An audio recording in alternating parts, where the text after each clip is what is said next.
Alright. Welcome to Matrix Breakers Unfiltered Podcast, episode 13. First video is the Secret Vault, part 303, Area 51, Red Door, Corsham, secret bunkers behind bricked up walls. Here we go.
Today we take you underground, in Corsham, in the tunnels that adjoin these secret bases.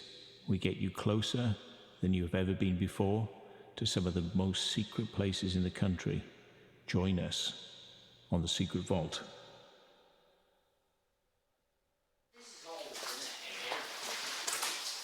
This ain't modern. Whoa, look at this. They are just hiding their asbestos. Look at this, passes.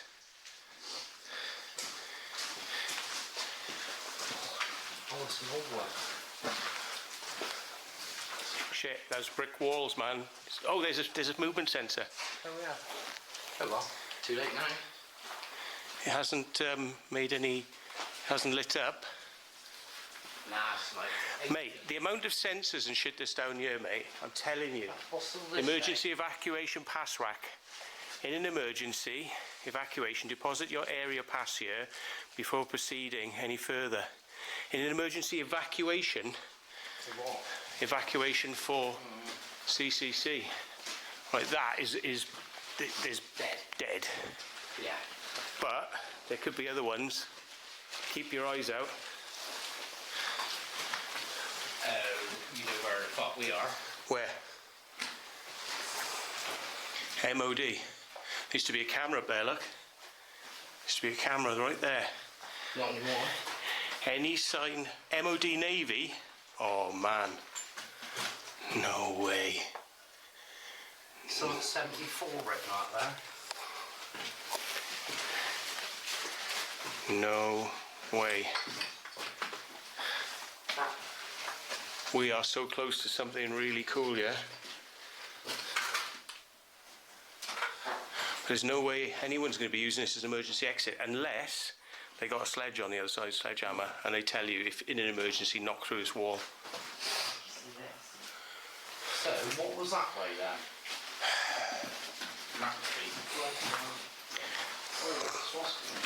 They don't want people going somewhere, do they? Oh, hello. Yeah, boys.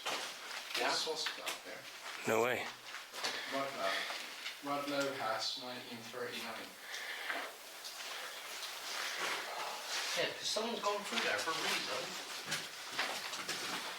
And somebody's blocked it back up because they didn't like the fact they'd gone through there. They weren't happy about it. Rudolf Hess. No, Rudolf Hess. 1939. Hey, Matt. Going up there and into there, that's a big room behind there. So we're facing a wall that's blocking off probably Copenhagen behind there. We don't know what's down that way.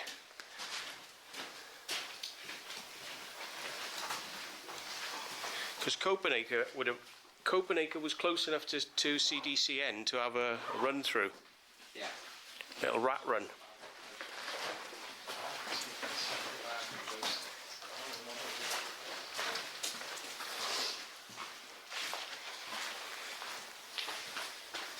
That's pretty mad. We came down this one then. Yeah, we went up that one. So, should we have a look round? Yeah.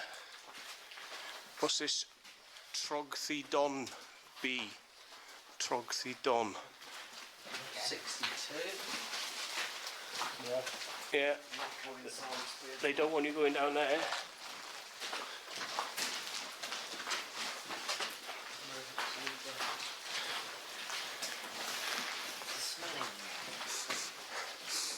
Smell in the air?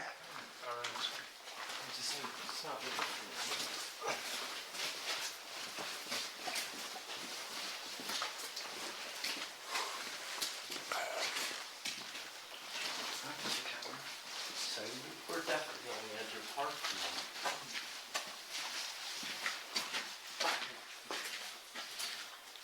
Yeah, we went up this way. Did we? Yeah. I don't think we have. We haven't seen those colours. I don't know. I fancy I've seen this sign. Or maybe not. We haven't seen these. No, we came down. Oh, torch position. Oh. Ah, but look. We haven't seen that. That's what the MOD did on conversion years. Stuff like that. Oh yeah, okay. Like you've seen in Fox. And there's actual lights above us as well.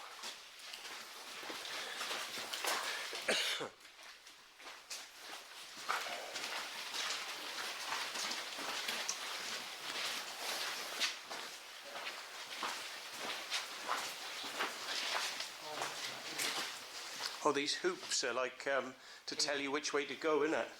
And heavy cables as well. Oh, another emergency exit. Look, and this one's been blocked up.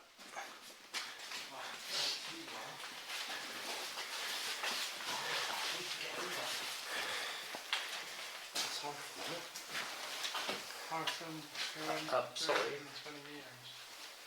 Not far from Cooper. Yeah, we're in the Cooper, aren't we? We're on the other side of the breeze block wall, I think. There's a breeze block wall stopping you, is that? No, right. Right. That breeze block wall that Christmas was tapping on. So you think that's it? Possibility. Now we've walked down quite a way. There's another wall there. But all this stuff was what's in Copenhagen. Yeah.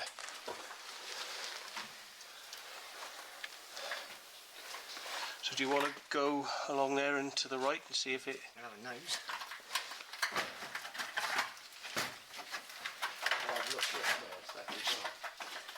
Okay. Yeah, That's breeze blocked. That's got to be Copenhagen, isn't it? With all the steel. It's breeze blocked.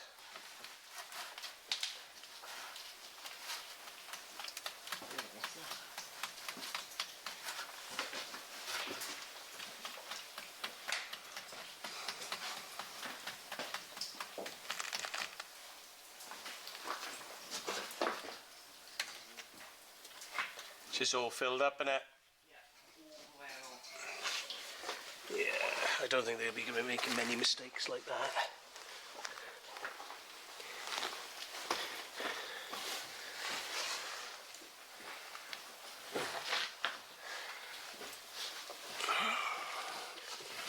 And there's a lot of cables in here.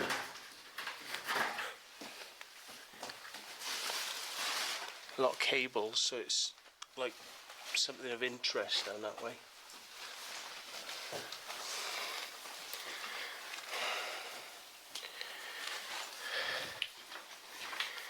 Not there. Don't know. But that's going parallel. So all those bits that were which were breeze blocked, stopping us going in this way, he's going alongside them.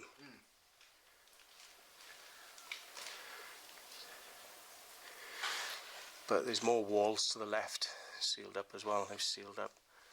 That's where he's looking now.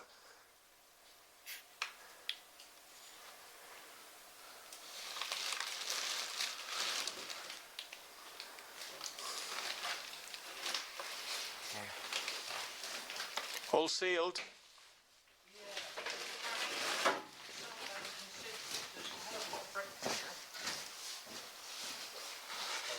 Buried and chopped on top. A lot of wiring used to go up there. Yeah. It sort of goes dead there, and then it goes back round to, I think, heads towards the passage, so it goes down.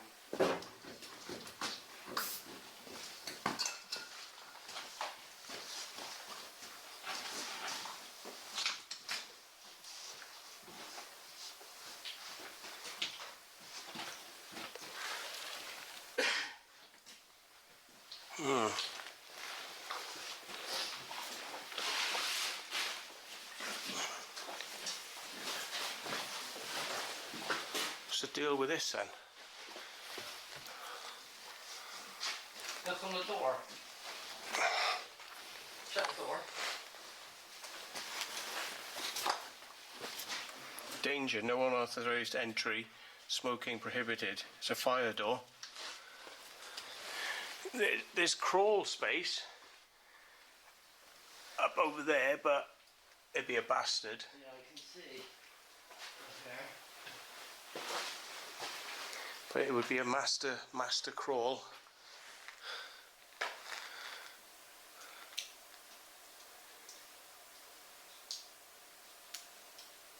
Oh, what's that say? Number 2 district. That way. Ah.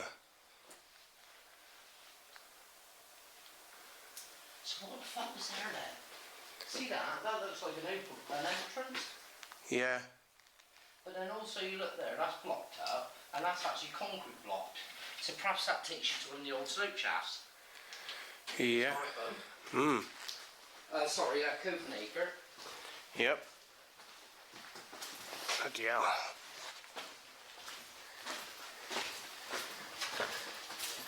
Where they wander to? They're off to the right, which is I think past the passes thing. So on the way out basically. I wonder if anyone actually knows we're down here. I doubt it. He said he saw the red lights on that thing go ding ding ding ding, remember? It was a flash. He definitely did. Definitely tricked them as well. What's that? Those sensors, they were definitely flashing. They were? Yeah. Not like your lights. Yeah, really keep going. Hang on.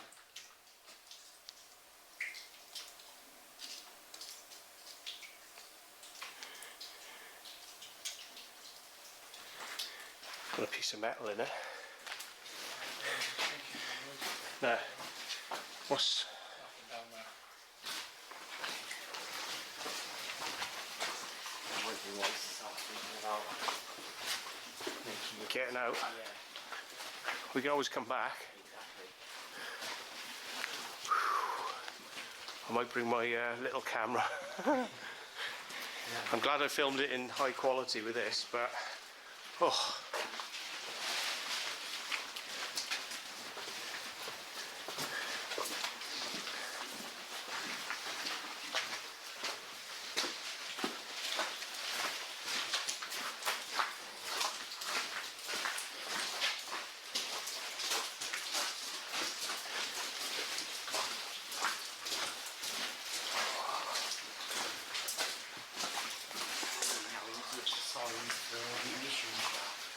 Yeah.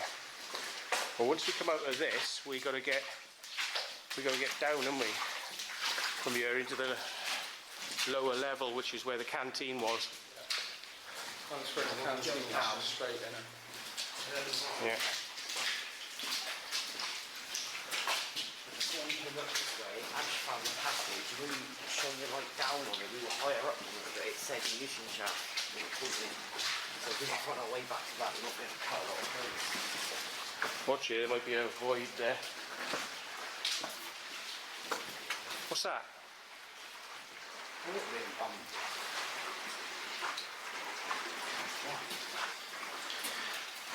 Why is that started? It's an automatic pump. Yeah. So that's being dumped into Copenhagen. Yes, so. Just dumped into that room, isn't it? Yeah, somebody told me Copenhagen was flooded. I wonder if it's the lowest levels, they're just like filling it up. Under that, right?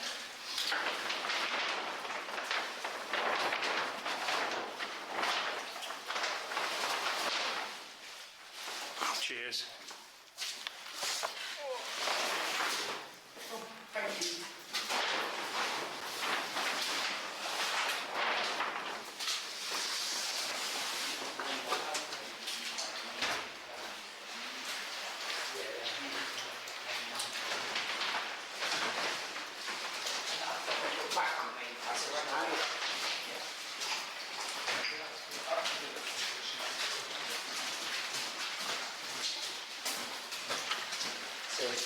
Listen.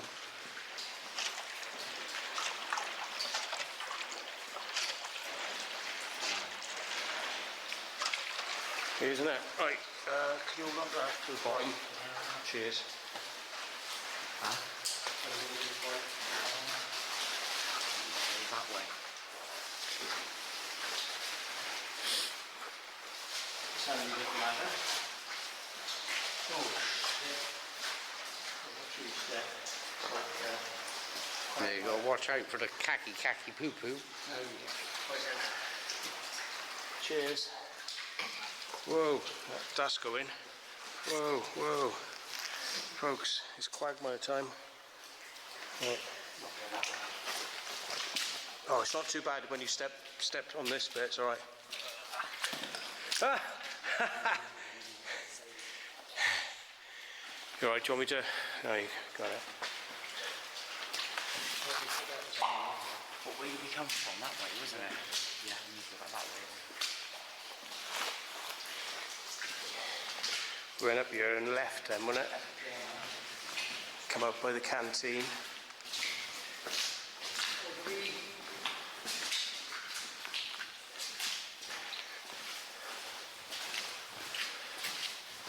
Canteen.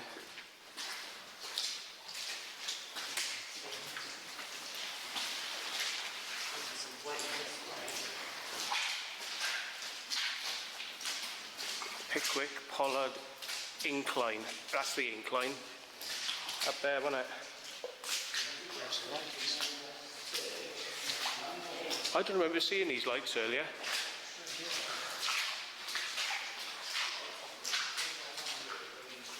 There's the thing we walked over above us, look.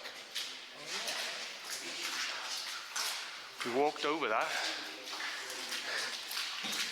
Mad. What's going on with these lights being on? Oh, hello. Got some surprises.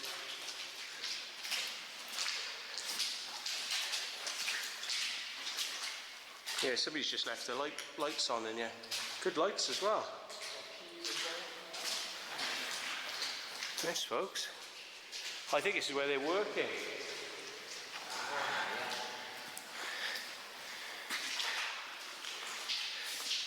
The old drill, pneumatic drill. Yeah, I think we've got to make follow main too. Oh, just change my battery. We could go there, sure, and do lights possibly. I guess. It's weird, isn't it? We couldn't see the lights on when we were here.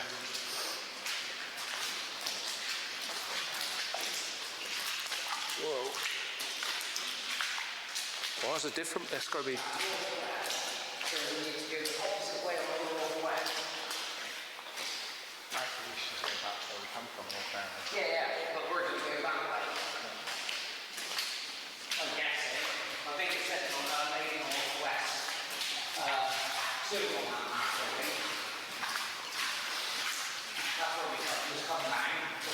We want to be heading northeast to get to that long tunnel that takes us all the way around. Oh, we've gone round in a circle, look. Yeah, that's what I said. That's where we just come now. So you want to head that way then? Do we want to get to the canteen and work our way back from there? Unless... A long passageway. But at the top, does it take us where we need to go? Easiest way. Do you want to try up here? Because we haven't done it. We know if we keep coming all the way back. Here we are. Right, main north 2 takes us where we want to go. This is main north 2, northwest 2. So yeah, that's to the slope shaft, and this is to the way we want to go up out. The wrong way. Right, yeah. So we should be going about north now. By northwest, as it says, we should be going up like that. Hit the top. Oh, we got a fan. Circulation fan.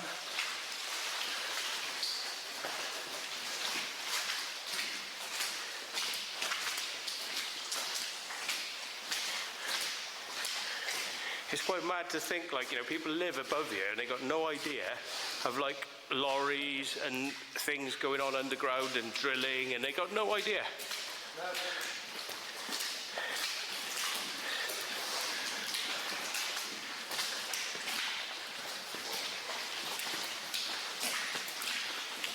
It's so neat though, isn't it? The way they've done this is so much neater than, like, box is a bloody nightmare. Yeah.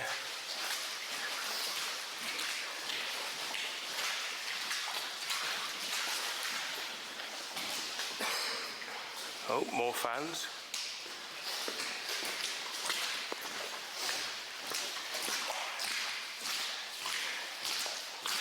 You all right? Just going to take a photo, is it? Wow. Another level up there, look. Oh, so that was an old level, right? Been on the day again. Might be, yeah. See, when we get to the fan, beyond the fan, we haven't even checked that bit out yet. No, yeah. We haven't even gone up there.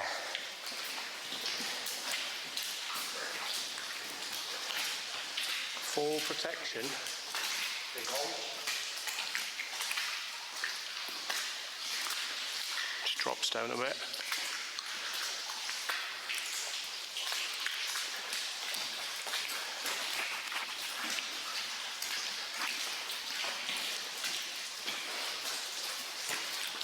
Downhill into the mud.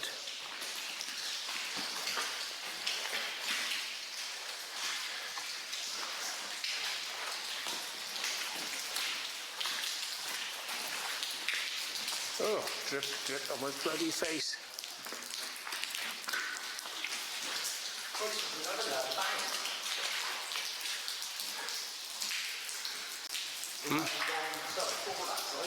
Yeah.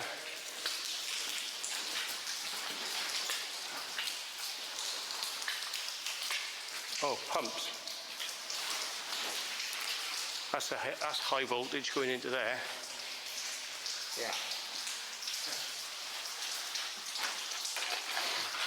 Chain oil for Pantini.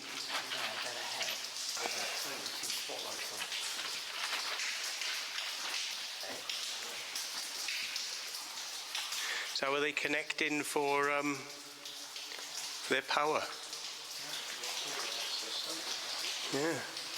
Cutting rig. The cutting rig, Mark. Where? Bang there. But there's lights left on. Oh shit. Should we go have a look?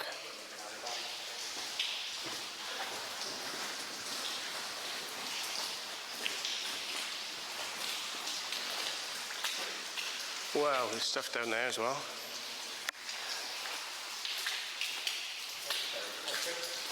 This was their work and everything. Yeah. Wow, this place is a bloody labyrinth.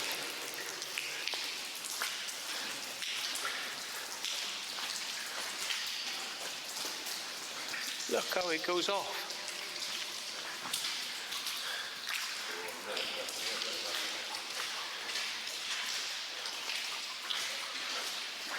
That's their cutter, look.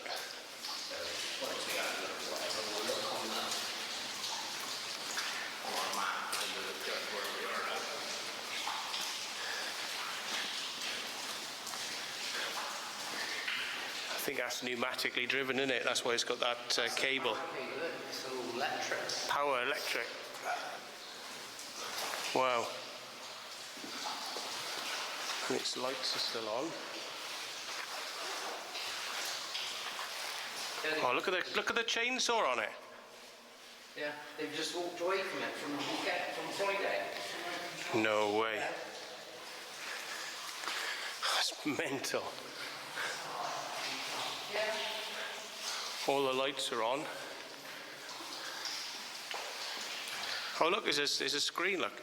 No link radio. No link radio. Control machine. Oh, remote control, no way. Yeah, the link radio must be the guy standing there operating it then. So he stands away from it.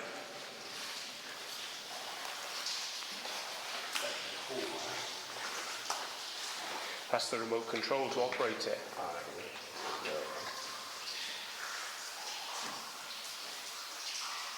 Yeah, look, that's the remote control. He's just turned it on, and he can control it from standing away from it. Don't. You know, so it's going to just go wrong. It's just going to go piling through the wall. Probably cause £1 million worth of damage to the machine. Because I'm sure these don't come cheap. Oh, fuck. What? Second is 10th, yeah. Must be when they cut it.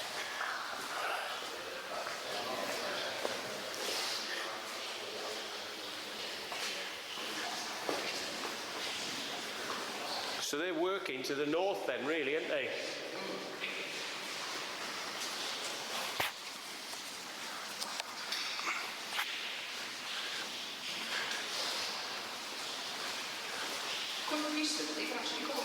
Whoa, what? They've got a what on? A move on, like getting round the quarry. Northwest 0. It's on the map.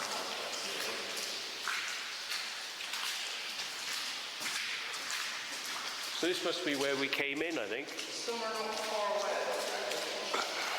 We'll have to get a map out where it is.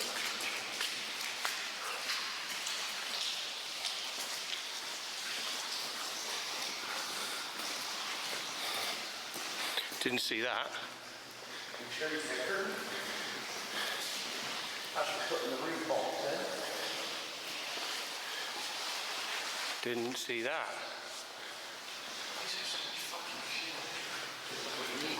They don't do nothing on top, they do it underneath. Oh, we saw this, didn't we? Did we? No, we didn't. No.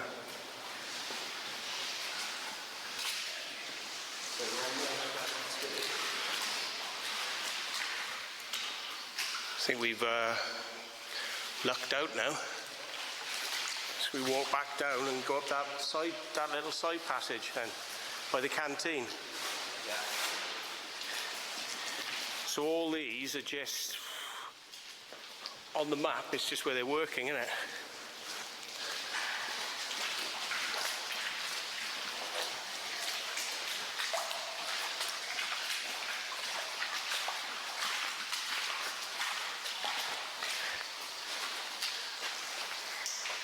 Fixed my bag now.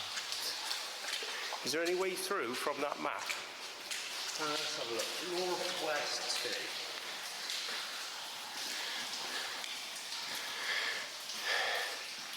Easier if you've got fucking iPhone resolution, isn't it?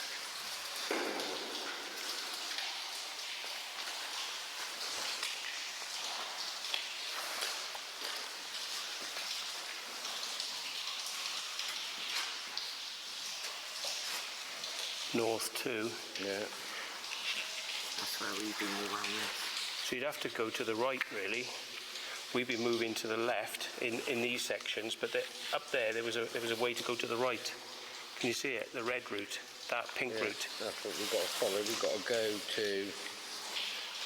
Well, we came up the side, didn't we? Yeah.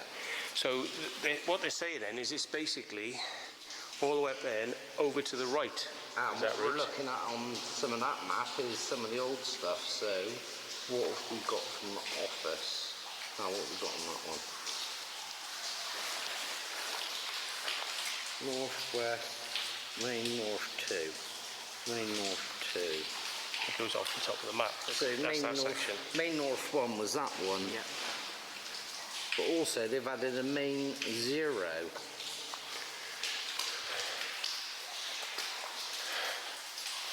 Northwest 2. Well, northwest 2. So we're on this road now. We're here, on somewhere here.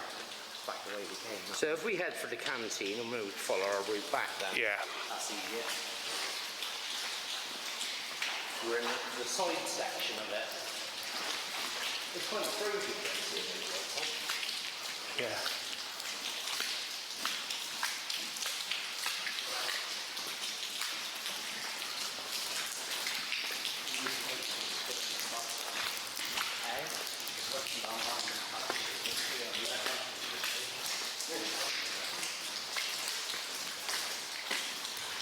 So they only work down here Monday to Fridays then? Well, they've been closed for like been driven past the weekdays. All locked up. Closed up top. For whatever reason.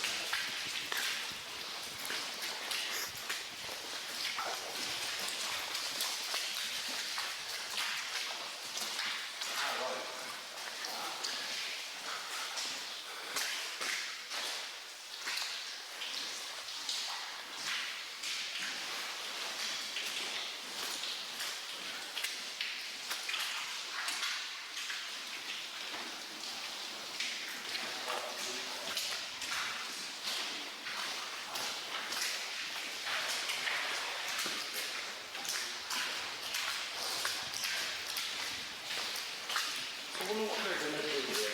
All this lovely space they've got down here in lots of places, once they finish.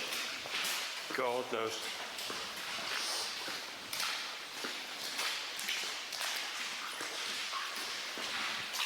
I bet it's quite smelly of diesel and shit when they're working down here in the day. Dusty.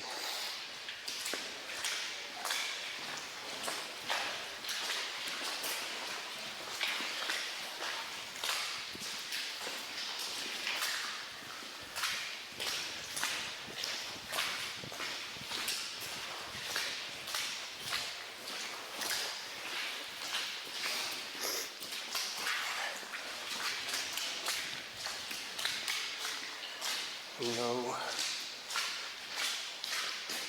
clock.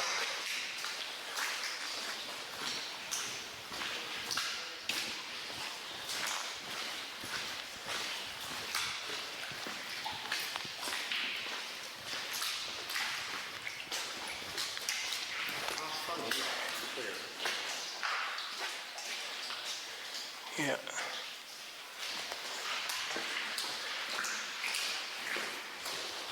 Makes you question the other direction now as well. Now we know what one end is, blatantly.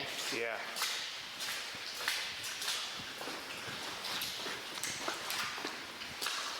Follow down the canteen. I think we went down there, but we ended up going back round ourselves. We go a bit further up and then take a left. There's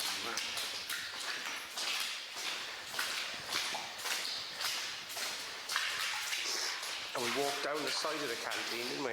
yeah. Well, we walked up there, didn't we? We came from the canteen up here then. Yeah.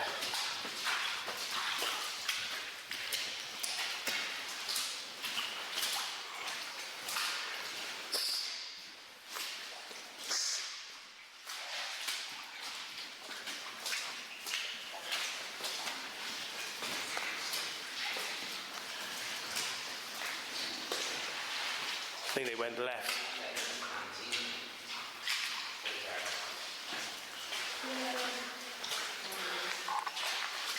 Yeah. But we don't want to go to the right because of the camera and that. We don't want to go up to the main shaft again because of the camera. Ah, jeez.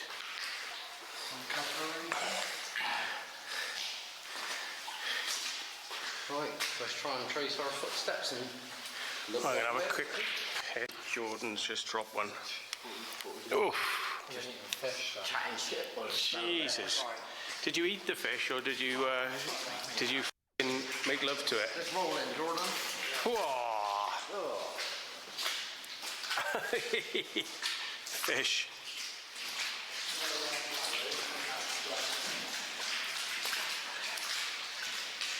Yeah, that's right. Remember this now? Yeah, and we came past the forklift.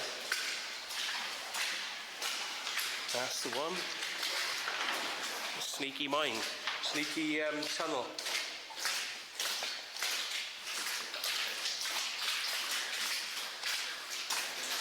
Oh, yep. Cheers. Slippity sloppity.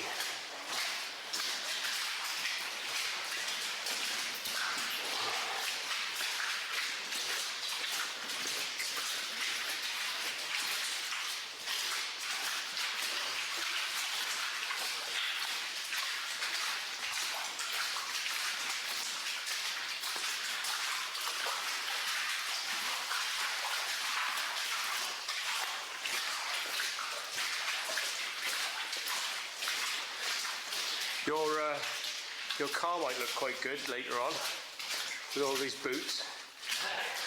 You might have to give me a plastic bag to put over my shoes, man. Jumping way up in your car. Might be clean on by the time we get back across the grass. Yeah. This is it, isn't it? That's the one.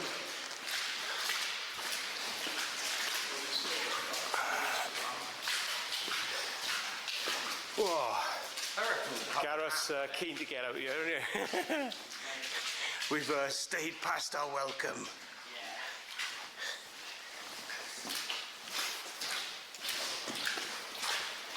Let's take the invitation to come back on the way out. Do you want me to blur you out? No, you're fine. Yeah? Yeah.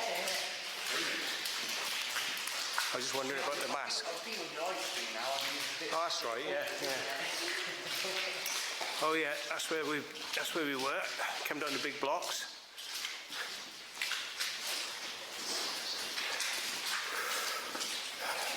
Why are they stop buttons? Why not? Or why did perhaps they're getting on and removing all because they've got certain agreements and time scale of actually mining. Yeah, look at Mount Parkin's the actual mine. They kind of mine it, shut it, reopen it, shut it. Just take it out when they need it. What's that? What's that? It's a top trace, man. Whoa, watch it.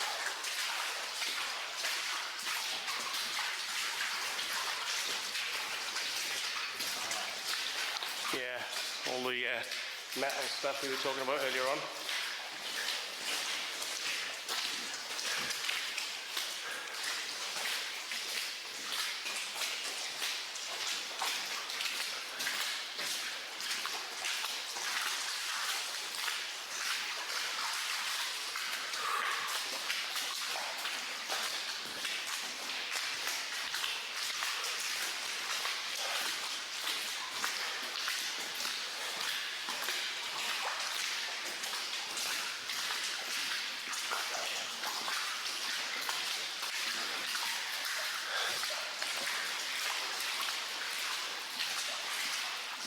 Northwest 0, it says there.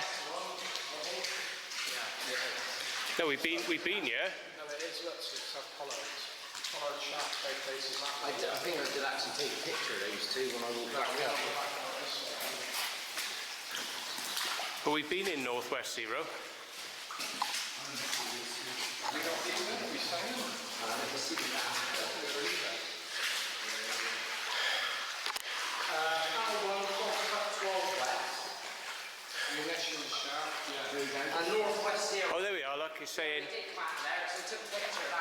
Yeah. Yeah. This way. Munition shaft.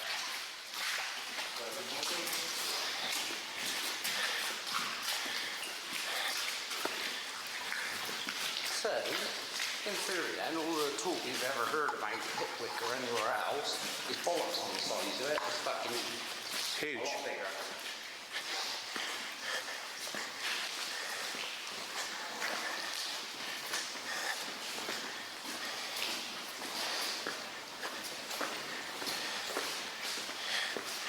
I mean, you could get 2 bloody vehicles along here if they were right size.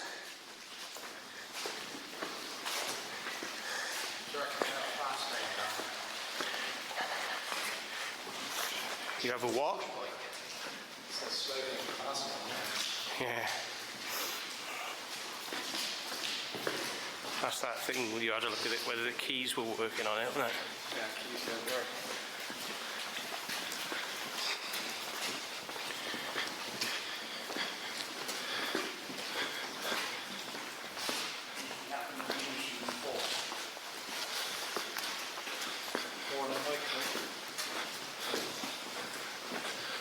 And then we got to go left then, isn't it, I think? So we come through one of those on the back after we looked at that dumper. Yeah, there's the back of it. So then it's Oh shit. Bloody holding the joystick, sorry folks. How's the next year's roof, haven't we? yeah, we've got to go that way. I'm just looking this way. So you see how it's been back to sound. Another joint port there. This is a crushing chamber.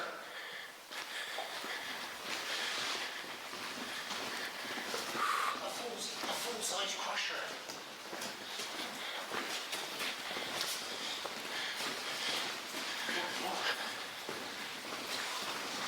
Wow.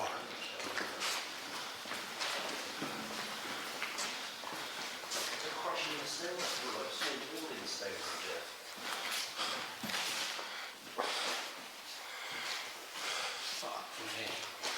Hartham Park, Purbeck, Herdstone, Greenstone, Chilmark, Chicks Grove. They're Chilmark, they're connected with Chilmark as well. That's mad. Whoops. I'm not being alive, I'm being God, you can smell it down here. Can you talk about a sledge?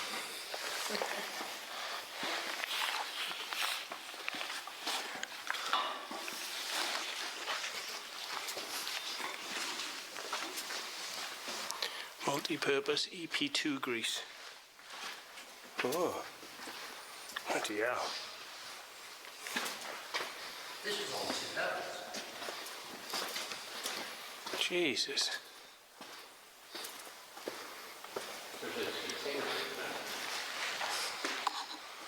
So they drive up there and just drop it in the hopper. And it screens it, crushes it, or whatever.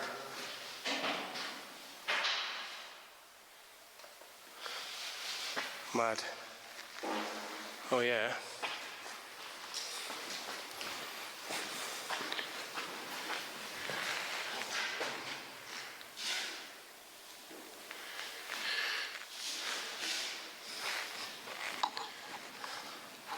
What's up there, ma'am? Oh, my lens is fogged up again.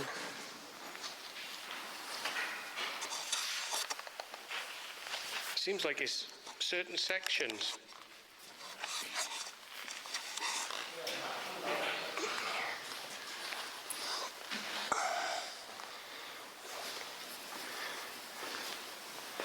Oh, crusher isolator. Crusher isolator. Grease guns. Oh, they got shipping containers down here. Shipping containers all the way back there.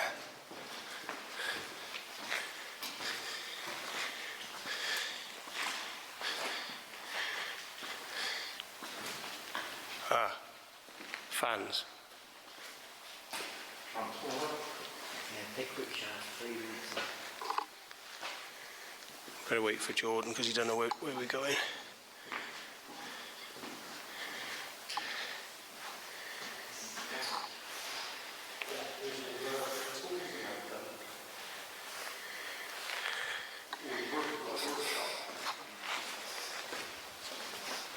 I did see something saying garage. Yeah, that is it in there. So,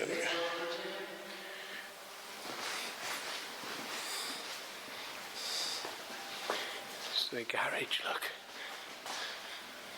No way.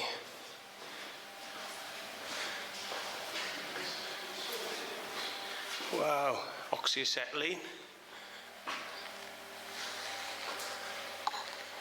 That's pretty bonkers. Should we have a quick look in there? Little garage room then. Wow. All bits, man.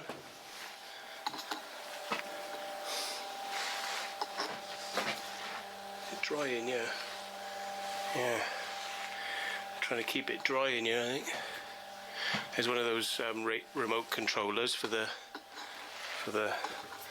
thing. LED lights. Wow.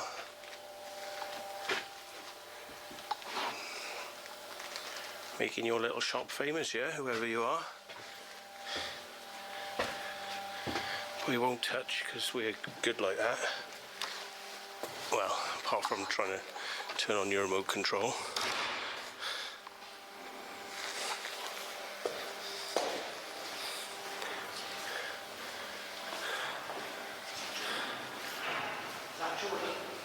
Don't know. Where is it? Don't know. Jordan? You alright?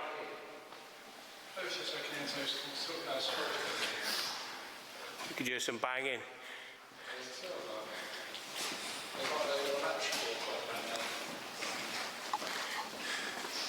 I think we came past this, didn't we? Yeah, go in there. It's a garage, workshop. I seem to remember coming past this thing.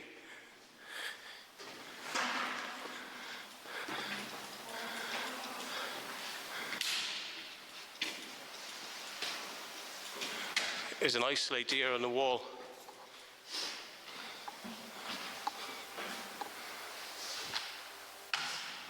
Oh Christ, here we go.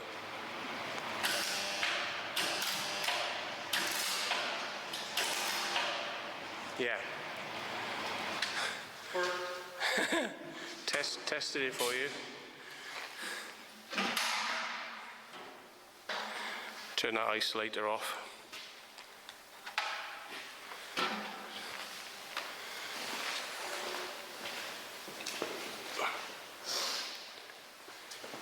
Big shaft.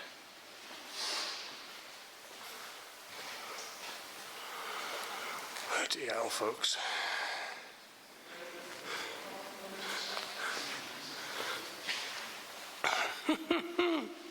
They didn't know we were coming.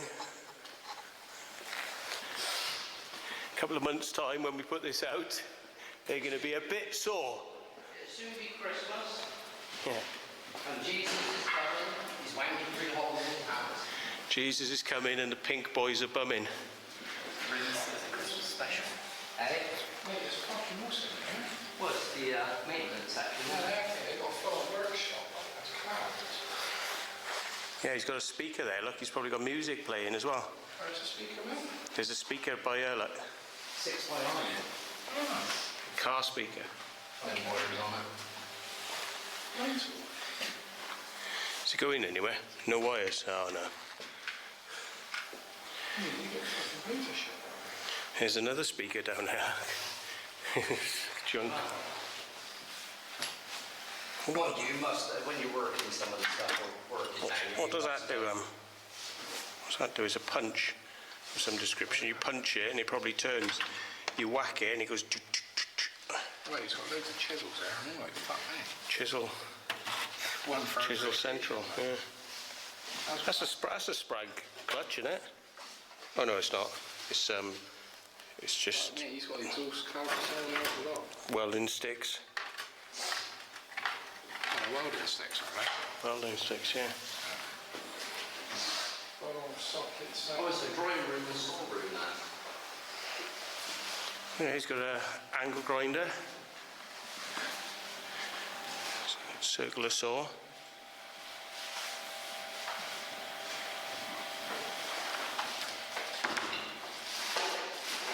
That's his little little room. Stores, work lights, battery chargers. He's got a printer in there as well, but I didn't see a computer. There's another spare remote control up on the top shelf, look. Spicy profile wipes. Oh yeah. He's got a 3D printer down there, fair play. No, he's got a Hewlett Packard printer. Propane, oxygen and propane. Doing a bit of heating or braising with that.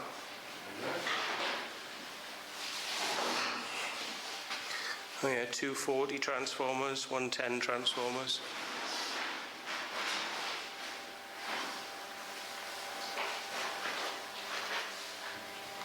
Oh, my nuts. He wants me to hold his nuts, folks.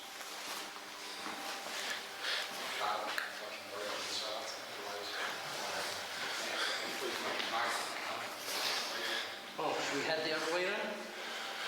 Oh, yeah. Oh. I think potentially there's a fair bit more in there. Yeah, well, past We just discovered this coming out.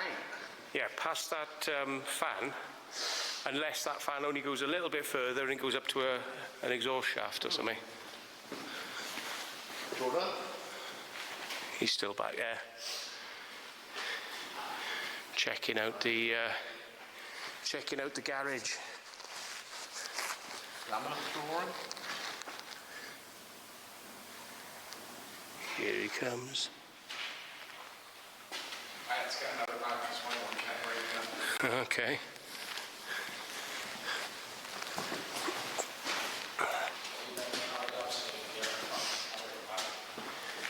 Yeah. Munition shaft exit. It's not that far now, is it? We just got the long passageway and then whatever the other way is. That passageway goes up and then turns left, doesn't it?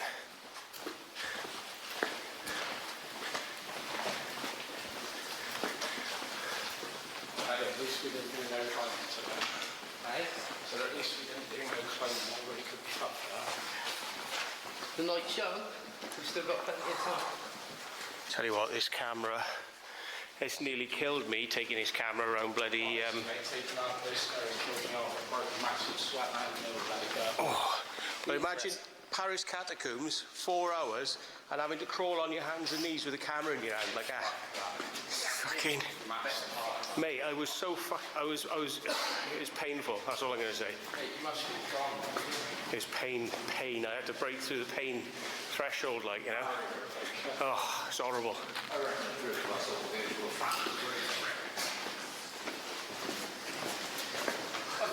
Hang on, I'm going to turn this in now. Yeah, you alright? Yeah.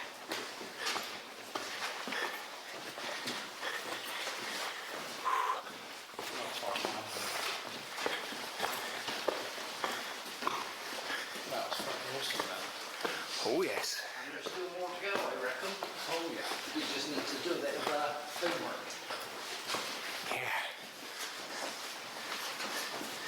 And we got easy access now, haven't we? Yep. That's what he said.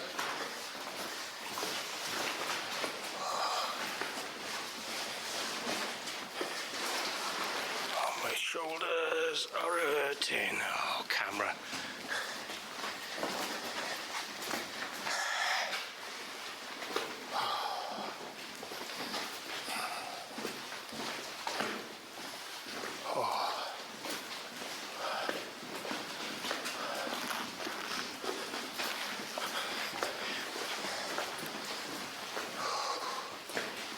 So I'm guessing this was something to do with wall parts, whitewash walls. So we've got to be a bit. Being the fact that it's called the mission shaft, Yeah. you think the stuff came down. Yeah.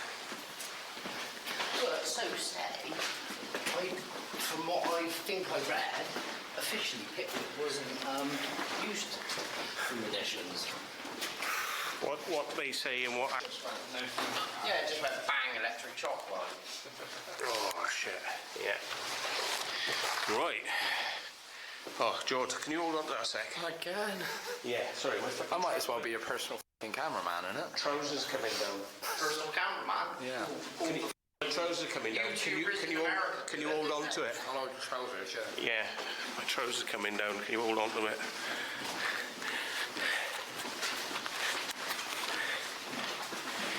Well, I think it's safe to say we're hardcore explorer.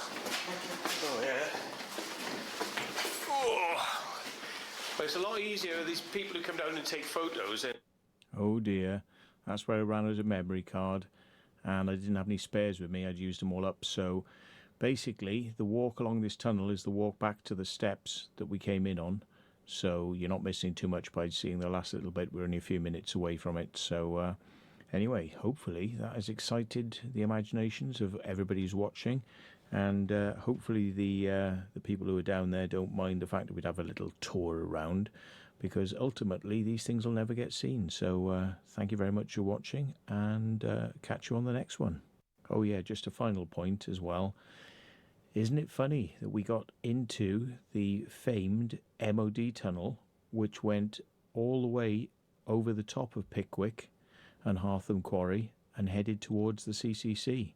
So we've actually got about as close as you can reasonably get to the CCC.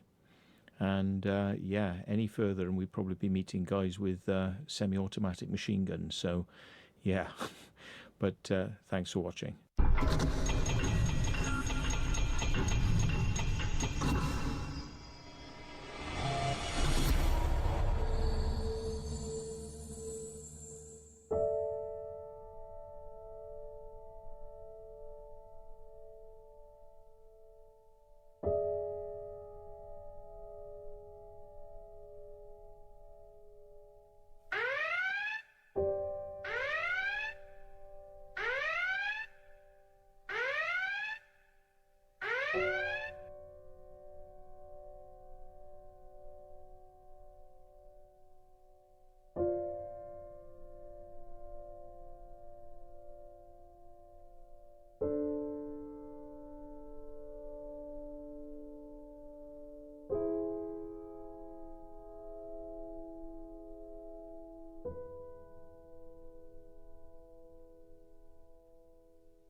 All right. Up now is the last Nazi secret. The truth is out teaser. And then the second video is again the last Nazi secret. The episode 2, the henge in Ludsdorf, and is it really, what is really there now. Alright, and let's get to it.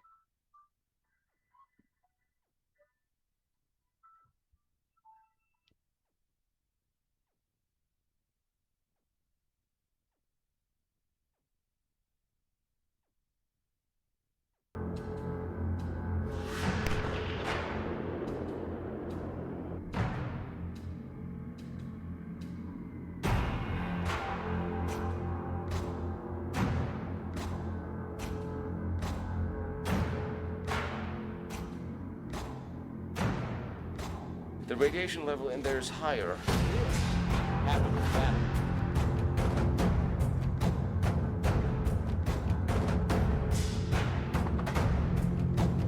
All these tunnels, they must have been connected.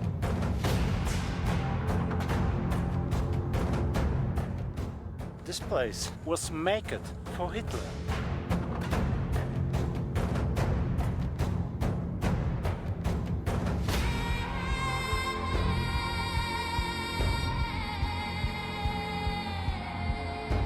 Strange fields of fire. They're protecting this path. Why?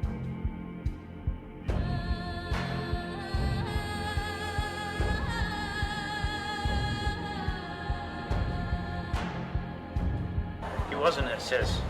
He was the chief of the Luftwaffe. Behind you. And you see here the platform.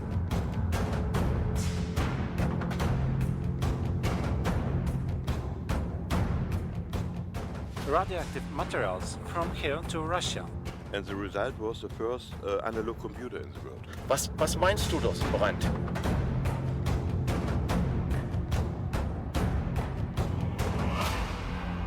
There.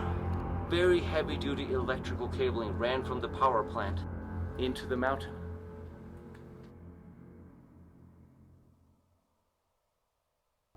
All of my life. I was in the army, I lectured on German and Russian tactics. And I thought I knew everything in all of the important parts of that war. A war that permanently changed the world. So much new world-changing technology was created then. And much of it in secret German facilities, hiding underground and run by the SS. Now I believe what I can see and put my hands on.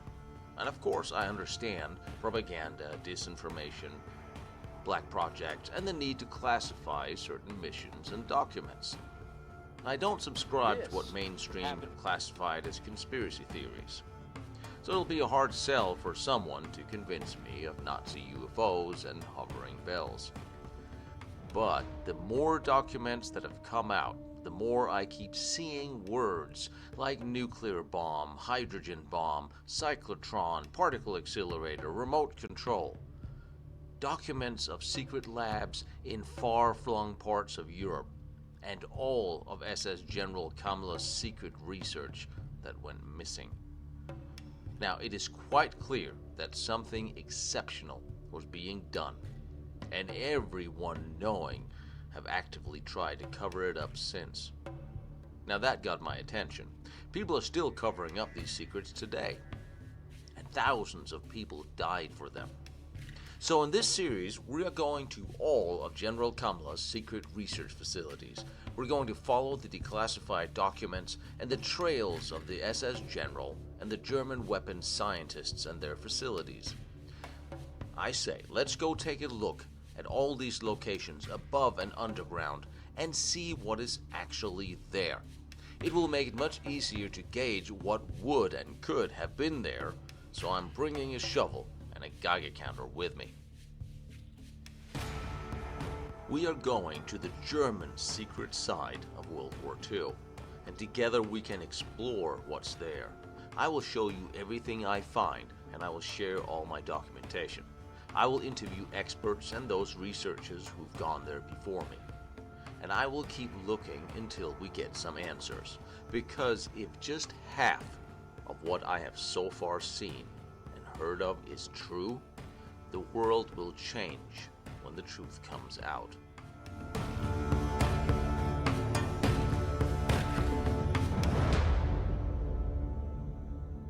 It is fitting that we start our quest for German special weapons programs here at Wewelsburg. In the first episode, we talked about how the SS was in the center of this secret world, operating secret weapons and energy projects, so secret it's possible not even Hitler knew the full extent of them. And in charge of all of them was SS General Hans Kammler, a man of infinite power during the last years of the war, trusted by Hitler, trusted by Himmler, no question, praised by Goebbels. He oversaw all Air Force jets, rockets, secret weapons development, production, construction sites, and labor camps. And a great place to start this journey would be at Himmler's castle.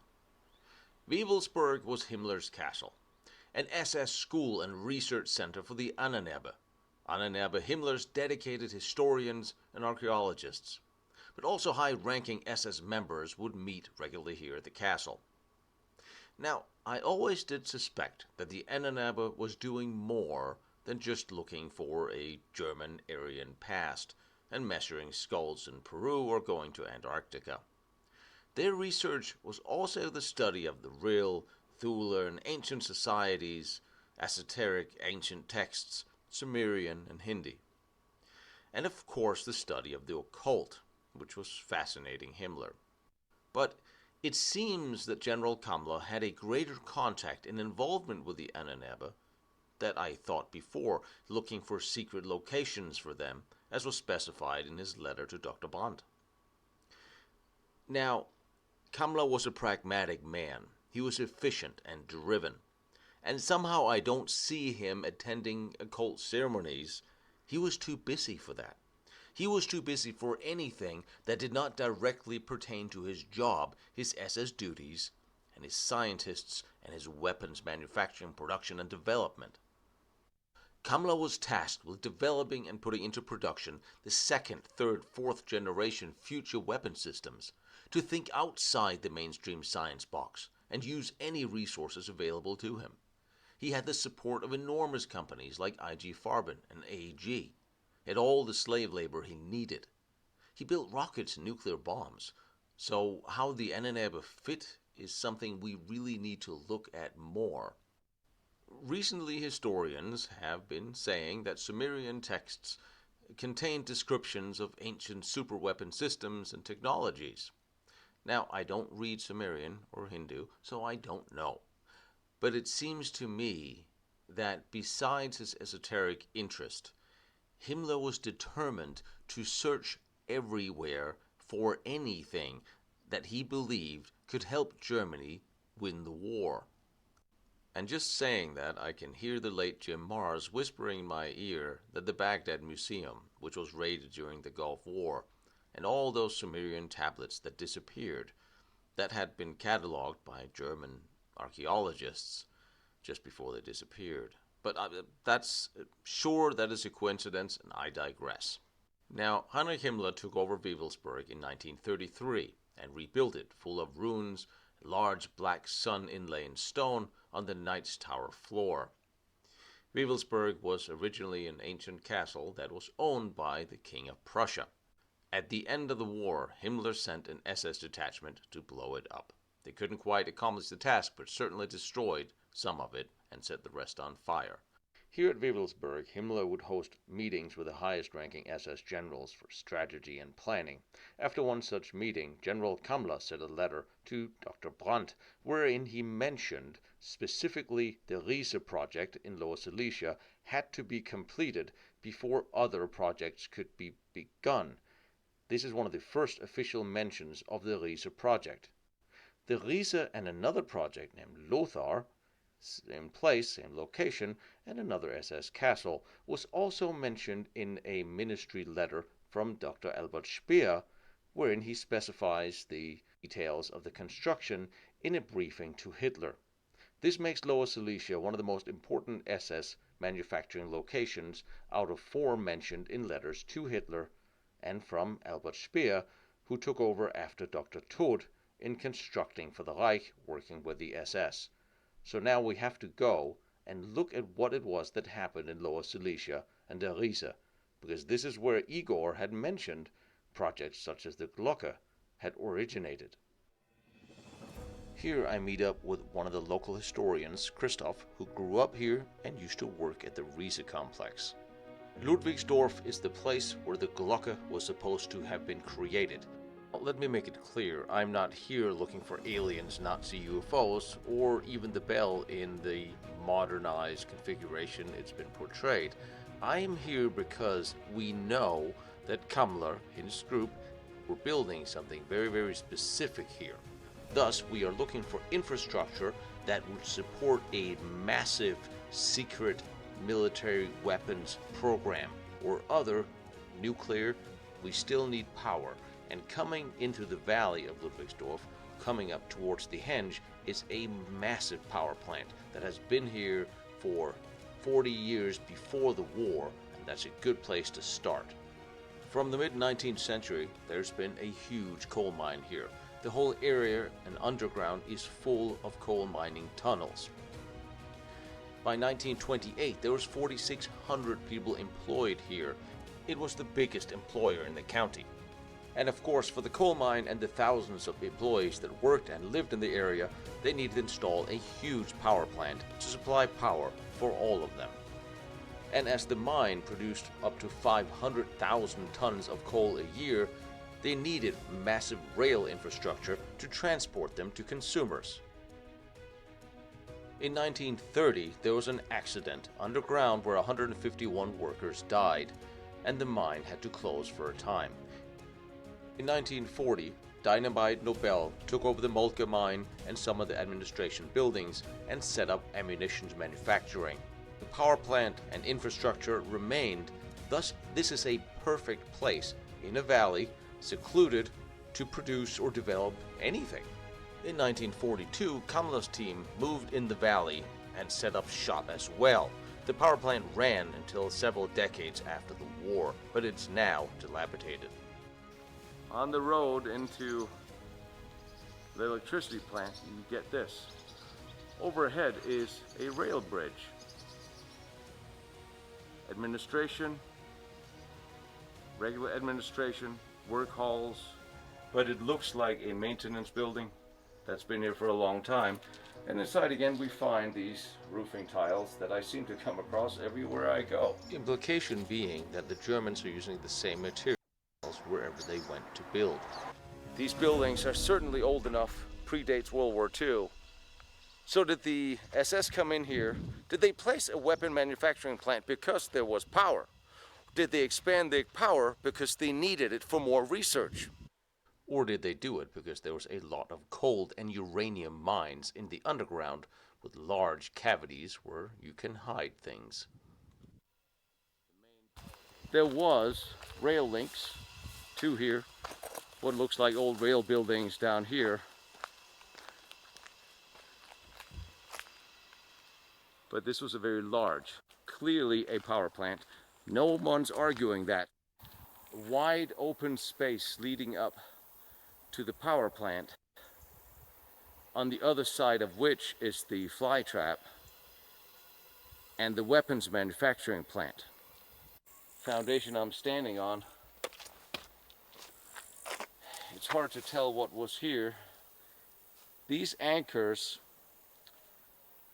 well, they do have the diameter of what could have been a flak position, but I don't see any munitions storage options.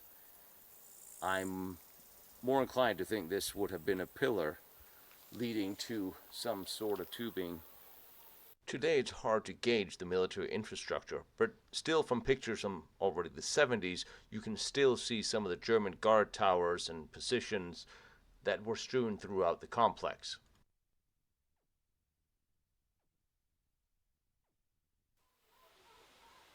very nice detail of what is probably the administration part of the power plant. Now enter.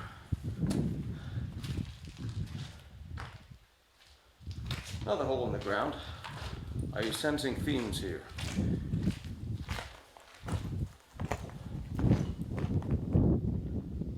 This is a perfect place for the SS to set up a secret weapons manufacturing or research lab. It has a massive power plant.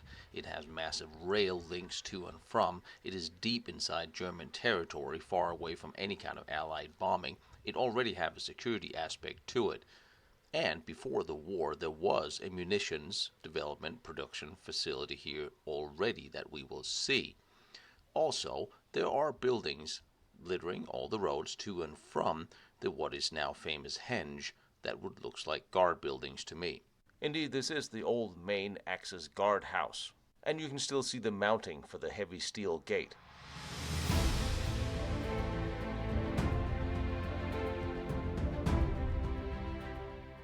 Of course, the henge is the much disputed what is this thing.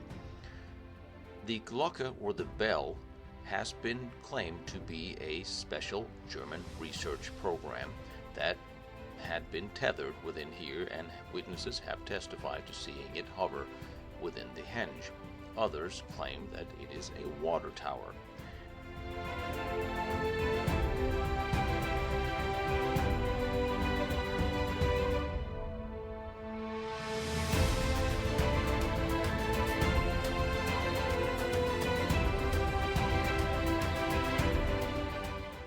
V1 piloted Anna Reich, flew one once and crashed it and broke her jaw. Said she would never fly one again. So finally, after all this time, I can do what I always wanted to do. Take my little Geiger counter in the center of the henge.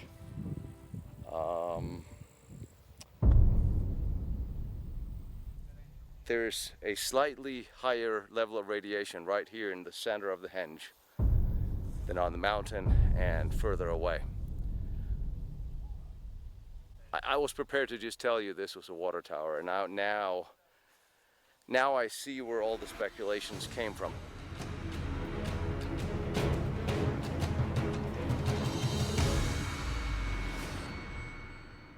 I have now made my observations, and what I found is a little bit more disturbing than if this was a tether for a secret project or anti-gravitational, as the bell has been claimed to be.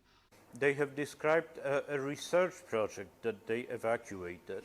It was something so strange, I mean the description of the device they worked on, that they were never able to explain what was even the purpose of this project. Most unusual details in all this story was that that this project was codenamed or classified as Kriegsentscheidend, and supposedly it was the most secret research project carried out by the Third Reich during the entire war. Each experiment with the bell looked so that the bell was placed in an underground chamber room in a former mine, scientific terms used by the Germans who were servicing the bell. One such term was separation of magnetic fields, and the other one was vortex compression. The whole thesis behind the Bell program, or the Glocke, the Bienenstock, that the Germans supposedly worked on during World War II, that was supposed to test it here as an anti-gravitational device, it's a little unclear, which was supposed to have been counter-rotating spheres of mercury bombarded with huge amounts of electricity. It was supposedly seen by concentration camp inmates that saw it hover. Now, the bell was, according to testimony post-war, about 10 feet tall. For it to be transported to the henge and kept underground, this door is not big enough for an aggregate, such as the bell, to enter and exit from.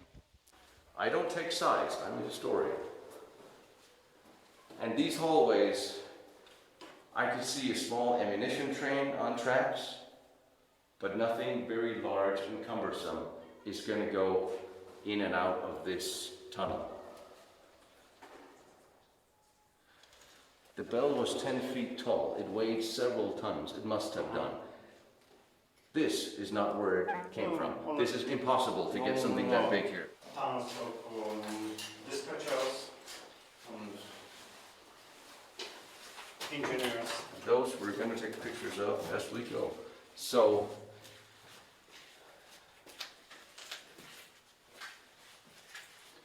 is this part of the reconstructed part?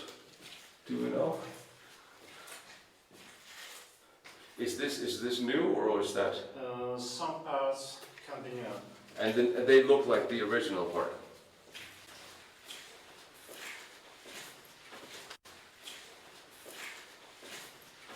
Still hanging there? Why so many little rooms? Why so many dividers?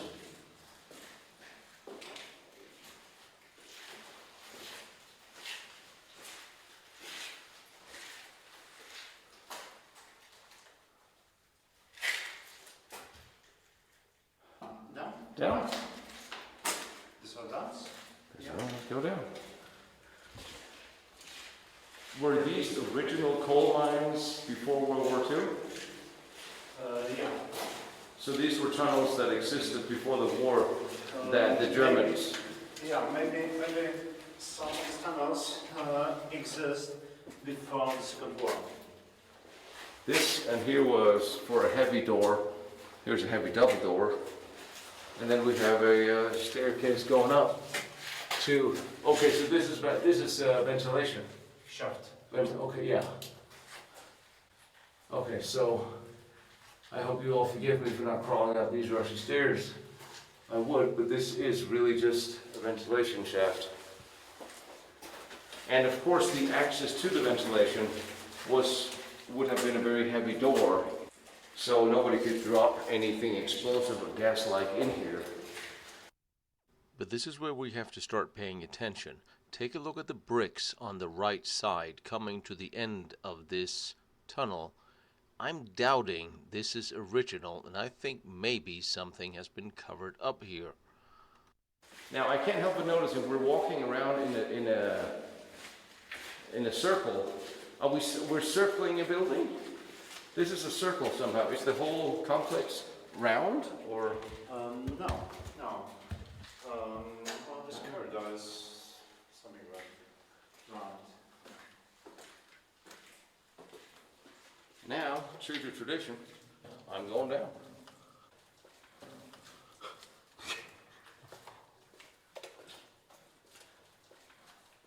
We are going through the corridors in the right direction under the edge. Yes. There's another door. Oh, okay. Yeah. Step. Yeah. Okay. So these grooves were for electrical wiring? Yeah. This is construction for some of wiring and installations. It's really good. It is very interesting because there's a lot of electricity that we have been sitting on these, and this running across the hall. This hallway is a little strange because this would have been here, crossing the hallway, which means nobody was really expected to run or walk down here. Which means this could have been a very large maintenance tunnel or access tunnel for. Am I completely wrong? And here's another one spanning the. So this was not meant for people to walk here, really. This was meant to transport electricity and other stuff. That is interesting, because I've seen a lot of access tunnels in my life, none of them this big. Construction works, installation works. here's a dividing line between, there could have been a gate. And,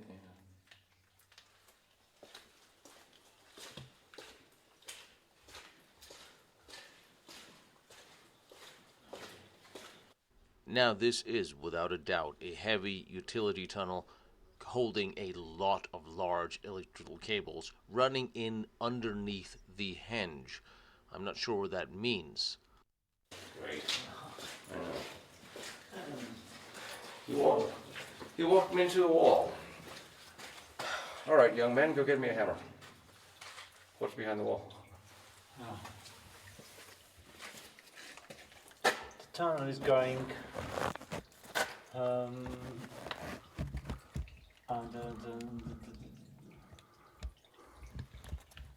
the hinge. And air is coming from that side. This is going under the hinge. Yeah, under the hinge. You can feel air is coming through the holes. So we're back to what I just said. Get me a hammer. Yeah, maybe exist some other entrance. Okay.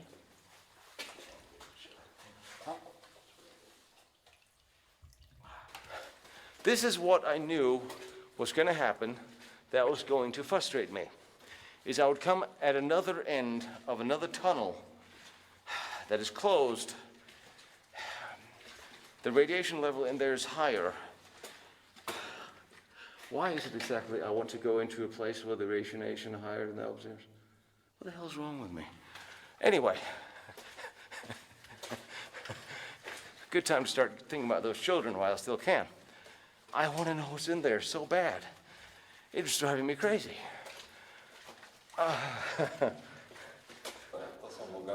Polish dogs existed here for 500 some years of this breed. For bear hunting? For bear hunting? Yeah. Oh. All right, puppy dog. You and your species has been here for 500 years. Tell me what's underground. I have 2 cats. Yeah, okay. Except to cats. So this is pointing up towards the munition storage, or is this circling around the henge? Let's take a look at this again. To me, this looks like a dead-end wall that has been created. This looks like it was bricked up, and the groove in the floor could have been water drainage, it could have been for cables, but it's running into a wall, meaning that there used to be an opening there. Ventilation? Ventilation. Shut.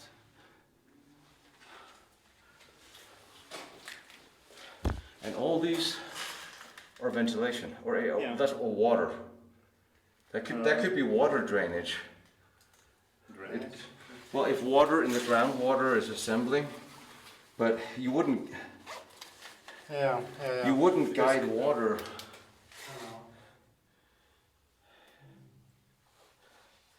You wouldn't guide water into a tunnel for electrical channeling. That makes no sense. Here. Yeah, but why?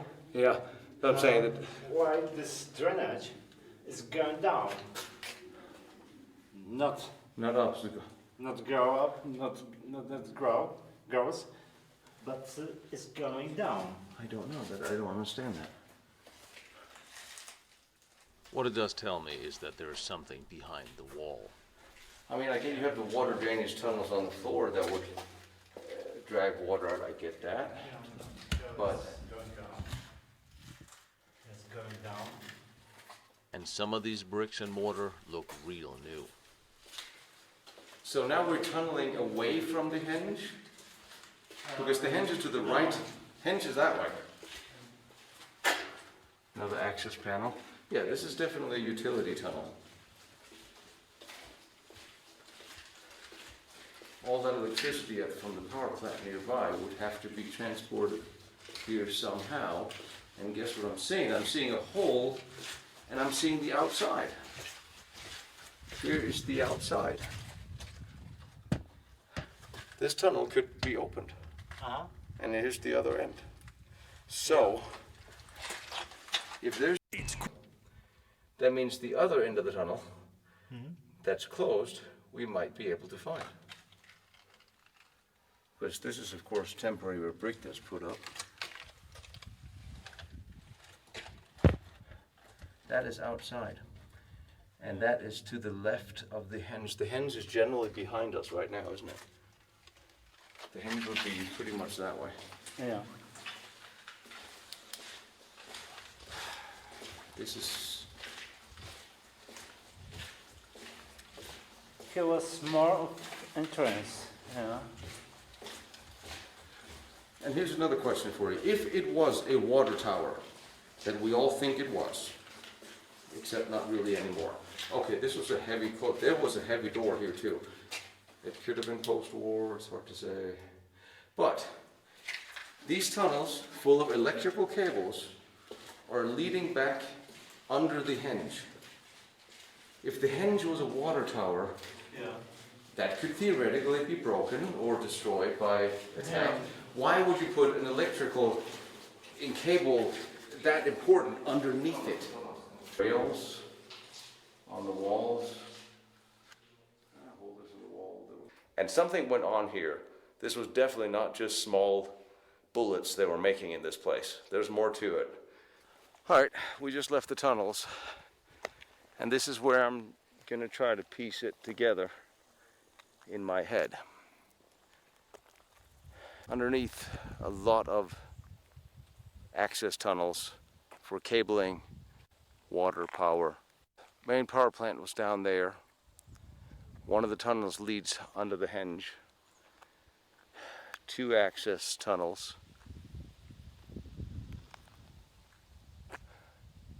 There's the out of the other tunnel, and here was a large space.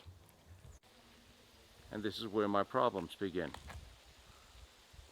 Okay, so here is my first thought. We have all these cars. We have 3 rails going in there, and 2 to each door there. And then we get into tunnels. A lot of them look like large utility tunnels, but there's no room in there to store anything. So what are you bringing into the tunnels? Where does it go? There are no rooms. Yeah. Well, why do you build 3 rail tunnels into a mountain where there's nothing? There's no storage space. I thought this is in here where they would store ammunition, but there's no room. Yeah. There must be more tunnel. Yeah. The Germans were infinitely practical people when it came to stuff like this. They didn't do things without a reason.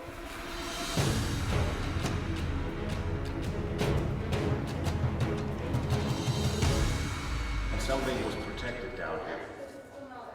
And none of the tunnels are leading us in any direction where any sizable amount of material could have gone. So the question is, if there was something down here, really something bad, the Russians would just have blown the whole thing up, right? Yeah. They wouldn't have left anything. Yeah. If the Germans had something down here that was really, really bad, they would just have blown it up. They destroyed it, but they knew people would find it. They knew somebody would find their way in here. Maybe they redid closed tunnels and redid them and then destroyed the opening as a way of leading people in, think there's just tunnels this way, but all the side tunnels have been closed off, painted, maured, hidden. Then people would find a tunnel, but they wouldn't find the actual tunnel. From this, it is absolutely clear that there are tunnels leading into the mountains that has been covered up, bricked up, either by the Russians or the Germans or the Polish. I'm not sure, but they are missing. You can see the narrow gauge rails that led into what used to be mines. They're all gone. They're all dead end somewhere. And if it had just been a mine we're covering, there's no reason to cover it up, because here in Lower Silesia there's plenty of mines where you can visit and see, and if they're dangerous they would just cordon them off. This little building had serious access control to gauge what came in and out of this room. And when it came to the henge, if it had been a water tower, where's all the rubble and the debris that usually follows destructions of something as large as a water tower? I'm not saying it wasn't, but I'm saying there is no sign of its destruction. Here we're walking away from the henge on the old original roads leading down to, is this a building? Yeah, building here was produced shot materials. Oh, shop. Shot. Shot. Oh, Shot. weapon. Oh, munition. Yeah, project. Remember how I say there's always a whole access tunnel? What we know for sure, this was a ammunition factory. Okay.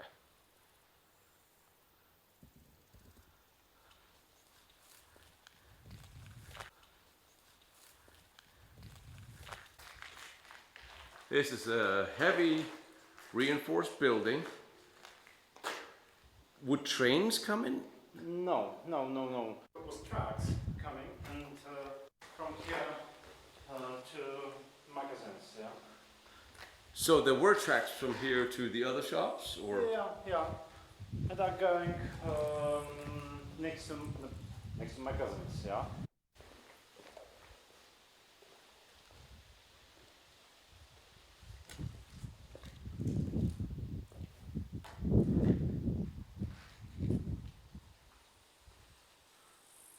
It's really fascinating to finally actually be here after reading and looking at something. It's never the same to just see it. And this is another one of the production manufacturing. There's always that graffiti.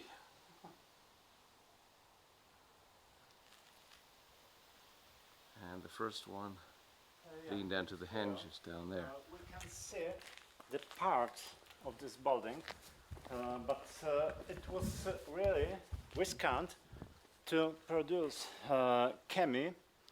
chemical materials for weapons. And when before some explosion, it need walls to save The other ones. Yeah. So it was made to blow out this way into the rock face, into the side of the wall. Yeah. That's what I was looking for. Usually that's the roof, and that makes perfect sense. And that's why these walls are missing, because they were, of course, thinner. You see, on the outside there was probably a little brick layer. These are, yes, there are the bricks. So this was made to be explode outwards and away from the other rooms. Yeah, and other rooms can be saved. And then there was communication between some of them. Communication materials. And of course electrical wiring, I'm assuming, through here and here. Ventilation. Yeah.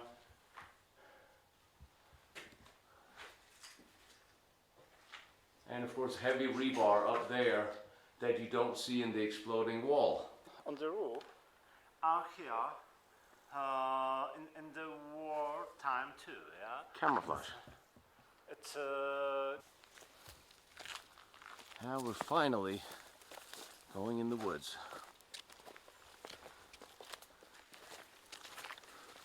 So all these trenches, something was here. Buildings? for we have knowledge in this place. The problem is the Germans left no drawings, the Russians left no clues, and all the locals had been evacuated after the war, so we really don't know. Storage? Storage. It looks like storage. Yep. Grass on the roof again.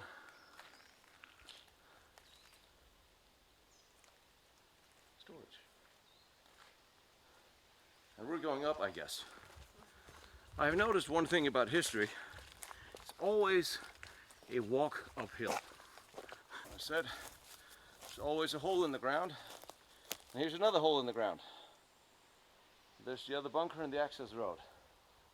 Of course, we're going uphill. Explosive materials was produced. After that, they was bringing here on this area with transport lines and get to this magazine, to this so everywhere in the forest you have these magazine storages. Repository, yeah.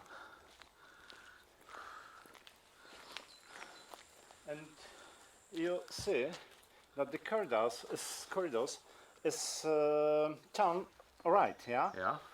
But when in the case an explosions or an explosion, yeah, The force would go out the other way. yeah.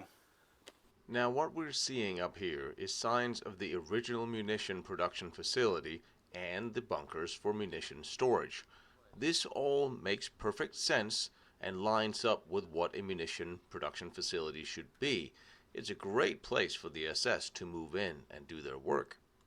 This is another turn. Yeah. The first one down there.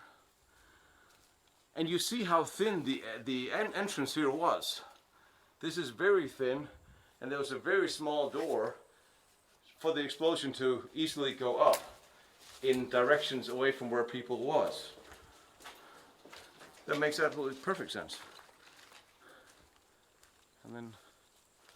And the forest is full of these, I see. Well, what is that? That is different.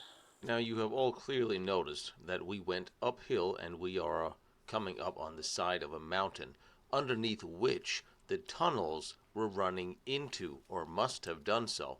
Close to fence, or? For water canal, yeah. Oh, that for me. Yeah. Sorry. I'm always curious when you see. Yeah. Porcelain. Is this DDR or? Here was working officers. Is this DDR or is this one of ours? I only see a partial marking. No marking. Germans ego. Yeah, you can see. Is there an That's right. Yeah. There's an eagle. This looks like it was dropped here yesterday. And somebody has been here nicely and put these. They tried to make a teacup. You go for a walk through the forest and you don't know what you'll find. Not just World War II, but also many years of Russian occupation and soldiers. Line.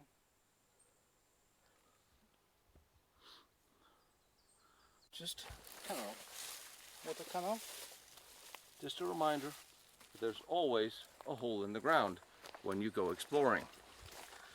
Parallel lines in nature is always interesting. And I'm seeing parallel lines. What am I looking at? If this was a battlefield, I would think this would be a running trench.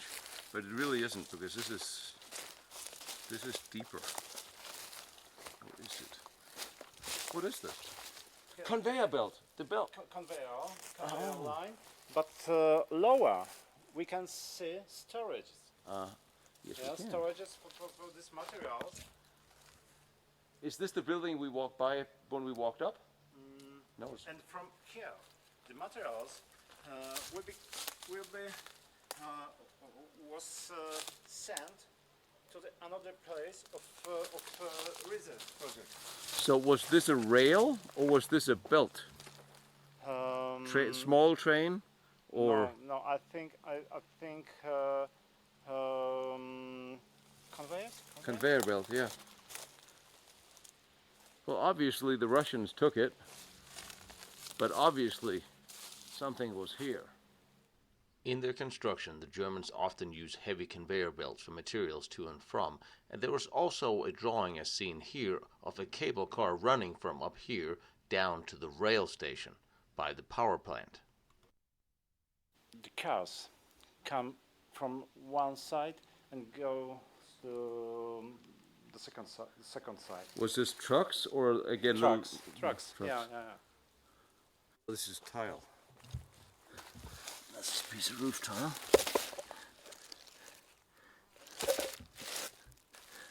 It has a nice shape to it. It's nice. It's not cheap quality. Here we see more classic signs of weapons manufacturing with the blowout walls facing into a safe direction. So the trucks would come down here. And you know what else? This. This I see in a lot of German bunkers. Yeah. As roofing material on the inside too, and tunnels. I see that again and again.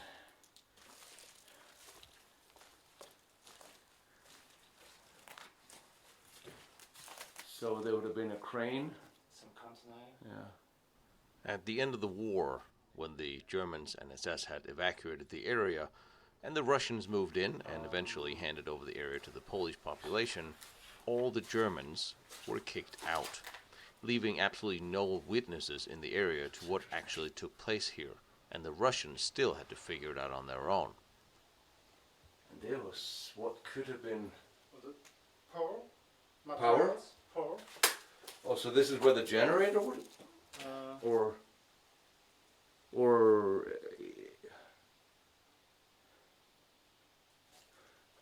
There would have been there was a door Small, on it. For small materials. There was a door here. There was room for hinges.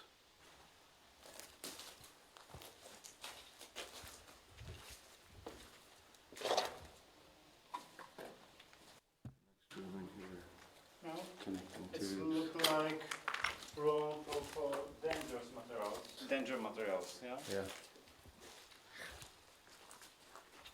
Here's one of these again.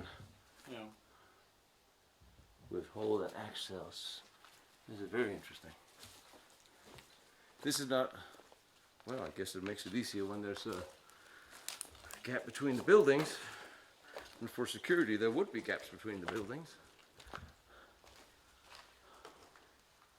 So this would have been hard to spot from the air. This would actually have been quite hard to spot from the air. The ventilation was really key. Yeah, on the high level. Yeah.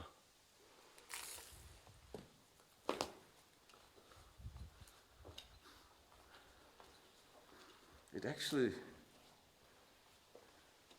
it smells like sawdust. What horses walk on in here?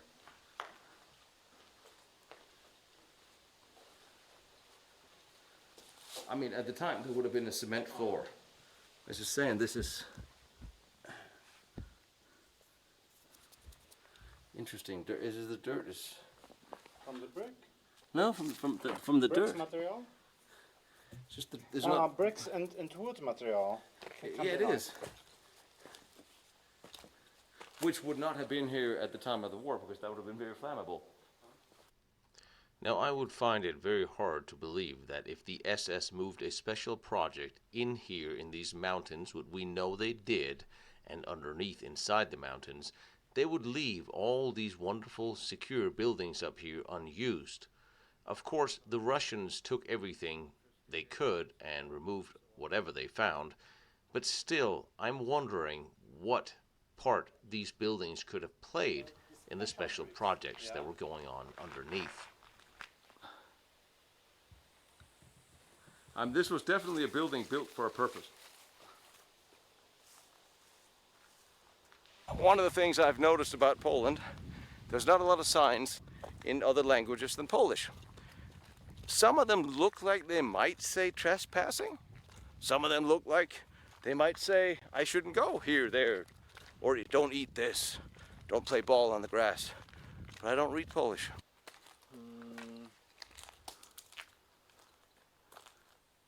Okay, so this is definitely big enough for trucks to drive through here. Conveyor. The conveyor. Conveyor, yeah. So that's the way the conveyor belt ran up there to the fly trap behind us. Here we have the pillars for the conveyor belt that will transport the ammunition. The stairs is, I don't even know what, but it was certainly built for a purpose. There's no doubt that this whole installation was built specifically for what it was. And here's the truck trench that I'm guessing this pulls up to a bunker. So the trucks could drive in one end and then out the other. Over here. Now this should be relatively simple to figure out. Trucks go in safety and load munition in safety. But it doesn't seem to be that straightforward when you really look at this. Definitely Yeah,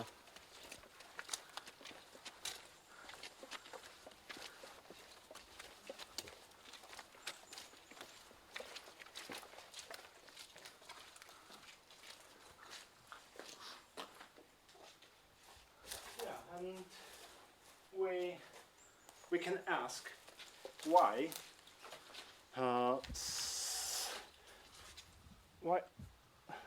Nazi to need so high level of security for transport some materials when here we are seeing only two storages, little storages. And they're very small. Very small, yeah. Cabling, Yeah. holders for electrical cabling. And then you had, it's hard to see if there was even a door. 300s. But yeah, this is very strange. And this is a very strange shape. I mean, this is a very unusual shape of a opening for German engineering. I have not seen that, and that's a different. That would probably been a ladder here, I would guess. Then again, these are at a different spacing. This is a different spacing than this, so something would have been sitting here. Not a ladder. That would be a reason for a ladder. And these holes up there could have been part of protrusion for camouflage. There would have been camouflage netting over this driveway. Electrical. Electrical. Yeah. And this whole thing would have been covered up Yeah. with camouflage and everything, so it couldn't be seen from the air at all. But these very interesting looking structures. And what's interesting, it doesn't look like there's room for a heavy gate. It doesn't look like there's a very large steel gate, and yet it is incredibly protected and hidden. And apparently the Nazis trained mosquitoes to attack anybody here, and those mosquitoes are still here. For comparison, I wanted to show you what munition storage bunkers typically looked like on the Atlantic Wall, or a bigger one here. But I'm going to take you to Jutburg to show you what the German munition storage World War I looked like. Jutburg was pretty much a military town that was built before World War I by the Kaiser. And there was a huge ammunition storage and manufacturing plant here, and these are the bunkers in the forest surrounding the town. Das ist Strom dran. Ja, natürlich. Jetzt schaltet hier die Licht an. But this electrical wire doesn't look like a Russian area. Does this look like old World War II? It looks like the 30s. This is, what are we looking at, 1 Meter, 1,5? So this is Baustärke 3. Old style electrical installation. That China? Ja, Porzellan. Porzellan, ja. Und das ist welche Jahrzeit? Das Dritte Reich oder?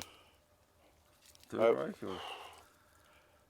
If there was electrification, it could be from the early 20th century.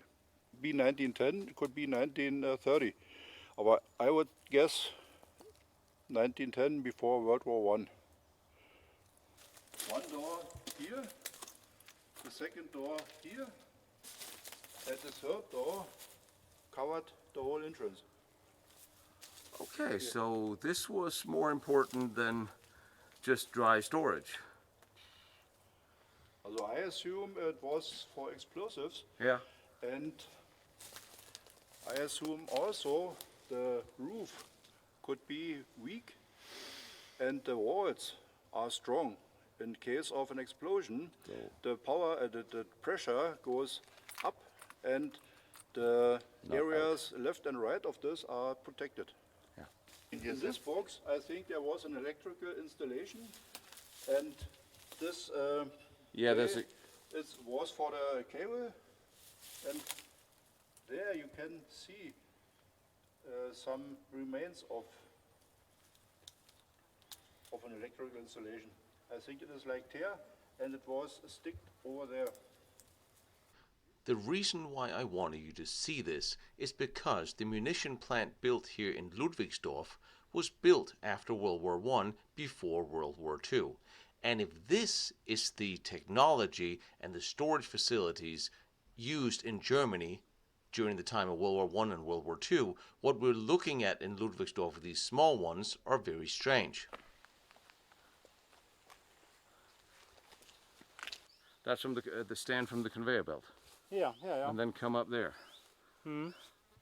You look at this, and regular ammunition would have been produced here. From the security measures that's taken, this was not just an ammunition factory. But we don't yet know really what else, but that is definitely my first impression.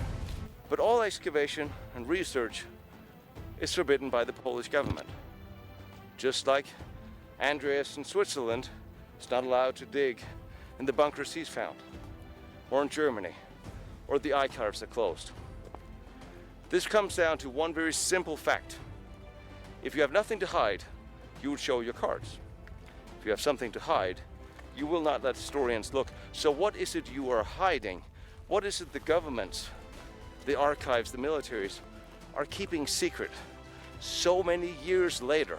This series, I will always give you my initial thoughts while I'm on the ground and memories are fresh. Granted, this is the first day I ever saw the henge. Later on, having a web chat with Joseph, something came to mind. I noticed that in the center of the henge, there's this little round, looks like a fire pit, which it might be, but it could also be a hole leading down to the underground tunnels. And what really surprised me was when I was looking over the building, there was another one that was identical. And certainly in the tunnels beneath, I saw no circular hole in the roof. So that's something I need to get back to. I'm going to gather my thoughts and come back here in a couple of days. You want to come here. You want to come see this. Not necessarily because of the rumor of the UFO, because, come on. We all kind of, that's a little high flying. I get the effort, but this is worth seeing for so many more reasons. And something went on here. This was definitely not just small bullets they were making in this place. There's more to it. On the opposing side of the valley are the mining company buildings from the mine that it used to be. But I wanted to take a look at the slope coming up on the opposing side, because there was some interesting bunkers that Christoph played in as a kid, and they had a very interesting setup. Yeah. Yeah?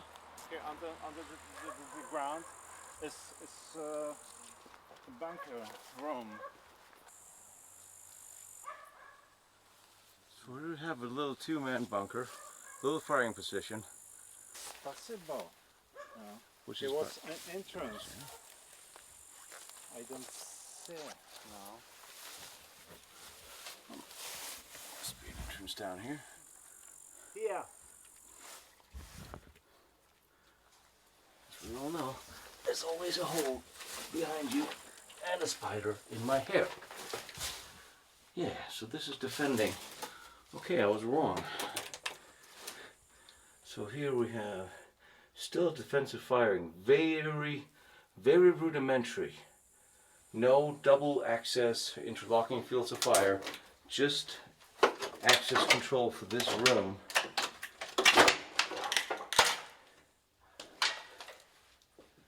And when I said room, obviously what I meant was a bunch of hallways underground. Holy shit. Here you have single arched.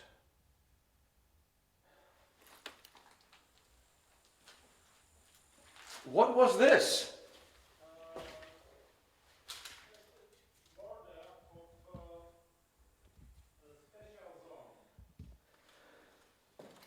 Okay, so this demarked the border.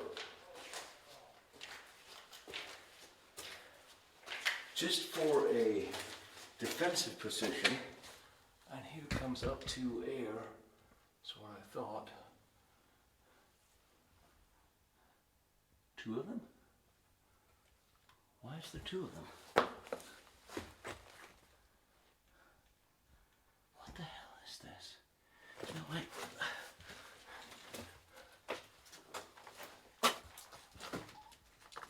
Yeah, that's locked off. I get that.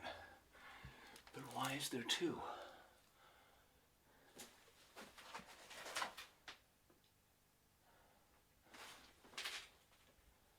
I see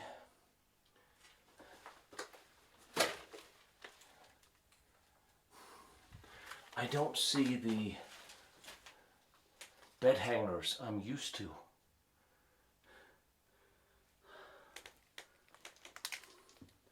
Oh, saw, different things. It's full of stuff. This was bricked up to the outside for some reason. Jesus. And this is bricked off, which means there's probably something behind there, or it could be dead end. Again, I'm not seeing bed hangers anywhere. A lot of modern. So this is one of the bunkers that was used to secure the inner area of the hinge. And it goes on to another. Actually, that looks like a top vision port without a platform. That makes no sense.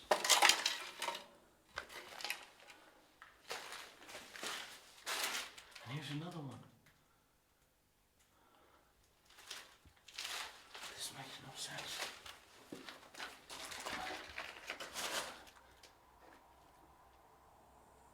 There are four. This is basically two hallways divided up into 4 rooms with a few smaller rooms, but there's 4 emergency exits, which are also air towers, of course, and a very rudimentary machine gun position at the front.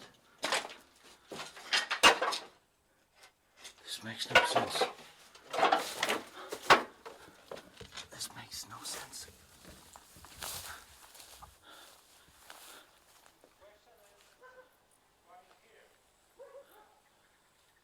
It's not the only question I have. This makes no sense.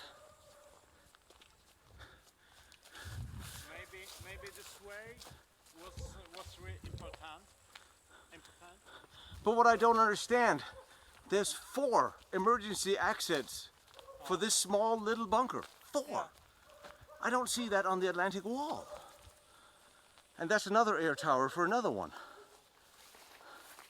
that is not connected with those.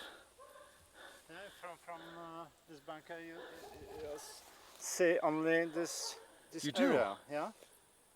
And that looks Not the you don't even see the road. yeah. You don't see the road, you don't see the you actually you see into this.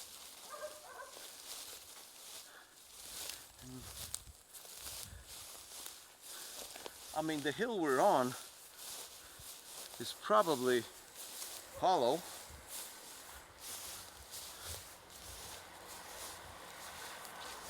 There's another air with staircases. Again, this is filled up. Yeah, but for what?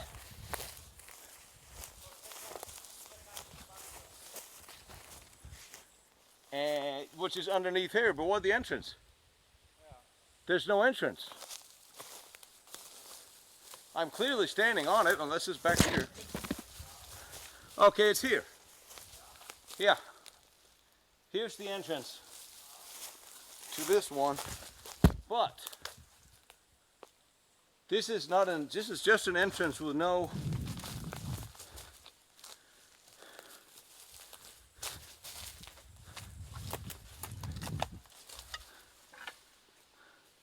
And again, everywhere we see these.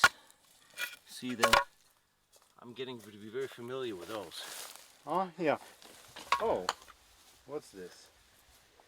Always remember, there's always a hole behind Shaft? you. It's, well, possible. At this point in time, anything's possible.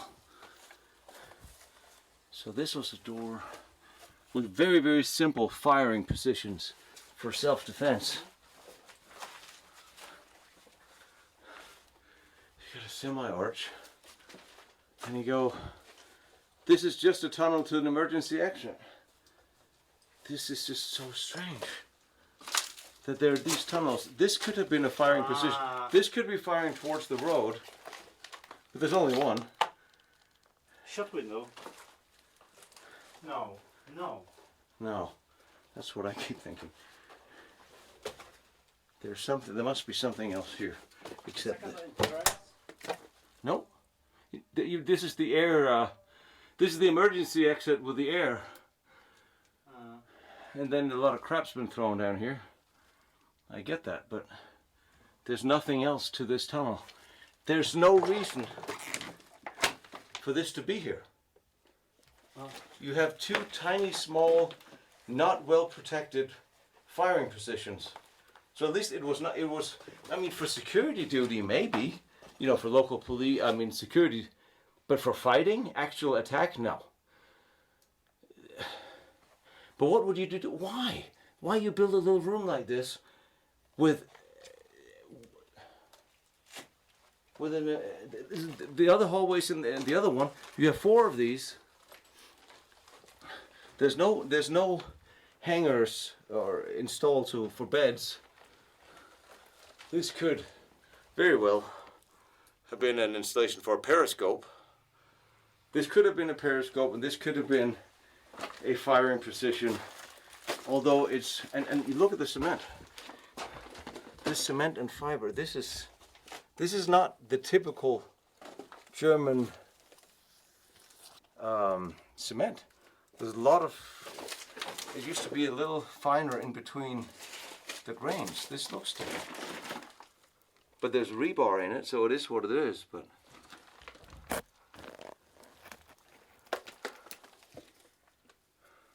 It's maybe gneiss. It's material from Riese tunnels, yeah?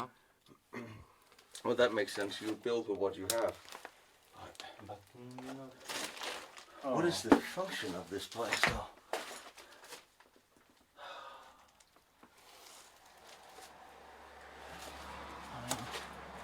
Firing position. This is, yes, this is facing the road, but it is flimsy. There's no interlocking fields of fire here. There's no. And you get it right next to the factory. And I'm guessing there's a lot more of these.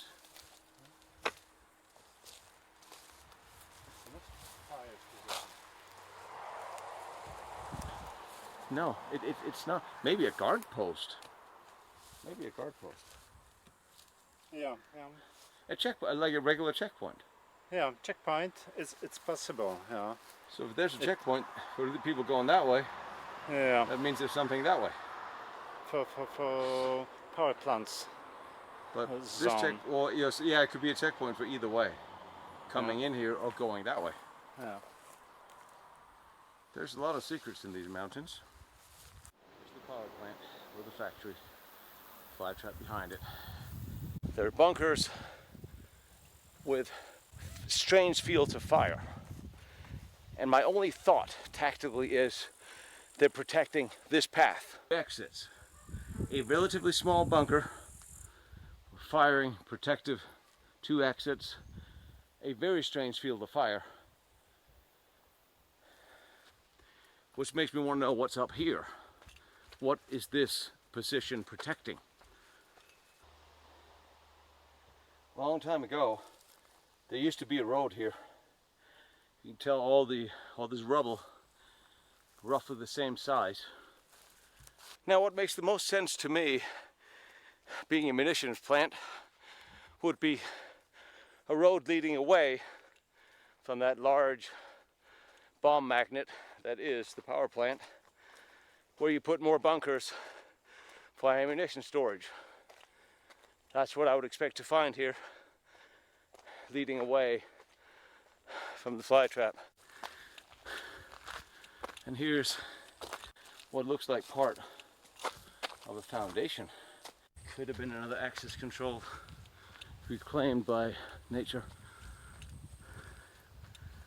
This is hard to tell because these small roads branch off in several directions and it's a very large forest.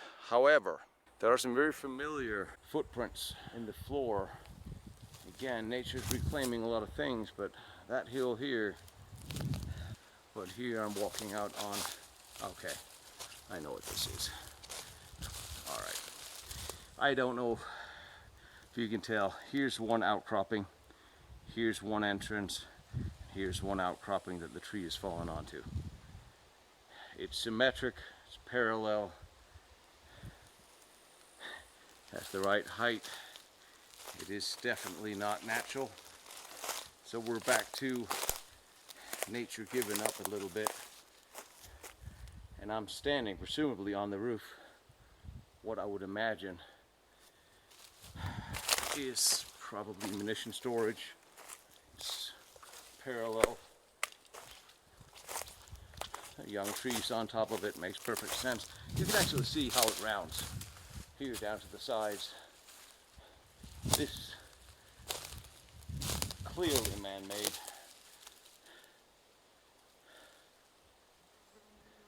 Sticks out in two directions and is covered up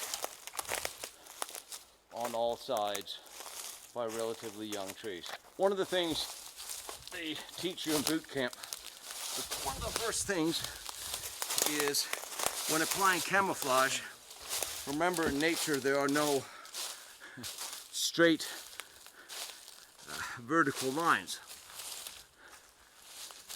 And here's clearly symmetry.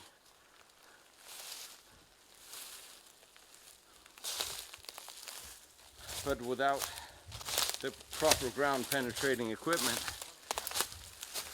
it's hard for me to determine. It's triangular top and another one over here. Yeah, well, again, nature didn't do this. Of course, people are digging here. This is man-made. Deep groove in the ground here.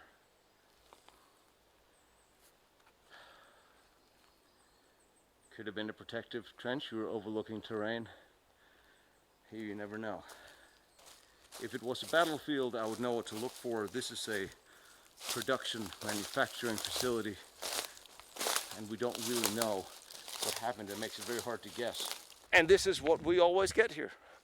Every time I look for an answer and find something that resembles an answer, it comes with another question. The official story for that whole installation was it was a munition plant. Okay, now if you buy that, munition was produced in the outskirts of Berlin by the army. What was all the SS people doing here? Why was it so top secret, highly protected and guarded? And why can we then still not find the papers? See, every time we come up with an answer, there's more questions. There's nothing here makes sense.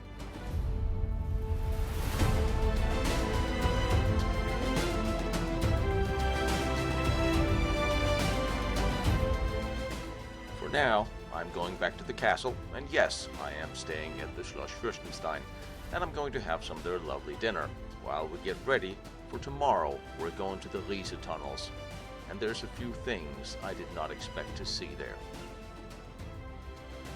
I think there's a fairly strong possibility we're looking at a heavy water production facility, and there's quite a few reasons.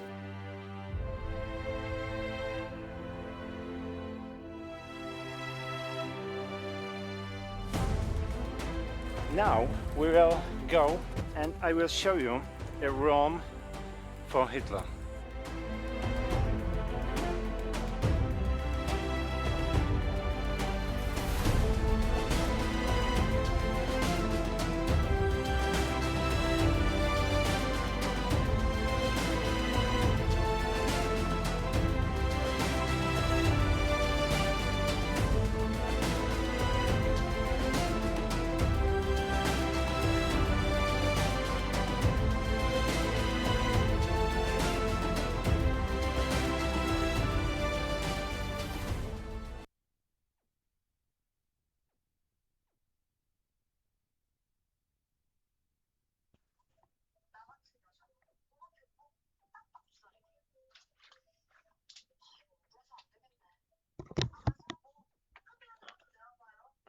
Alright, up now is Military Veterans Archives.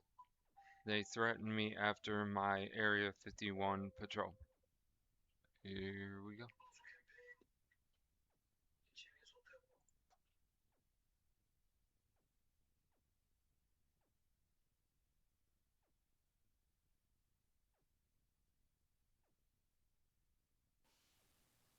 The file was classified top secret. I know what's in it because I was the one holding the flashlight that night in November of 1998. They told me it was just a routine perimeter check. Section 7, they said. Nothing ever happens out there. But what I saw at 0300 hours that morning shouldn't exist. Not according to any physics I understand. Not according to anything the Air Force has ever admitted.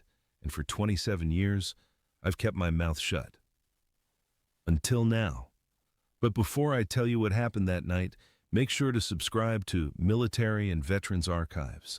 We bring you stories like this every single day, stories that need to be told, truths that deserve to be heard. Hit that subscribe button. My name's Ryan Mitchell. I'm 62 years old now, living in a small town outside of Reno. But in 1998, I was 25, fresh out of the Marines, and I'd just landed what I thought was the cushiest security job in Nevada. Area 51, Groom Lake, the most classified military installation in the United States. I grew up in Ohio. Small town, nothing special. My dad worked at a factory, my mom was a teacher. I joined the Marines right out of high school because I wanted adventure, wanted to see the world, got my wish, spent 4 years doing security details at various bases, learned how to handle a rifle better than most, learned how to keep my mouth shut even better. When my enlistment was up, I wasn't ready to go back to Ohio, wasn't ready to work at that same factory. So I took a job with a private security contractor. Pay was good, real good, twice what I'd made in the Corps. The catch? I had to sign non-disclosure agreements thicker than a phone book. Had to pass background checks that made my Marine clearance look like a library card application. They didn't tell me where I'd be working until after I signed everything. That's when they flew me out to Nevada, drove me down a dirt road for what felt like hours, and finally told me the truth. Area 51. Most people think it's some kind of joke, some conspiracy theory cooked up by people who watch too much TV. But it's real, very real. It's just not what most people think it is. The base sits in a dry lake bed in the middle of nowhere. Groom Lake, they call it, though there hasn't been water there since before I was born. Mountains surround us on all sides, restricted airspace for miles in every direction. If you get within 10 miles of the perimeter, you'll find armed guards with authorization to use lethal force, no warnings, no second chances. I worked the night shift, midnight to 8 in the morning. Most nights were boring as hell. Walk the fence line, check the sensors, report anything unusual, which was almost never. The other guards called it the graveyard shift, and they weren't wrong. Nothing but sand, stars, and silence. We weren't allowed to bring phones or cameras, weren't allowed to take notes. Everything we saw, everything we did, stayed in our heads. They split us into teams, 2-man patrols. I was usually paired with a guy named Marcus, ex-Army, about 10 years older than me, built like he could bench press a Humvee. He'd been working at the facility for 6 years when I arrived, knew the layout better than anyone. Rule number 1, Marcus told me my first night, don't ask questions. See something weird? Doesn't matter. Hear something strange? Forget about it. Your job is to walk, watch, and report threats. Nothing else. What kind of threats? I asked. He just looked at me. The kind that tries to get in, not the kind already here. That should have been my first warning. For the first 6 months, nothing happened. I walked the same sections of fence every night, checked the same sensors, saw the same empty desert. Marcus and I would chat about sports, about women, about what we'd do when we finally saved up enough money to quit. Normal stuff. But there were things I noticed, things that didn't add up. Lights in the sky, not planes. I'd spent 4 years watching aircraft take off and land. These moved wrong. Too fast, then suddenly stopped. Changed direction without banking. Silent. Marcus saw my face the first time it happened. Test aircraft, he said flatly. Don't think about it. Test aircraft don't move like that. Then it's not your problem. He kept walking. Subject closed. There were buildings I wasn't allowed to enter. Hangars with no windows and doors that required biometric scans I didn't have clearance for. Sometimes at night, I'd see lights on inside those buildings. Hear sounds, mechanical but strange. Like metal scraping against metal, but with a pitch that made my teeth hurt. Once, I asked a senior supervisor what was in Hangar 19. He just smiled. Nothing you need to worry about, Mitchell. Stick to your patrol route. I learned to stop asking questions. Then came November of 1998. It was a Tuesday night. Temperature had dropped into the 30s, which was cold for Nevada. Marcus called in sick, first time in 6 months. They paired me with a new guy, someone I'd never worked with before. Thompson, young kid, maybe 22, barely out of the Army. Section 7 tonight, the shift supervisor told us. Standard sweep. Should be quiet. Section 7 was the far northwest corner of the facility. Nothing out there but sand and the outer fence.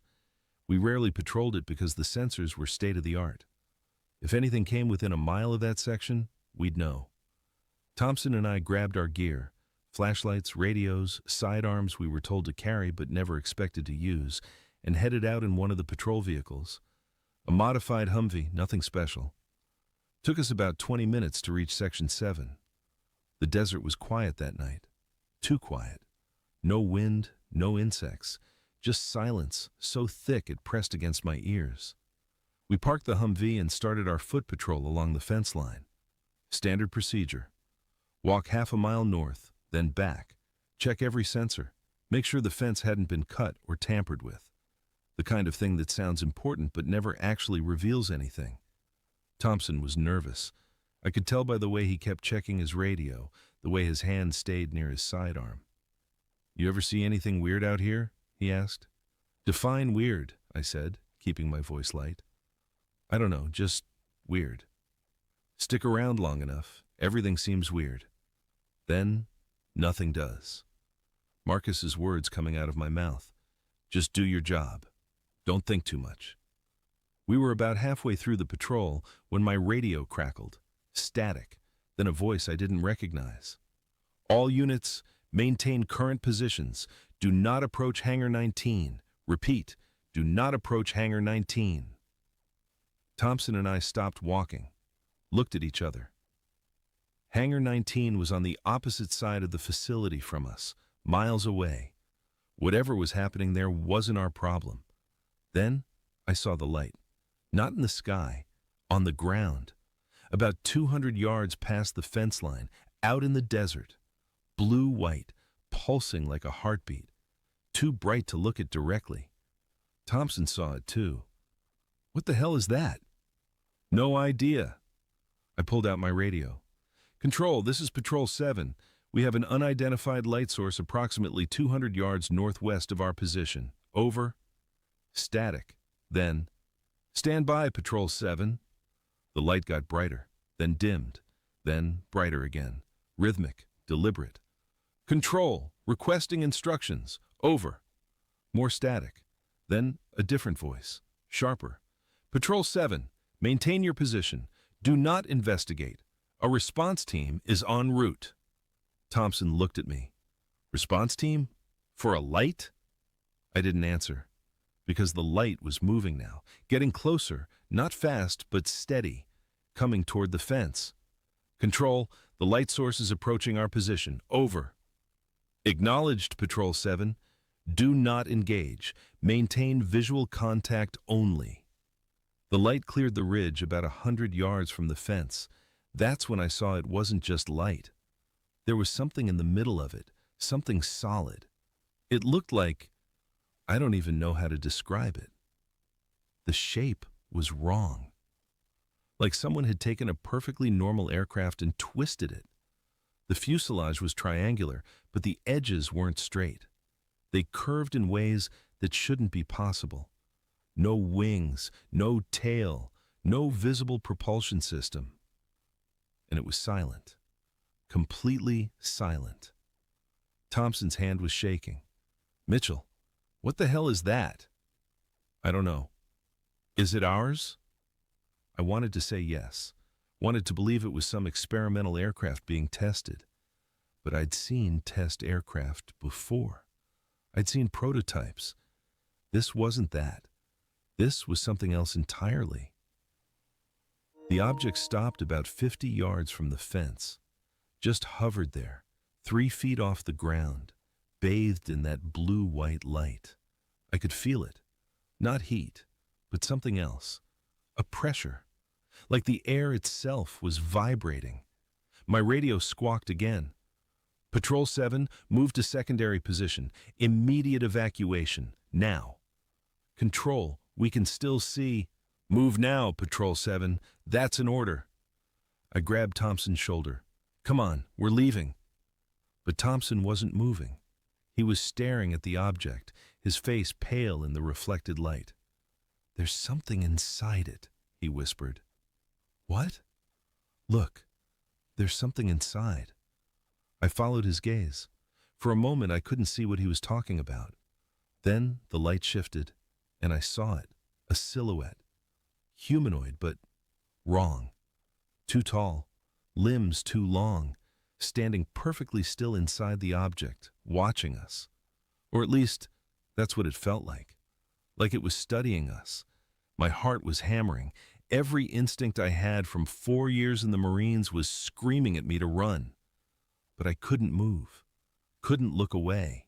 Then the object tilted. Not like a helicopter tilting forward. It just changed orientation, like gravity didn't apply to it. The blue light intensified for a moment, so bright I had to shield my eyes. When I could see again, the object was gone. Just gone. No sound, no trail, nothing but empty desert and that terrible, pressing silence. Thompson dropped to his knees and threw up. I keyed my radio with shaking hands. Control, the object is gone. Request immediate. Patrol 7, return to base immediately. Do not discuss what you saw. Do not speak to anyone. A debrief team will meet you at the security office. The drive back to the main facility felt like it took hours. Thompson didn't say a word. Neither did I. What was there to say? What words could possibly describe what we'd just seen? When we got back, 3 men in civilian clothes were waiting for us. No badges, just cold expressions and colder eyes. They separated us immediately. Put me in a small room with concrete walls and 1 fluorescent light. No windows, no clock. 1 metal chair. I sat there for what felt like forever. Could have been 20 minutes, could have been 2 hours. Time stopped meaning anything. Finally, the door opened. One of the civilians walked in carrying a manila folder and a digital recorder. He set them on the floor, there was no table, and sat in the only chair. Staff Sergeant Mitchell, he said. Not a question. Tell me what you saw tonight. So I did, every detail, the light, the object, the figure inside. I told him everything because I didn't know what else to do. He listened without interrupting. When I finished, he was quiet for a long moment. Then he smiled. It wasn't a friendly smile. That's an interesting story, he said. Very creative. But here's what actually happened. You and Private Thompson were conducting a routine patrol of Section 7. At approximately 0300 hours, you observed unusual atmospheric conditions, possibly ball lightning or similar meteorological phenomenon. The conditions dissipated after approximately 5 minutes. You returned to base and filed a standard incident report. Do you understand? I stared at him. That's not what happened. Yes, he said firmly. It is, because that's what will be in your official report. That's what you'll tell anyone who asks. That's what you'll remember for the rest of your life. I know what I saw. He leaned forward. Staff Sergeant Mitchell, you signed 17 separate non-disclosure agreements. You swore an oath. You took money, very good money, in exchange for your discretion. What you think you saw tonight never happened. Are we clear? I wanted to argue, wanted to stand up and tell him to go to hell. But I looked into those cold eyes and realized something. This man had power I couldn't begin to understand. He could make me disappear, could make my family disappear, could erase everything I'd ever been. So I nodded. Ball lightning. Atmospheric conditions. Got it. Good. He stood up. You'll be reassigned to a different section effective immediately. Thompson has already been transferred to a facility in Arizona. You will not contact him. You will not discuss tonight with anyone. Not your family, not your friends, not your priest, no one. Ever. He left the folder on the floor. Inside was a typed incident report. Ball lightning, atmospheric conditions, a standard patrol with nothing unusual to note. All I had to do was sign it. I signed it. They let me go home that morning.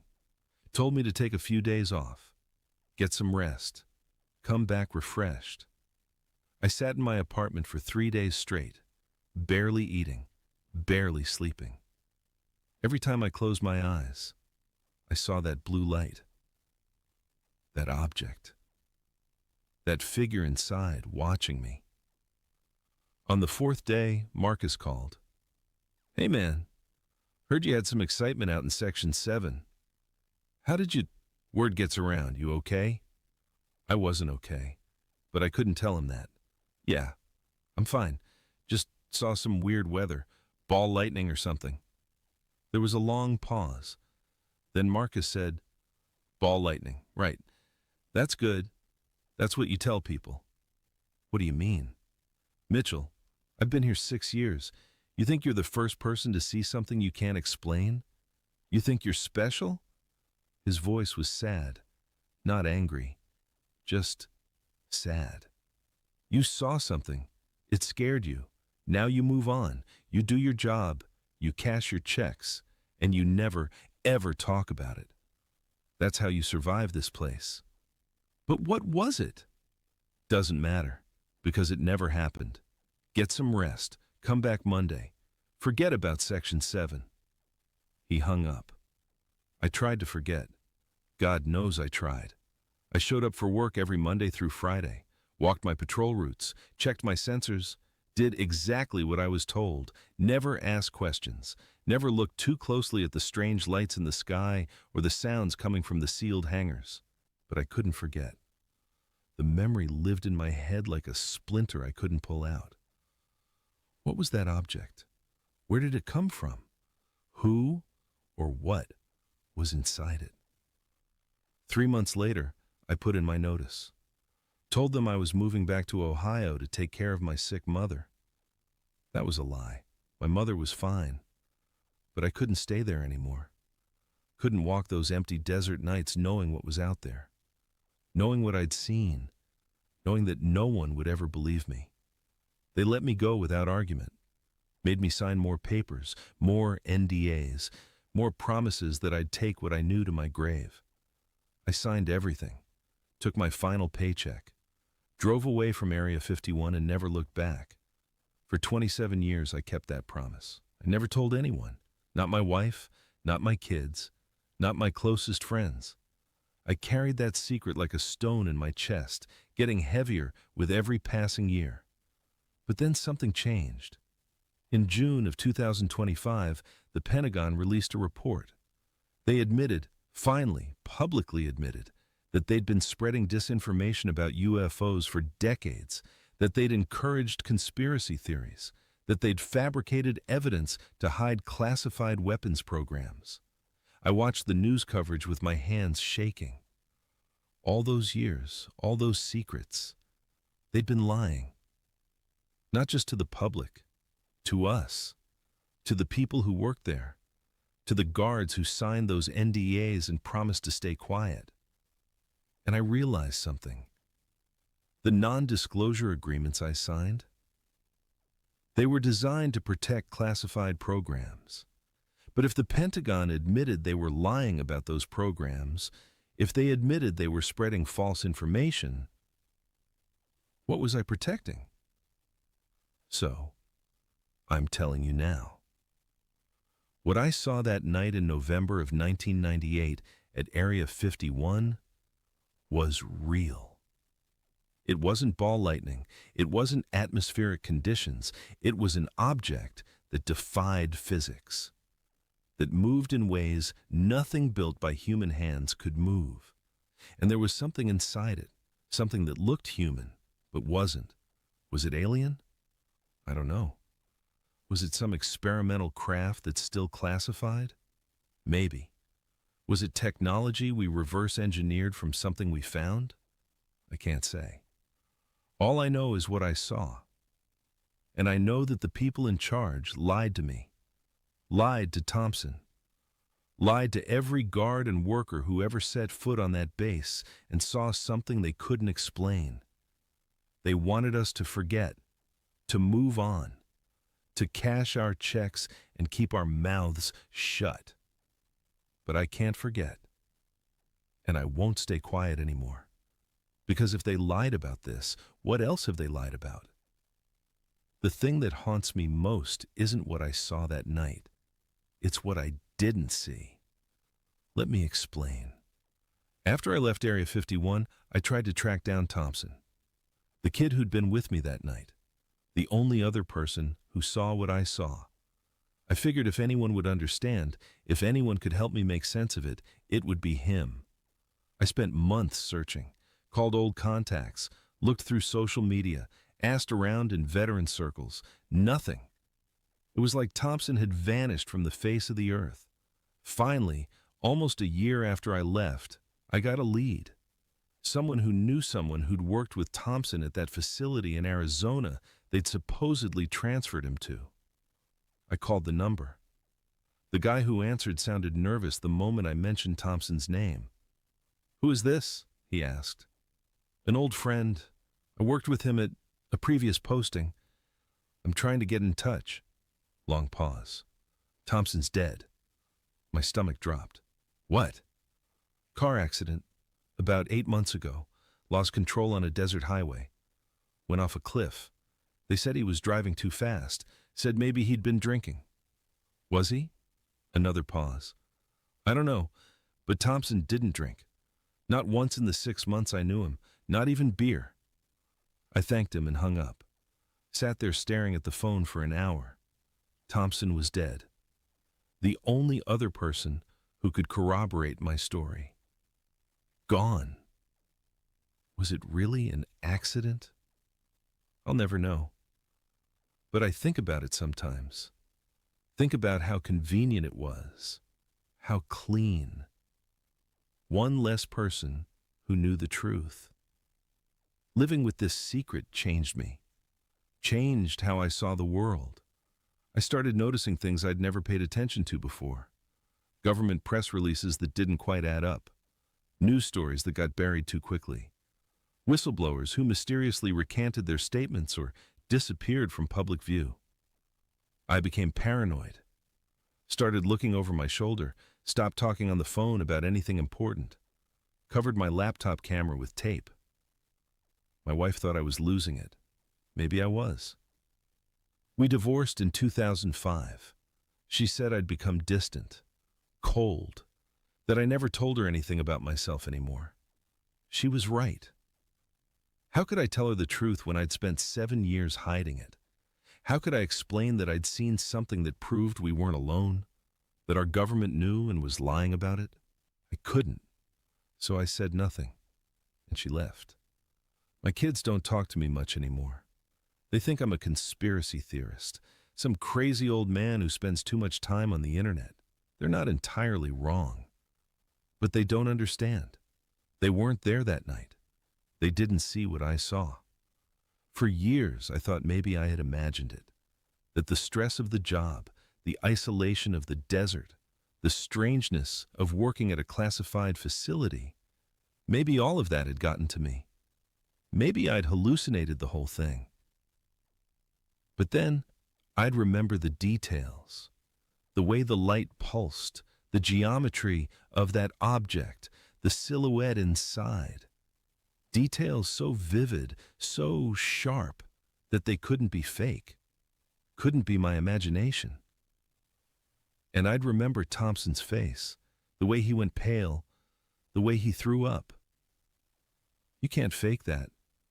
You can't imagine someone else's terror. So I knew it was real. But knowing didn't help. Because I couldn't tell anyone, couldn't prove anything. All I had was a memory and a certainty that would drive anyone listening to me insane.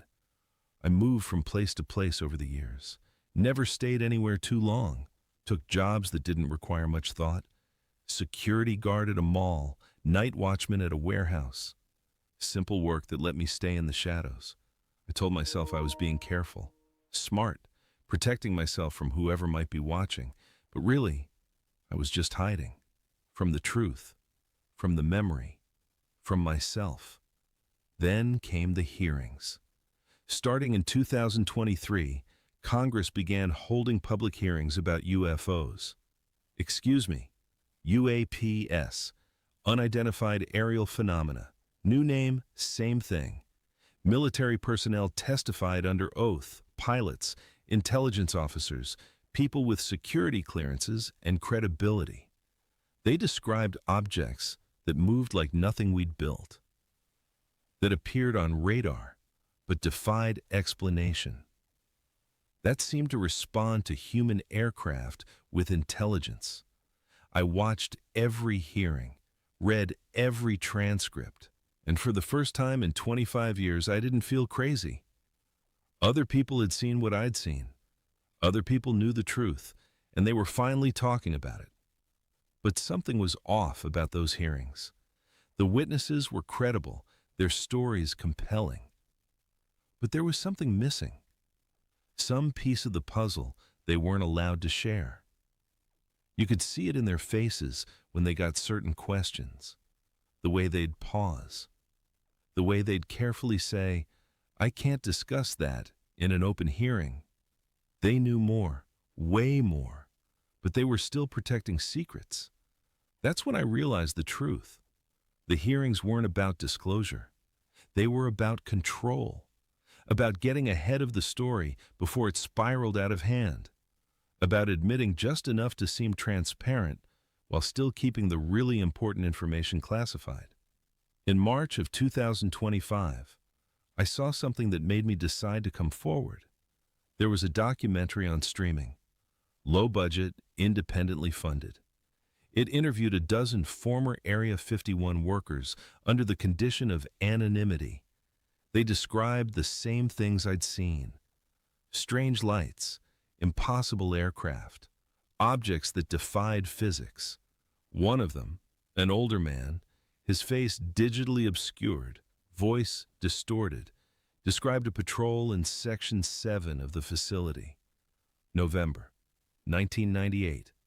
Blue light, triangular object, figure inside. I almost fell out of my chair. That was my story. My exact story. Down to the month and year. Was it Thompson? Had he survived somehow? Was it someone else who'd been there that night? I couldn't tell from the distorted voice or obscured face, but it meant I wasn't alone. Someone else remembered. Someone else was willing to talk. I tried to find out who made the documentary. Sent emails. Made phone calls. Got nowhere. The filmmaker had used a pseudonym. The production company didn't exist. The whole thing disappeared from the streaming platform 2 weeks after it aired. But I'd seen it. I knew it was real. And I knew that if other people were finally speaking up, maybe it was time for me to do the same. So here I am, telling you a story I swore I'd never tell, breaking promises I was paid to keep, violating NDAs that could land me in prison. But I don't care anymore. I'm 62 years old. I've spent 27 years looking over my shoulder, 27 years wondering if I imagined the whole thing, 27 years carrying a secret that's eaten me alive. I want the truth out, whatever that means, whatever happens to me. Let me tell you what happened after I saw that documentary. 3 days later, I had a visitor. I was at my apartment in Reno. Small place, 1 bedroom, Nothing fancy. It was evening. I'd just finished dinner. There was a knock at my door. I looked through the peephole. A woman, 30s maybe, professional looking, suit and briefcase. No one I recognized. I opened the door with the chain still on. "Can I help you? Mr. Mitchell? Ryan Mitchell?" My blood ran cold. I hadn't used my full name in years, just went by my middle name at work. How did she know? "Who's asking?" She held up an ID badge, Defense Intelligence Agency. "I need to speak with you. May I come in?" Every instinct told me to slam the door, to run, but I didn't, because I was tired of running, tired of hiding. So I opened the door. She came in, set her briefcase on my kitchen table, and looked at me with the expression I couldn't quite read. Not hostile, not friendly, something in between. "Mr. Mitchell, we're aware of your employment at a certain facility in Nevada from 1997 to 1999. We're also aware of an incident that occurred in November of 1998 during a patrol of Section 7. I said nothing, just stared at her. She opened her briefcase and pulled out a folder. "We've recently become concerned about certain information circulating in the media. Documentary films, testimony before Congress, online forums, information that could compromise ongoing classified programs. I haven't said anything to anyone. We know. You've been very discreet. We appreciate that." She slid the folder across the table. "This is a new non-disclosure agreement. Sign it, and you'll receive compensation. $50,000, just for maintaining your silence for another 10 years. I looked at the folder but didn't touch it. "What if I don't sign?" Her expression didn't change. "Then we can't guarantee your safety, or your family's safety. There are parties who would prefer certain information remain hidden, permanently." There it was. The threat I'd been waiting for since I left Area 51, the other shoe finally dropping. "And if I sign?" I asked. "Then you go back to your life. No one bothers you. No one threatens you. You collect your money and you forget any of this ever happened." I thought about it. $50,000. That was more than I made in a year at my current job. I could use that money. Could finally stop moving from place to place. Could maybe rebuild some kind of relationship with my kids. All I had to do was keep lying. Keep pretending I never saw what I saw. I looked at this woman, this agent, this representative of whoever wanted me quiet, and I realized something. They were scared, truly scared. Because if they weren't, they wouldn't be here. They'd just make me disappear. The fact that they were offering money, trying to buy my silence, meant they couldn't just kill me anymore. Too many people were talking, too much attention. One more mysterious death would raise questions they didn't want raised. I picked up the folder, opened it, read the agreement carefully. It was exactly what she said. Sign on the dotted line, keep quiet for 10 more years, collect $50,000. Then, I did something I'd wanted to do for 27 years. I ripped the agreement in half. The woman's expression finally changed. She looked surprised, maybe even impressed. "Mr. Mitchell, I'm done," I said. "I'm done lying. I'm done pretending. I saw something that night, something real, and I'm not going to hide it anymore." She stood up slowly. "You understand what you're doing?" "I understand perfectly. Once you speak publicly, there's no taking it back. Your life will change, forever. My life changed 27 years ago. I've just been too afraid to admit it." I walked to the door and opened it. "You can go now." She looked at me for a long moment. Then she picked up her briefcase and walked to the door, paused on the threshold. "For what it's worth, Mr. Mitchell, I believe you. I've read the reports. I know what's out there. But believing the truth and speaking it are two different things. Be careful." Then she was gone. I stood in my apartment for a long time after she left.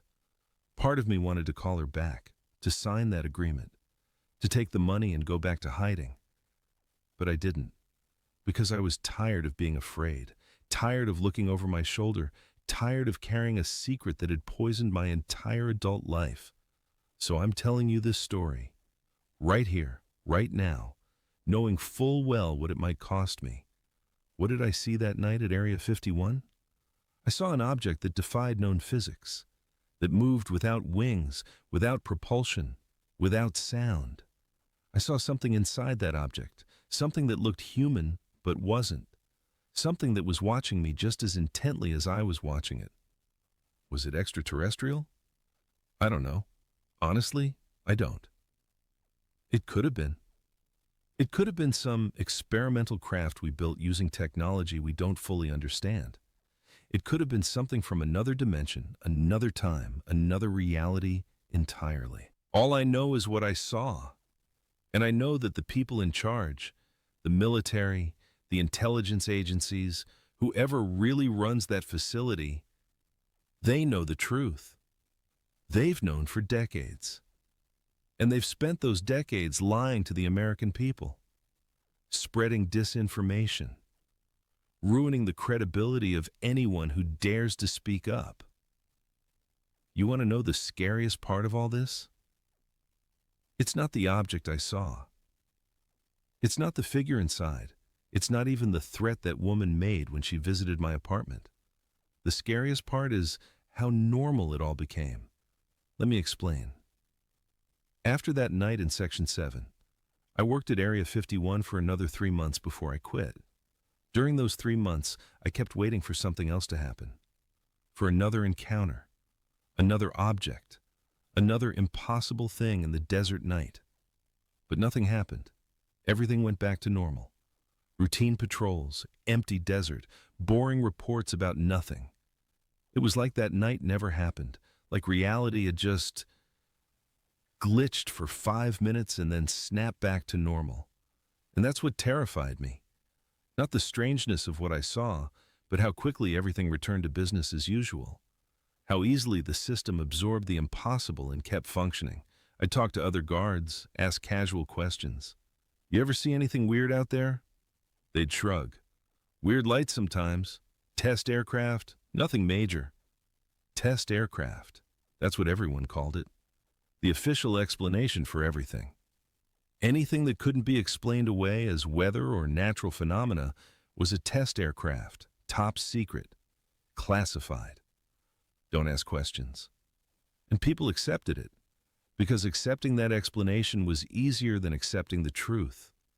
I spent years researching after I left, trying to understand what I'd seen, trying to find others who'd seen the same thing. There were plenty of stories, online forums, self-published books, documentary films, hundreds, maybe thousands of people claiming they'd worked at Area 51 or other classified facilities, claiming they'd seen things that shouldn't exist. But most of them seemed off, too detailed, too fantastical. Stories about underground bases with alien prisoners, about government deals with extraterrestrial species, about time travel and dimensional portals and technologies that could only exist in science fiction. The thing is, my story is boring compared to those. I didn't see aliens walking around a secret base. I didn't tour underground facilities or witness advanced technology being demonstrated.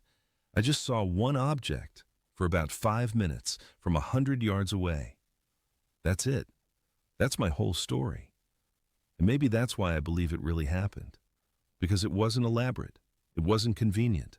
It didn't fit into any grand conspiracy theory or narrative structure. It was just a thing that happened and then was over. Real life is like that. Messy, incomplete. Random encounters that don't lead anywhere, don't explain anything, just happen. But try telling that to people. Try explaining that you saw something impossible, but you can't explain what it was or where it came from or what it meant. That you have no proof, no evidence, nothing but a memory, and the absolute certainty that what you saw was real. People don't know what to do with stories like that. They want closure. They want answers. They want the story to mean something. I don't have answers. I just have questions. And after 27 years, Those questions haven't gone away. They've just gotten louder. What was that object? Where did it come from? Who or what was inside? Why did it come to the fence that night? Was it interested in us, or were we just in the way? And the biggest question of all, how many other people have seen things like this? How many other stories are out there, buried under non-disclosure agreements and threats and fear? There's something else I need to tell you, something I've never admitted to anyone. I've seen it again. Not at Area 51, not in the desert, but I've seen that same blue light 3 times over the past 27 years. The first time was in 2004. I was living in Colorado at the time, working night security at a corporate office building. It was about 3 in the morning. I was doing my rounds when I looked out a window and saw it. That same blue-white light pulsing in the distance, too far away to make out details. But I knew what it was. I could feel it in my bones. It stayed visible for maybe 2 minutes. Then it was gone. The second time was in 2012. I was living in Oregon by then. Different job, different life.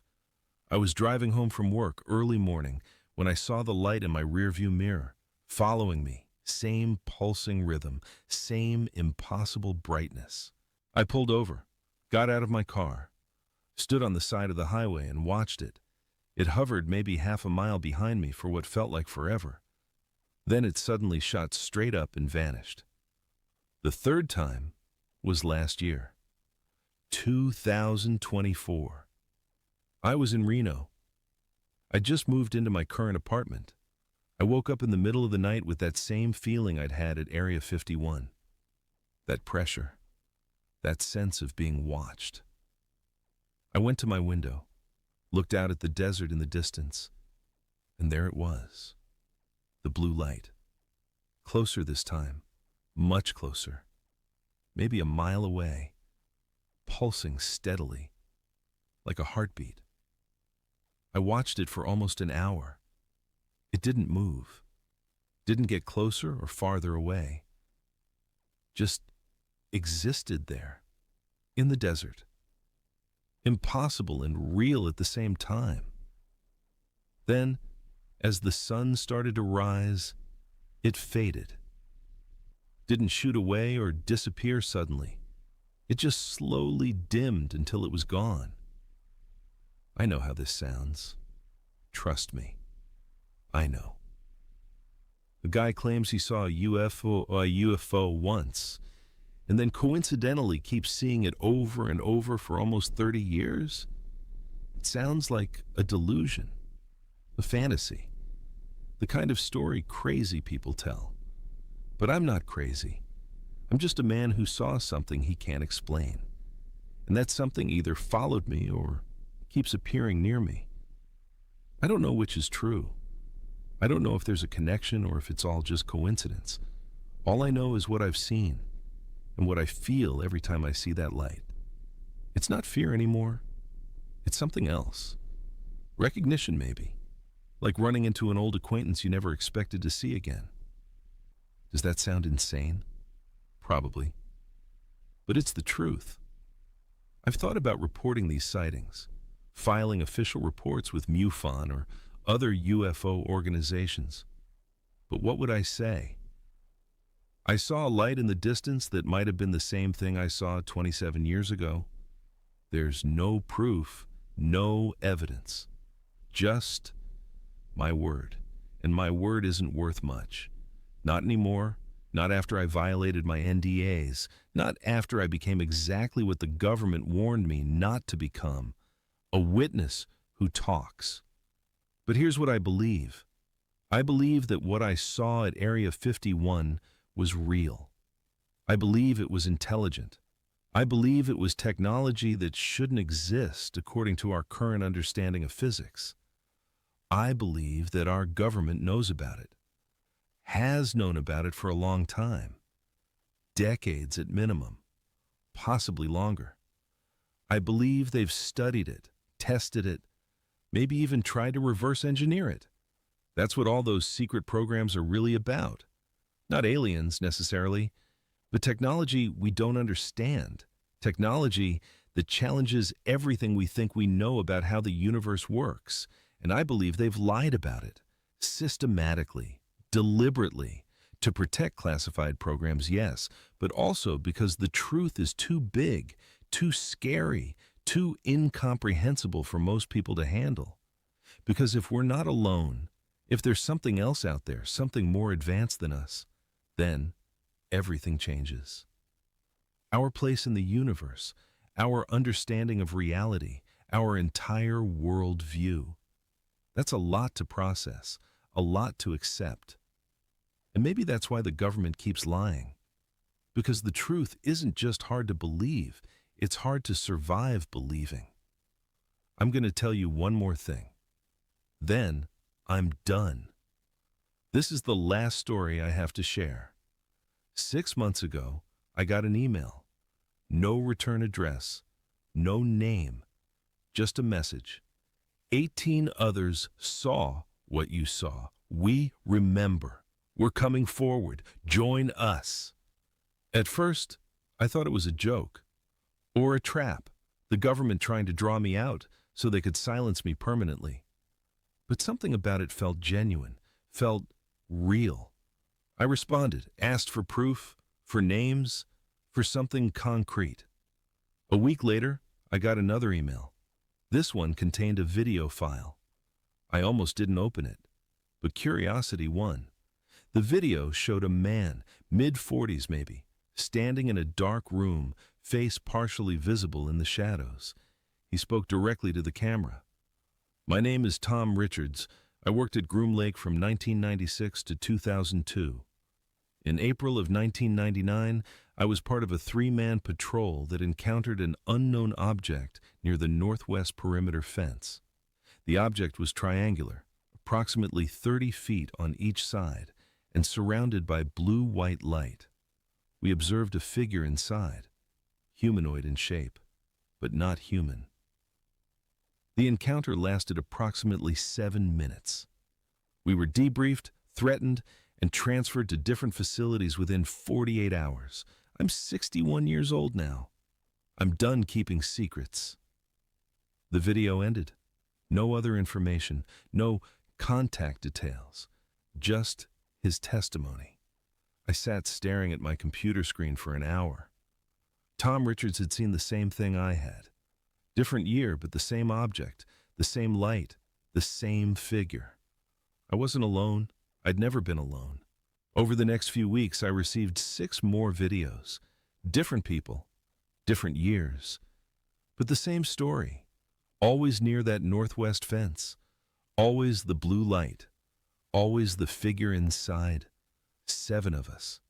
7 witnesses to the same impossible thing. 7 people who'd been told to stay quiet, who'd been threatened, who'd carried the secret for years or decades, and now we were all speaking up. I don't know what's going to happen next. I don't know if anyone will believe us. I don't know if the government will try to discredit us or threaten us or worse. But I'm past caring. We all are. Because we've lived with this truth for too long. We've let it poison our lives, destroy our relationships, drive us to isolation and paranoia. No more.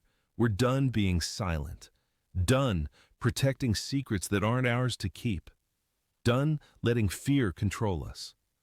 Whatever the truth is about Area 51, about that object, about what our government knows, it deserves to be told. The American people deserve to know. The world deserves to know. Are there aliens? I don't know. Maybe. But that's not really the point. The point is that there's something out there. Something that can do things we can't explain. Something that's been documented by multiple credible witnesses over multiple decades. Something that challenges our understanding of reality itself.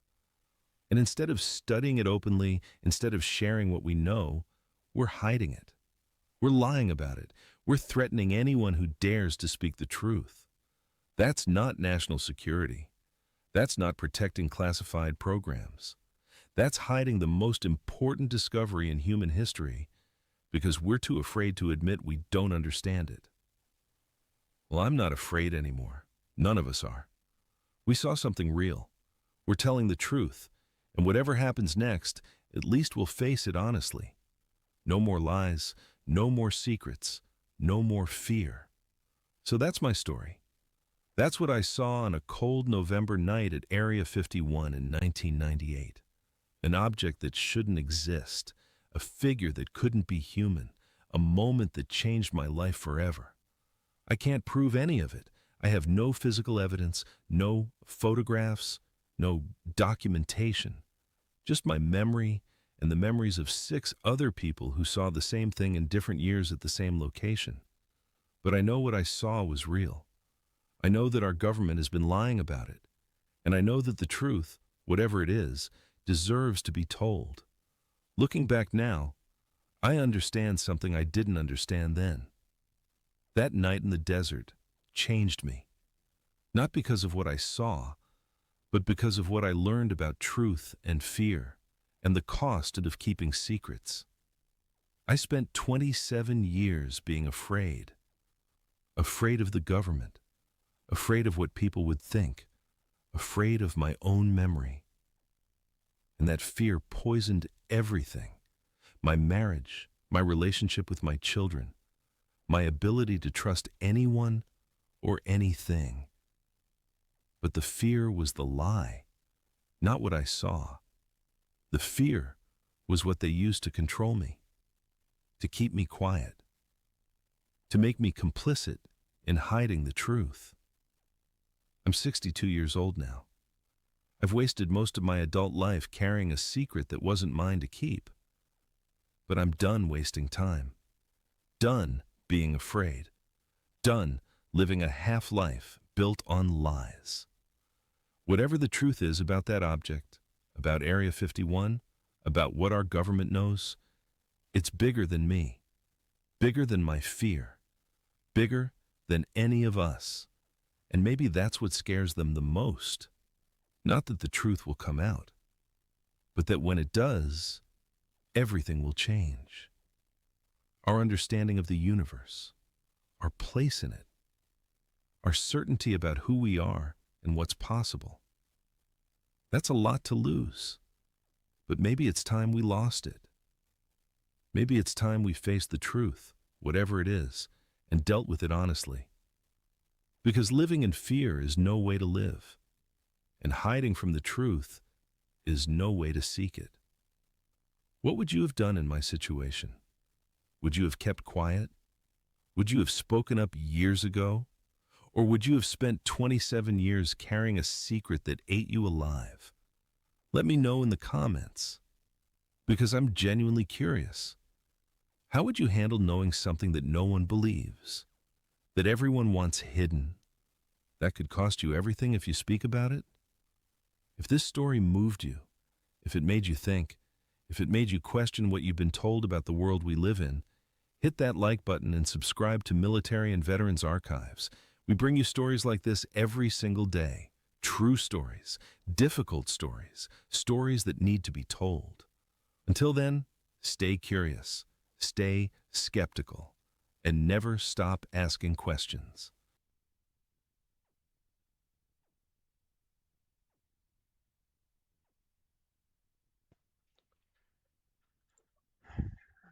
All right. Up now is my lunch break. World history is lost. 1800s made people insane. Here we go. Let's get to it.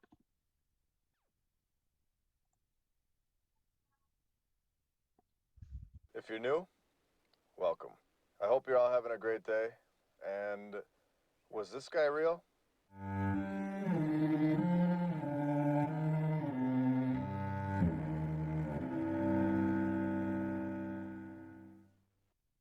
Is the mainstream narrative of insane asylums built to terrify you? Is it here to distract you from what they really are? Are insane asylums here to scare you from the truth? If you had to ask me, I would say yes. Why did insane asylums just start popping up out of nowhere, all at the exact same time in the 1800s? Going back to the theory that our new timeline begins around the year 1800, we have another thing that begins in the mid-1800s, insane asylums. Let's move over to New Jersey and see what's going on with the Greystone Park Psychiatric Hospital. Actually, let's call it by its original name, the State Asylum for the Insane at Morristown. This only took 5 years to build in 1876. It was in use for 132 years after closing in 2008 and being demolished because they needed room for a parking lot. Making sense? I feel like we're at the point where any building with pillars that go up to the second floor and supposedly built in the 1800s needs to have demolition put on hold. We can't be knocking these buildings down. They need to be preserved so that we can all see them if we want to. Just reading that this building was demolished in 2015 is tough to read. This building should still be standing. The architect for this building was Samuel Sloan. And I just want to take a look at this guy's resume.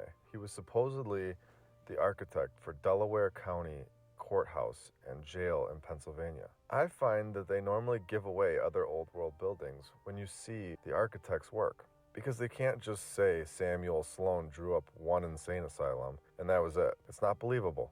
So they show you other old world buildings if you dig a little. Now, when I search the story on the courthouse, Wikipedia is blank, nothing. This is so interesting. This building is clearly built by the old world, in my opinion.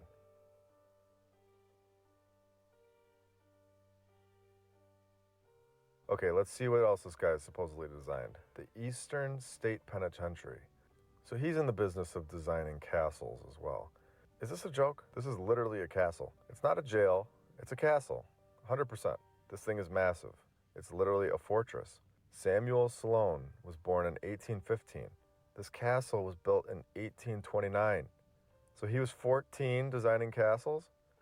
At this point, I think we can all agree that Samuel Sloan did not design these structures. In my opinion, this is a complete destruction of the narrative. The entire story is void at this point. How can we trust any of this that they tell us? It's total nonsense. Are these characters even real? What's on the menu today? Lobotomy, anyone? I had that yesterday. I think I'll go with electric shock therapy. Great! We'll just do that until you forget about the 7th tower. Sound good? Alright, I don't know what that was, but let's move on. So the question that's being asked, and it's being asked for good reason, is were these insane asylums put into place for the people that remembered the old world and needed them to keep quiet? It's very possible that is what's going on here. In the 1700s, nobody was in an insane asylum because there weren't any. 1600s, everyone was good. But of course, once 1800 hits, everyone is insane everywhere. By 1880, there's 139 asylums that had been supposedly built, or in my opinion, the building had been found and repurposed. But anyway, they're still using it for these insane asylums. I want to show you guys this guy. Richard Snowden Andrews, born in 1830 in the District of Columbia. He fought in the Civil War. He was responsible for being the architect for a church. Looks nice. Weston State Hospital, which I'm going to get into. A high school. Nice. Normal. A governor's house. Good. Looks nice. Then what is this? Did he get the blueprints from God? What school did he go to in a few months where he learned how to design this? Out of nowhere, he knows how to design Greco-Roman style buildings? What is going on here? Time to talk about Weston State Hospital. The construction began in 1858 in West Virginia. Snowden began his architectural career in 1857. So this was his first project. And of course, here we go again. If you've seen my last 12 episodes, you will be extremely excited to hear that the prisoners were responsible for the construction. The prisoners were just so skilled and superior in the 1800s. Everyone knows this, of course. And here we go. The grounds covered exactly 666 acres. Is anybody shocked about that? I don't think so. People were admitted into this insane asylum for a variety of reasons, including asthma, laziness, egotism, greediness. Are you kidding me? Laziness? Let's really put a pin into this theory and show everyone what is going on here. I mentioned that these buildings are found and repurposed. And are you ready for this? Efforts towards adaptive reuse of the building have included proposals to convert the building into a Civil War museum, a hotel, a golf course complex. Can this be any clearer?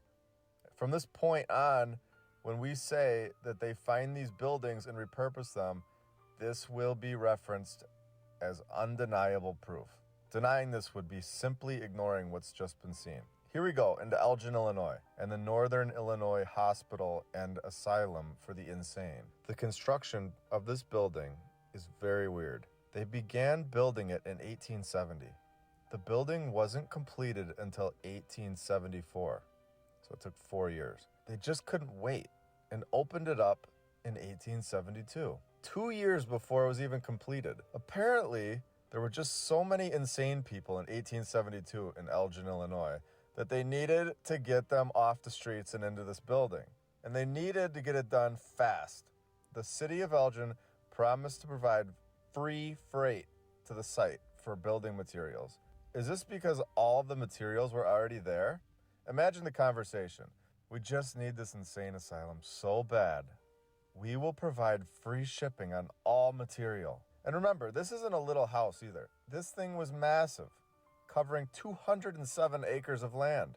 Prior to 1894, they were denying some people and saying they weren't sick enough. The state of Illinois did not like this at all and changed the law so that everyone could be admitted into the insane asylum, even if you weren't insane. Come on down. In 1983, the governor closed this operation down. And this building sat here for 10 years and was supposedly haunted, probably because they don't want anybody to go check it out. Then, of course, they demolished it in 1993 because of being abandoned. Knock it down so nobody will ask questions. What's weird is that they continued to be operational here at this exact site, even up to this very day, but knocked down the main building. I was able to interview a member of the DuPage County Health Department. DuPage is the county that Elgin is located in. He was able to tell me that the patients were electric shocked in the basement, given lobotomies often. Patients were put inside of wooden boxes and basically tortured in this insane asylum.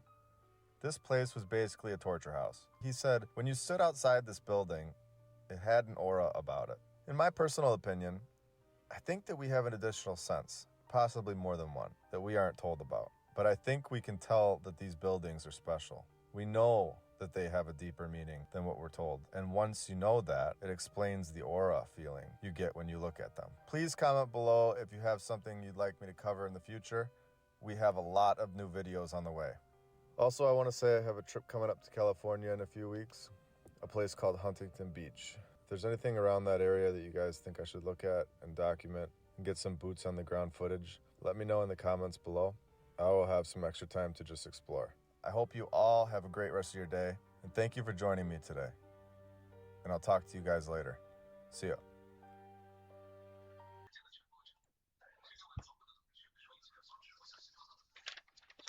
Up now is Area 52.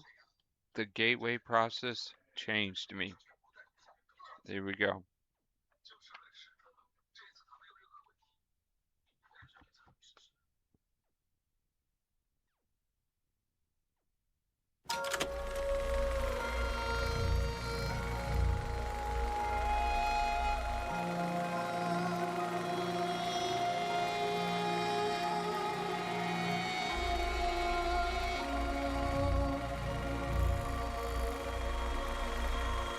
Ladies and gentlemen, welcome to another episode of Debriefed. Today we will be talking about, first of all, I'm joined by a really good friend of mine. You guys know him already. This is Nelson Dellis.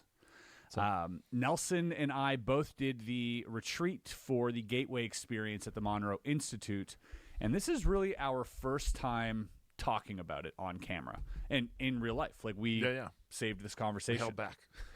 Before we get into this, guys, I would encourage you to check out the Patreon for extra content, including extra episodes of Debriefed, and not to mention all the full interviews, the uncut interviews from the last documentary series that we did and the previous ones before that.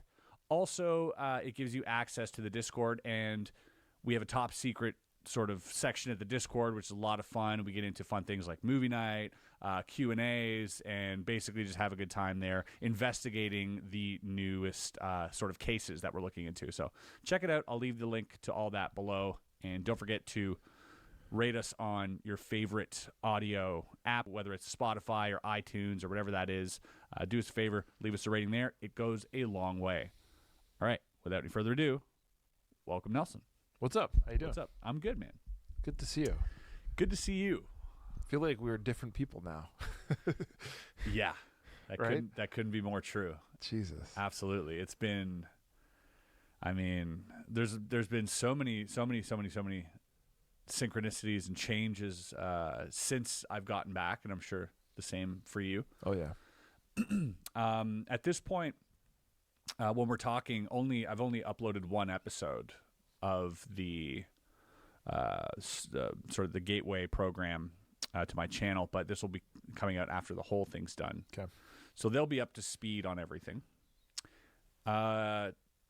Let's start with before, because I read an interesting article. This was on LinkedIn, and it was the Monroe Institute, and they had an article based on if you look back, and I wanted to mention this, and I held back, but if you look back at the previous weeks leading up to this, how many things had to line up and how many things were preparing you for this experience. Okay. Yeah. And if you look back now, can you think of any? Yeah. I mean, I think even the circumstances to which I found myself, like, even considering going. I mean, I know the first time I thought, oh, it would be cool to do this with you or whatever at all, was when we were with Joe, last Joe McMonagle last year. And he mentioned that we could do a course with him or at least to visit the Institute. I'm like, yeah. I'll probably never really have a time to do that. Like, I don't know if it's on my radar. I had the same feeling. And even when you told me that you were going to do this Creator Week or that it was even a thing, you know, I was actually accepted because I threw my hat in the ring. I was like, yeah, I got to do it. But I couldn't quite make it work. Yeah. You know, and I was kind of bummed. I was like, I wanted to do that with Chris. It would have been kind of like the next step in what we're doing, but it didn't work out. But I told you this, that I felt like it was maybe better that I did it, or that I was supposed to do it on my own, you know, that it was an experience I needed to like do on my own. And so how that kind of played out was kind of interesting before. Because you'd made everything happen, but then like things prevented you from being there. Because initially, so the creator program that they set up was the first time they've ever let creators film the process, the Gateway program process, and that whole experience. It's never been documented from the inside. That's wild. And so Paul Citarella, who works there, you know, he's been just a great person to talk with, because he's the one who really organized all of this and is trying to propel Monroe Institute into, you know, a new era where people are aware of this stuff. So it's really cool. And I reached out to Nelson. I was like, we got to do this together. Yeah. And we both said yes. We both agreed. And then you kind of backed out last minute because you had, you know, personal family stuff. You have a new child. Yeah, it boiled down to childcare. I mean, everything's so. You had a newborn difficult to take care of, and it's not the time to take a retreat. No. I mean, my wife's very understanding. So it's like, if we have the help, it's cool. Yeah. And I had lined up help, but it fell through. Yeah. And then we were kind of like, one of my little ones was sick, and it was really just like all hands needed to be on deck. Wasn't there something with flights too?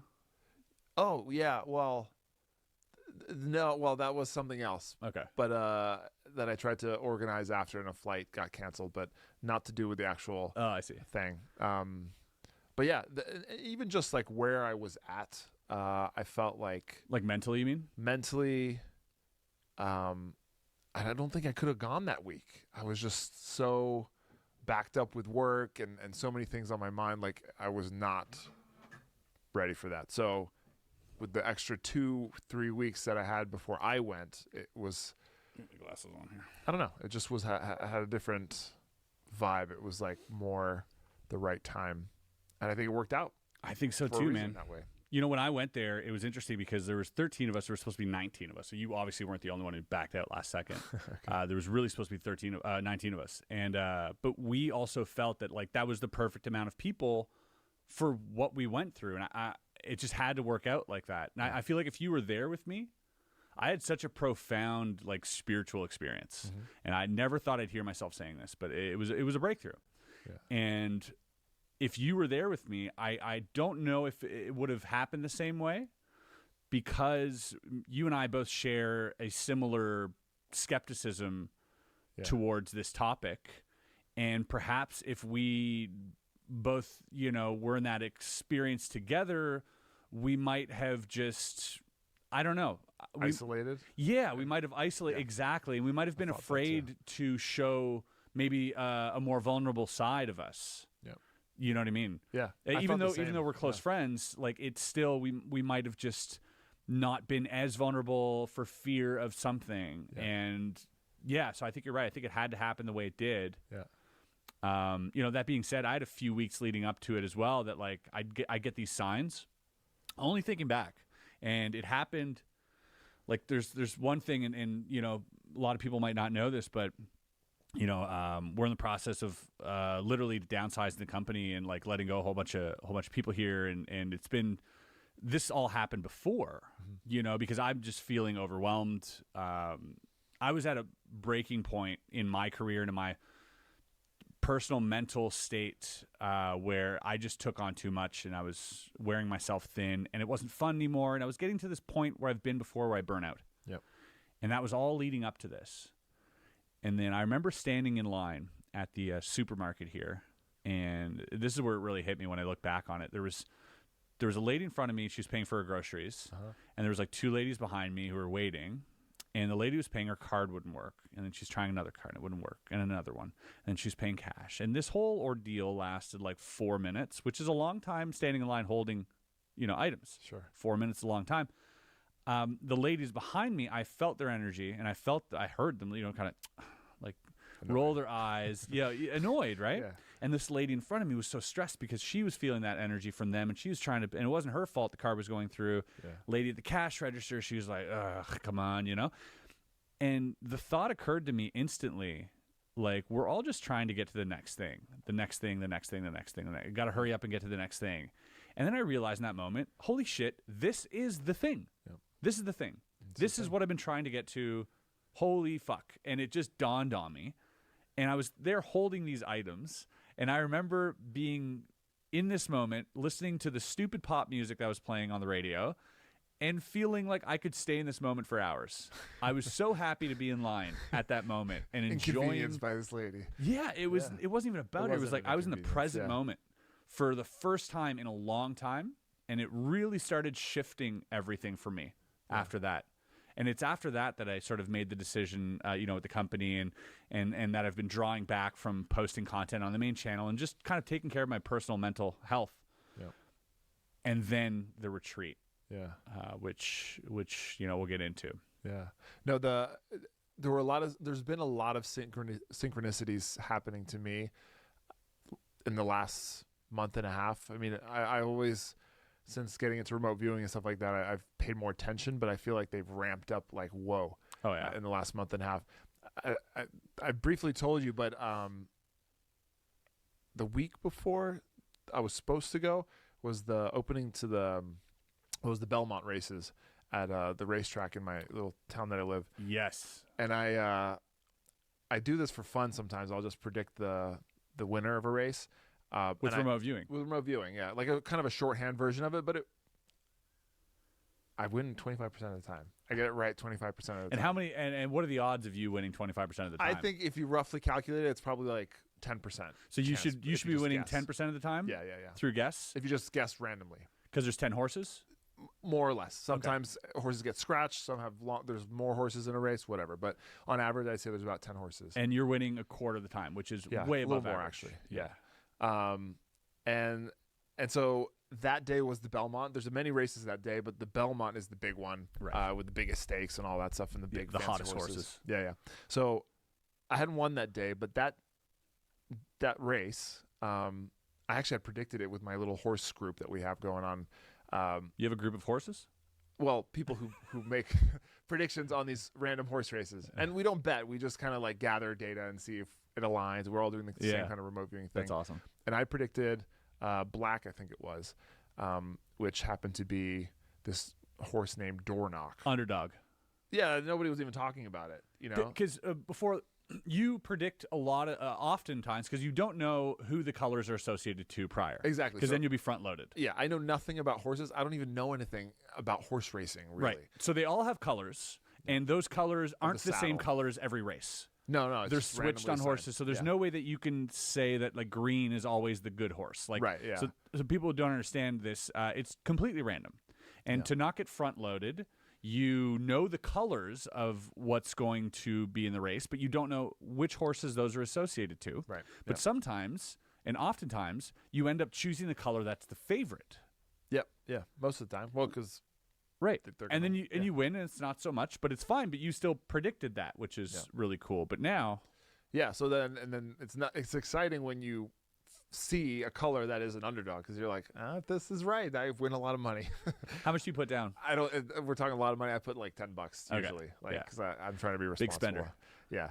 And it's the fun of the Belmont. You know, put a little cash. It's always fun. But anyway, so I was going to make my bet, do it in cash there because it's very old timey, and I walk across. And there were 50,000 people that day. Holy cow! It was a very busy day. Holy horse! Holy horse. And I walk across like a chunk of change, just a single dime, along my path on a thing for me to see, and I pick it up. And usually when I pick it up, most of the time, and I put it like in my little jar or whatever at home, something good happens, like financially, like an omen. Like I get a gig or some opportunity comes up. And this it's wild because I already had this sense that I had guessed the right horse in the day before. I had told you it was black. Yes. And I was like, I know it's going to win. But the thing that differentiates this, and this is something that I felt in my remote viewing sessions as well, is it isn't a guess. Right. It is a knowing. And it's not a belief. It's not a fake it till you make it, a confidence thing. It is a knowing. Yeah. Like when you just know, you're like, oh, I know. Yeah. And it's hard to explain that it isn't just some guess. But when you know, right? Yeah. Okay. Yeah. And so I saw that coin and I was like, I'm on my way to make this bet for this thing that I know. This is wild. Nobody's picked this up. Like it's clearly in the path. Anyways, I go and make my bet and I'm like, $10. Like I know the horse. I know the winner. Like, let me put more. I end up putting 50 and I even felt bad for a second, but I remember thinking like, why do you feel bad when you know you've won the money? And I know it's very irresponsible to think like that, and that's why I don't really bet a lot. Yeah. But it was an interesting feeling to be so certain about something. And sure enough, the horse won. And it was a crazy race because he was a super underdog, and he was first out of the gates. And usually the first horse, you're like, oh, damn, loses gas. He's never going to. That's like a terrible sign in horse racing. But he stuck it out. It was wild. And I almost heard a pin drop in all those 50,000 people watching because they couldn't believe it. Well, and because nobody fucking bet on that horse. So they were all like, how many people do you think actually bet on that horse? I don't know. There's got to be a handful. I'm sure, yeah. The owners at least, right? Yeah. So anyway, I won a good chunk, and then wait. So it was the odds were you told me 17-1. I think it was even more. I think it went up. I think it might have been like 25 to 1 or something. 25-1. You bet how much? $50? Yeah. So you made like over $1,000. Yeah. Over $1,000 with a $50 bet is wild. Yeah. I was like, damn, I should put like my life savings. Obviously, you should have. But back, obviously that would have been irresponsible. Yeah. But but you still had the knowing that 10 wasn't enough. There was something, there was an omen with a dime. Yeah. And there was like some instinctive, intuitive knowing that, I have to put more because I know the answer to this. Yeah. And you did that, and you followed through on that, and you believed yourself. Yeah. And I'm not saying go out there to Hollywood or go out there to Vegas and start betting your life savings, but this is something that has come up for me a lot lately. If you get that feeling and that knowing, you must pursue it. Yeah. Because you will be, the universe kind of will reward you. Yeah. And it's funny because that feeling was kind of a new feeling. I've kind of had some of that for when I do remote viewing, but this felt stronger. And it's funny because in the retreat, that, like I'm sure as you're alluding to now, is it like that knowing feeling was a common theme in a lot of the experiences I was having. So that was maybe like a little teaser, before that happened. So very crazy. So, I mean, very crazy indeed. And just another thing that overlaps and that elevates this whole experience into reality. Yeah. You know what I mean? Right. Okay. Monroe Institute. So I Yes. had my experience, and then 2 weeks later, you had yours. Yep. So, we're roughly in the same time frame. Now, I had the upper camp. Yes. You had the lower camp. The mountain retreat. The mountain retreat. Yeah, I had the mountain retreat. You had the lower one. Yeah. So that's something I want to get into too, because my experience was a bit different than yours then. Yeah. In terms of what that felt like and looked like. We had this like cabin that we'd go to, and like you saw the video, it was a little more quaint. We went down to the lower camp, but that it looked pretty cool. Like, yeah, it's what I know. We did go up to yours and take a look around, and I had seen some of your pictures and stuff. So I was like, oh, that looks cool. But I remember thinking like, I kind of like mine better. Same. We had a pool. I would have loved it. We kept asking to use it, and they were like, no, you can't use it. I was like, what are you talking about? We swam in it every day. It's crazy. Every single day we hot, jumped in the man. pool. It was It was very hot. You had a lake, though, not too far away. That's true. And a couple of people went in the lake. I'm not a lake swimming person, but we did have that. But it was, I think because you have an amazing experience there, and the people there, like, you make it your own, Yeah. So I understand why. I'm sure if I had been set up there, I would have loved it more than the other. But it was cool. It felt a bit more spacious. Like we had the bigger open field with the crystal in the middle of the field. So cool. Yeah, it was nice like that. And you had the vistas of the mountain. Yeah. I don't know how much visibility you had. Yeah, from there. not You're much more, because like, the in it. trees. Yeah. And it was. When I got there, I was kind of like, oh dear, this is a bit stuffy and old time, and I don't know if I can stay here a week. And then I was put in a room with 2 other dudes. There was 3 of us in a room. I was like, where have they put me? Like, they put me in a closet, but it ended up being like so cozy and perfect. Yeah. Yeah. How restful were those nights in the check units? I was so relaxed. One of the things I said to myself was like, if I don't get anything out of this, I'm going to be the most relaxed version of myself. That's exactly what I said to myself on camera. Okay. I said the exact same. I was like, if nothing else, I need this. Yeah. I need to relax. I don't have to cook for my kids. I don't have to clean up after my kids. I don't have to hear my kids. I mean, I miss them, but it's just me and my thoughts. And I can sleep through all these exercises if I want, and that's. And worrying will do you no good in that situation, Also, the food is great. Right, yeah. 3 meals a day, cooked fresh every day. Delicious. Yeah. And I'm picky, and they had little options here and the salad bar and snacks whenever you wanted them. And yeah, exactly. Yeah, we had, so we have this place called the Fox's Den, or Fox Den or whatever. Yeah. Okay. And that's kind of where we got together before, and maybe because, so the way it played out, like we talked about it in the video, but you get up early on, you get the music, you get the tuning frequency, and then we have morning yoga or whatever, breakfast, and then you start your introduction to whatever it is you were learning. Yeah. And then probably do about 3 sessions before lunch with a debrief in between those. Yeah. Have lunch, and then we'd have a break from 1 to 4, which was really nice. Yeah. And especially, for creators on our end, gave us time to really film stuff and, interview people. And then at 4, we'd have another session, 1 or 2 meditations again, with debriefs. Then we'd have dinner, and then after dinner we'd have like an event. So either someone would come to talk, or we'd watch a movie, and that would go on till about 9-10 o'clock, and then a lot of people would taper off. But us, my group, every single night in the Fox's Den, I would host about 5 people. And some of them stayed and some of them interchanged. And I would perform magic till about 2 a.m. Holy shit. Wow. Every night. So there would be, but it wasn't just me performing magic. It was also like, we did this thing called the Cube in the Desert experiment. You know this? Another one, so I did this to everybody eventually, because people would, sort of chatter about it during the day. I was like, did you get to see the magic show last night? Did you you got to try this Cube in the Desert thing. And so people would come in the evening, and it was really such an awesome fucking thing to do with people, to connect with them on a personal, deeper level. Yeah. So we'd ended up doing that in the Fox Den, and there were snacks and everything, and But the thing is, I've never felt more rested in my life, even sleeping 4 hours a night. Yeah. Because we were meditating for 6 hours a day. Right. So I'd click out every now and then, but yeah. And I don't meditate. I've never meditated. I've tried, and I'm just like, I got better things to do.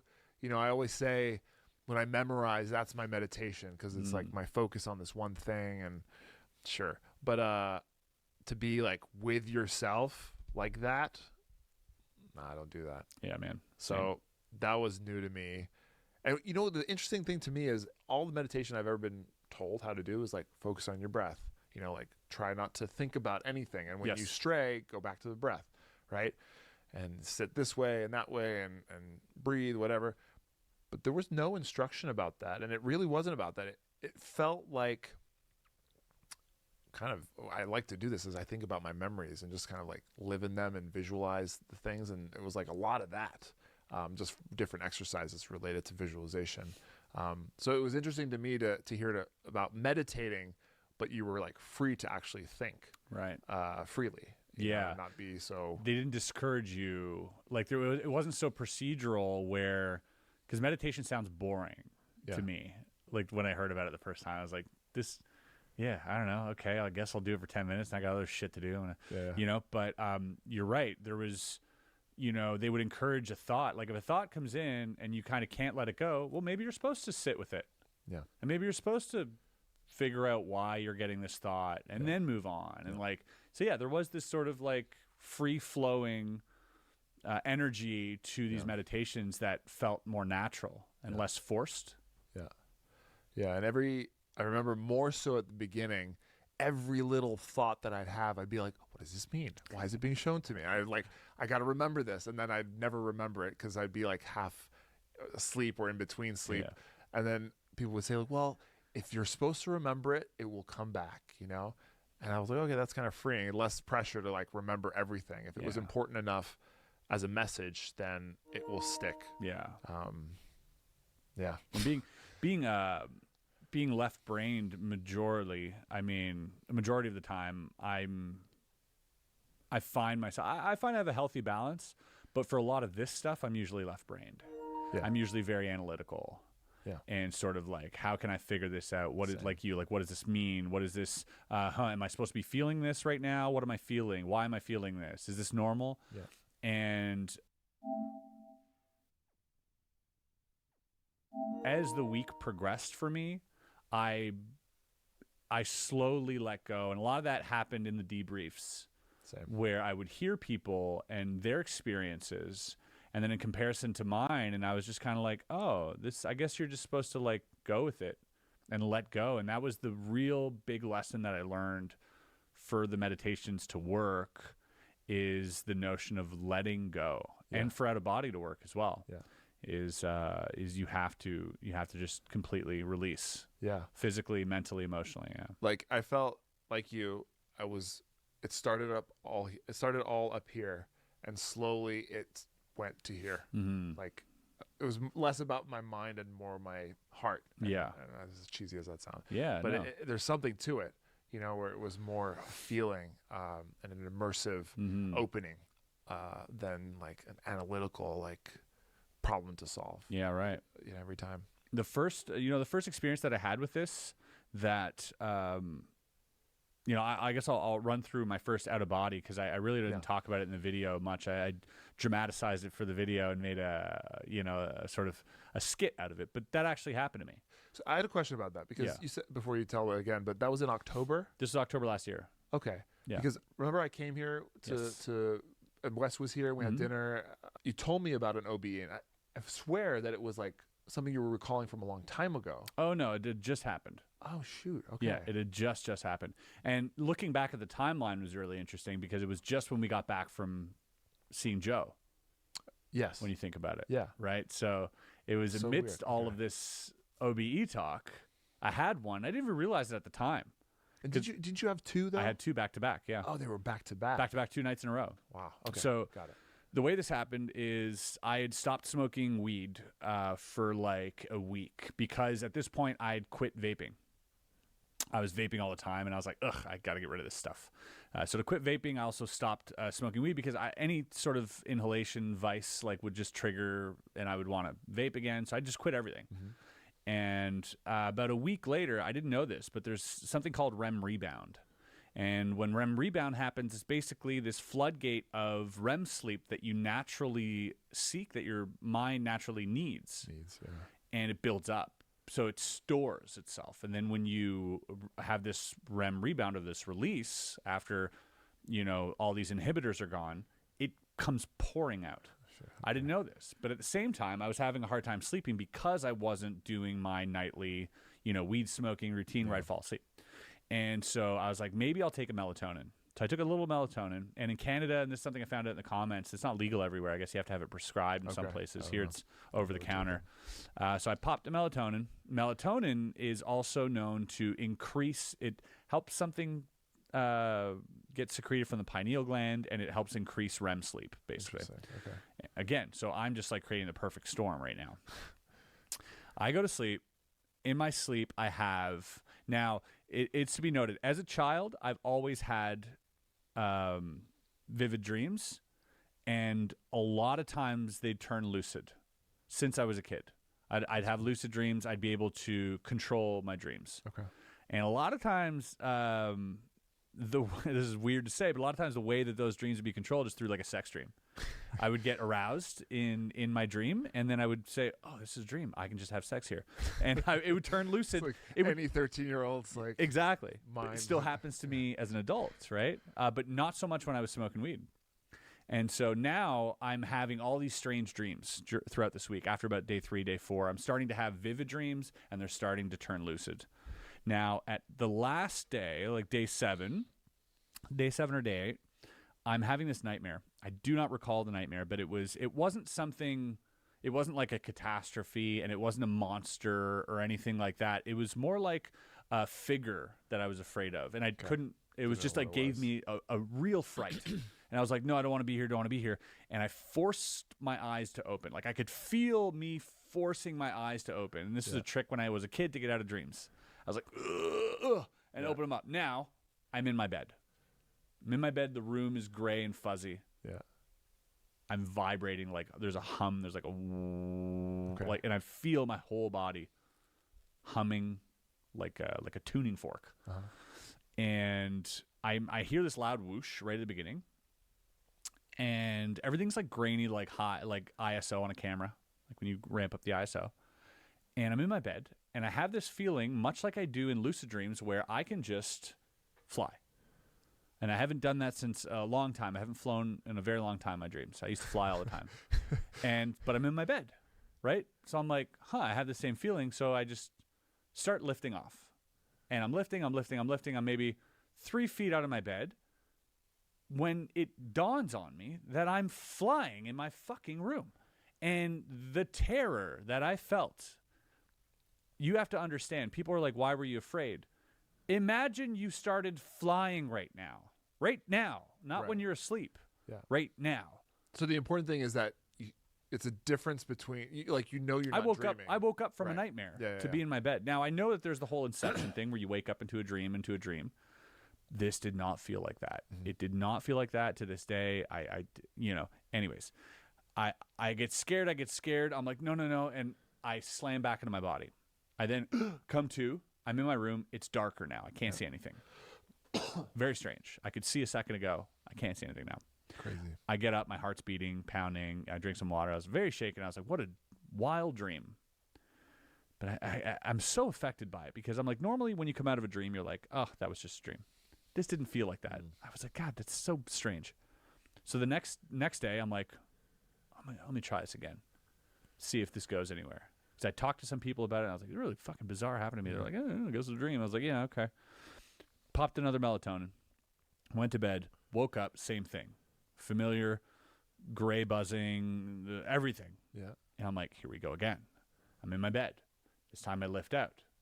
And I'm going up. I'm about 4 feet above my bed. Easier to get there? Same. Okay. It wasn't hard to lift out. I've never had a hard time, flying in dreams. Okay. So I lift out. I'm above the bed. This time I turn around. like rotated. Yeah, exactly. Like turn my gaze. Okay. And I see me. Yeah. And I remember saying to myself, don't be scared. Don't be scared this time. We're in it. We're doing it. And I see me, and oh my God. The fear, the sheer terror that grips you is paralyzing. Imagine I'm talking to you right now, and imagine I go, hey, Nelson, look at that. And you look, and it's just you sitting there. Yeah. That's how scared I was. Right. It was real. This time, I'm floating back to my body. I'm like swimming back to my body. And I remember feeling myself interfacing with my body. Like I felt me coming into myself. Yeah. Like it was like I felt this. Like if you do this with your fingers, that's kind of what it felt like. Okay. And I go in, but this time, my body's here, let's say. I go here, and then I go lower. And now I'm like 4 inches past. I'm like, no. And it frightened me even more. And I get back in my body, wake up, sort of like so scared. Yeah. Because now I'm like, I didn't know you can go down. I didn't know down was an option. Yeah, what's there? I knew up was an option, but what's down? I don't want to go down. How far can you go? Yeah. Terrifying. I start Googling this stuff. And turns out the symptoms that I had are really shared by a lot of people. From the sounds, the vibrations, everything. I didn't know anything about out-of-body experience. Yeah. I didn't know that's what I had. Yeah. I couldn't make sense of it until I started really accepting the fact that, oh, this is what Joe McMoneagle was talking about. Yeah. This is what Ed Dames was talking about. And then sort of everything synchronized and fell into place to where, we got to go experience that over there. I want to ask you, sorry for rambling, was there a point in your retreat where anyone had a real out-of-body experience? I think it might have been me. It sounded like there were more going on at yours in terms of that, or maybe people who have had experiences prior. Right. But nobody had an experience prior. Really? From what I understood. Wow. Everybody, except save 2 or 3 people, had multiple experiences prior. But maybe the curators creators that they curated, they're more of that realm. Yeah. Our group was average people. That all sorts of backgrounds, mostly people who were just curious. About not necessarily OBEs. Actually, I don't think anybody was there to say, "Hey, I want an OBE." I think that might have been more me than anybody. Really. At least to start, and curiosity of just beyond the self, the physical self. But nobody really talked about it. They had very profound experiences. And I said this as a trainer. I was like, I came here more with this intention of having OBEs, and that's what I thought this was all about. But it was like a very tiny part of it in the end. Because it was the Gateway program. Yep. And the first step of Gateway is Focus 10. Yeah. And Focus 10 is readily used for out-of-body. Yeah. It is the mind awake, body asleep. That is the out-of-body state. Yep. From there, it's expanded awareness, no time, the intergalactic highway, all that stuff. Yeah.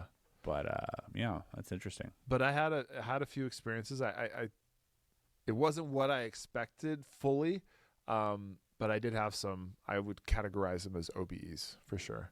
Yeah. So, because I know that there is, Arky told me, one of the trainers there, that there, because I was always like, oh, out of body is the way to go. Out of body is what I want. And he's like, out of body is fine. But the amount of things that you can do with just projecting your consciousness or a part of your consciousness. And he's like, that's not necessarily out of body, but it's literally a part of your consciousness is going out there. Okay. But you're not floating above your body. That piece is so you're projecting a piece of your consciousness. And so I'm wondering if that's something more, because I don't feel like you had like that. You didn't pop out. No. Right. Well, so the big thing that happened to me, I didn't pop out, like you said. I resonate more with what you just said, where it sounded like my consciousness was there. And I also questioned whether it was like, did I remote view this? Yes. But or is it all in the same? Yeah, or is it all the same? But the thing with remote viewing is usually, and there's theories about this, but who knows what's real or not. But after you do a session, you see your work after. Like the feedback is there. And that's important because a lot of people say that remote viewing is precognition. Yeah. And so all you're really seeing is yourself seeing the results afterwards. Right. It's retrocausality or whatever. Yeah. So if you don't look at the feedback, then you don't expect to have a good session. So it's a big part of the process. Kind of a weird loop there. So when I had this thing happen to me, I didn't get the feedback. I didn't have the body pop out. So what was it? You know? Let me explain the story, because it was the first thing that really like blew my mind there. And I don't remember. I think it was Focus 10 still, but we had a free flow session where they're basically telling us to try it, have maybe a purpose, and state that to yourself, and then see what happens. Go for it. And so I think some people maybe had more meaningful purposes, but I was like, I'm going to guess a number. And so I asked one of the other people at random, hey, can you write down a 4-digit number, put it on your desk? They're in a different room. And I'm going to see if I can come out of my body and see it. And then we'll confirm it, you know?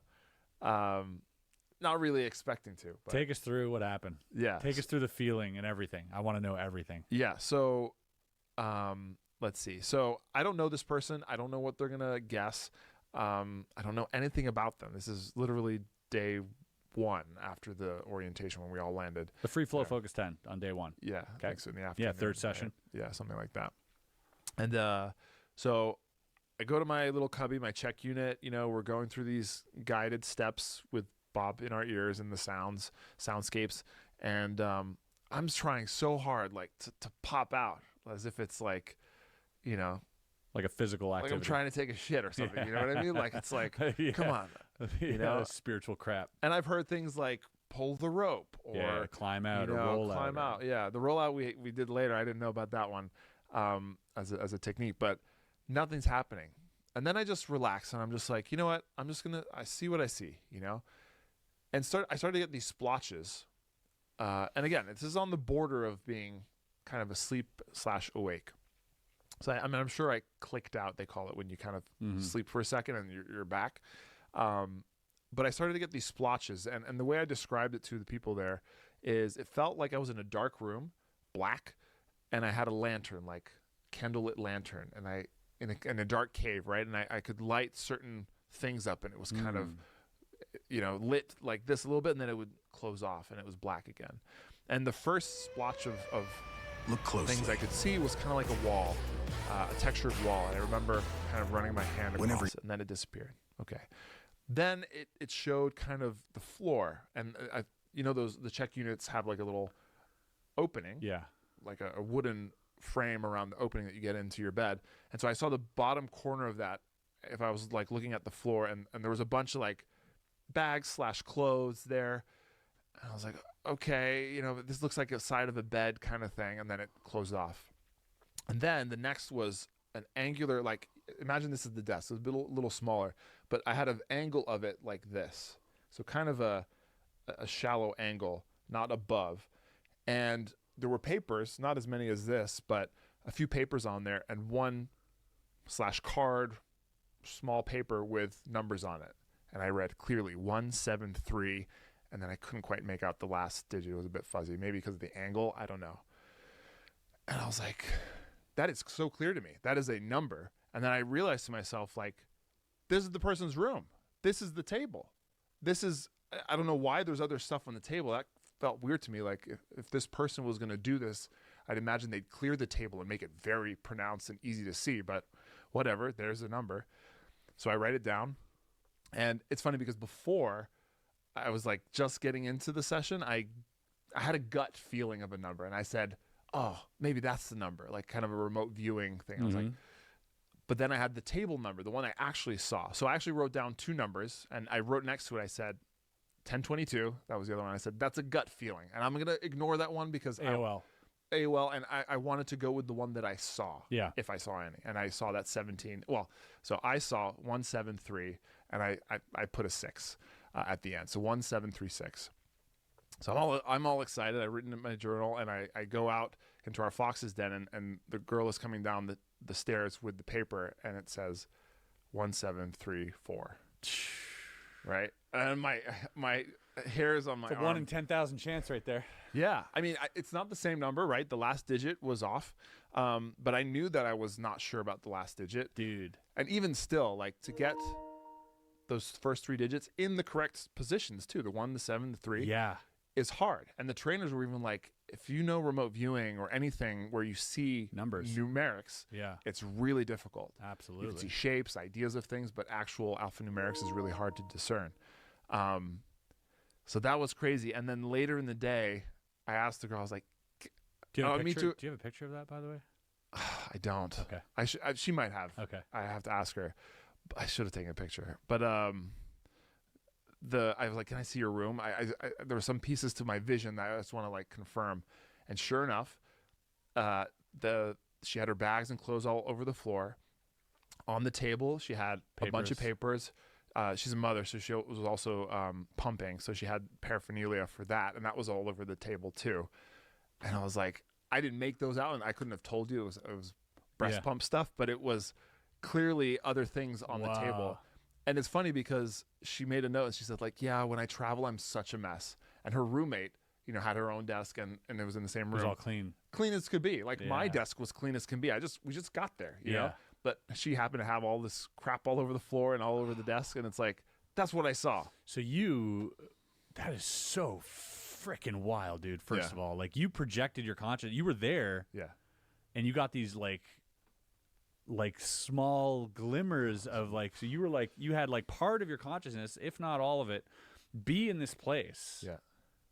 I'm so curious to know that, like, if she was there and awake, would she have been able to feel or hear or see you or like? It's so interesting to me. Yeah, she would have told me, I guess, but I didn't ask if she felt me there. But God, that's so freaking cool, man. So that got me on a high, and everybody was like, "Who is this guy? Like, he's so good at this already." I was like, "Dude, I've never done this in my life. Okay, I don't know what happened.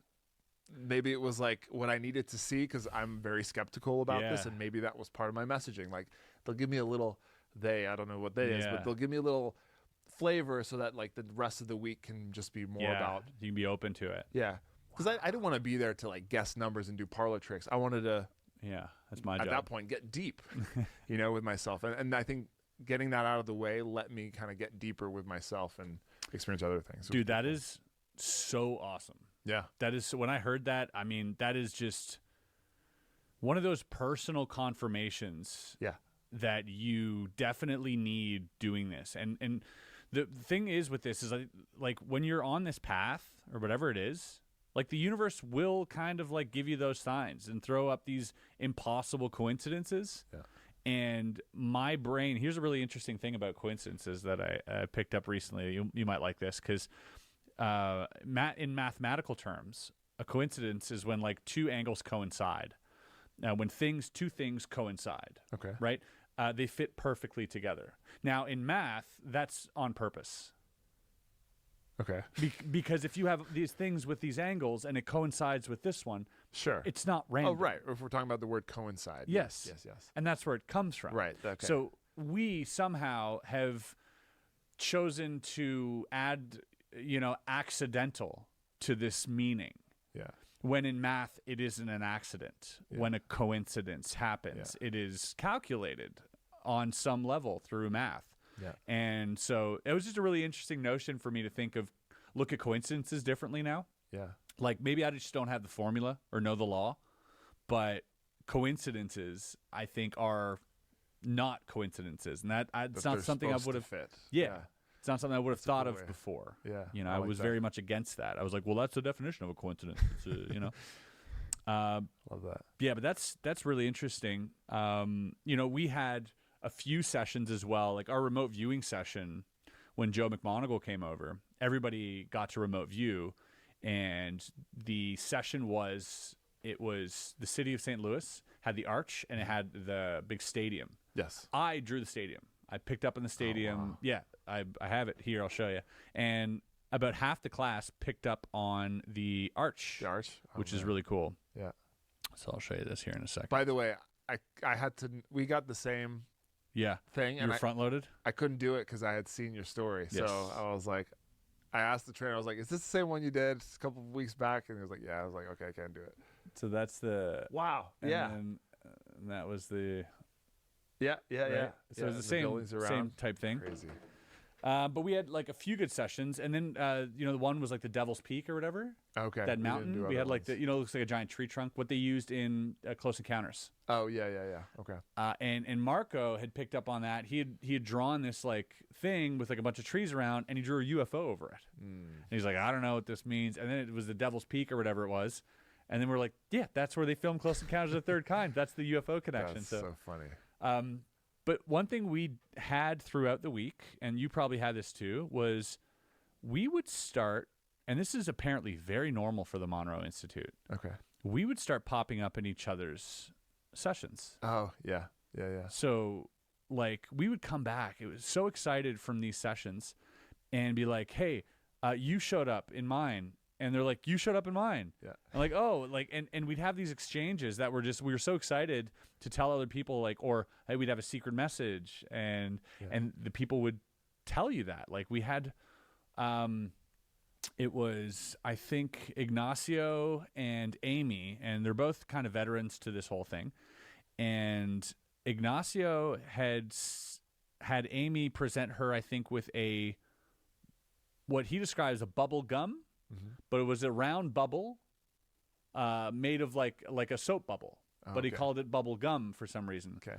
And she's like, that's funny because I was just playing. She's like, I brought this it's like a toy gun that shoots bubbles. And I go, bubble gun?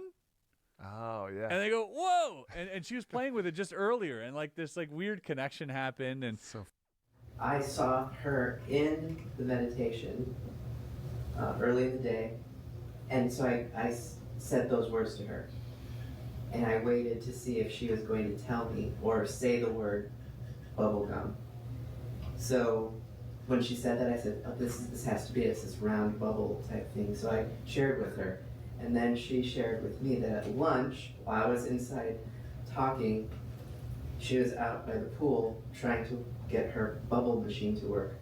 I brought, well, it was funny because at lunch when you mentioned it to me, you were like, like a soap bubble, like the little bubbles. And I'm like, I was fiddling with it for like an hour. I couldn't get it to work. It has batteries to like do, it's like a little fun kid's toy where it blows them. And I was going to try and take pictures. And yeah, so I brought a bubble gun. A bubble gun. A bubble gun. A bubble gun!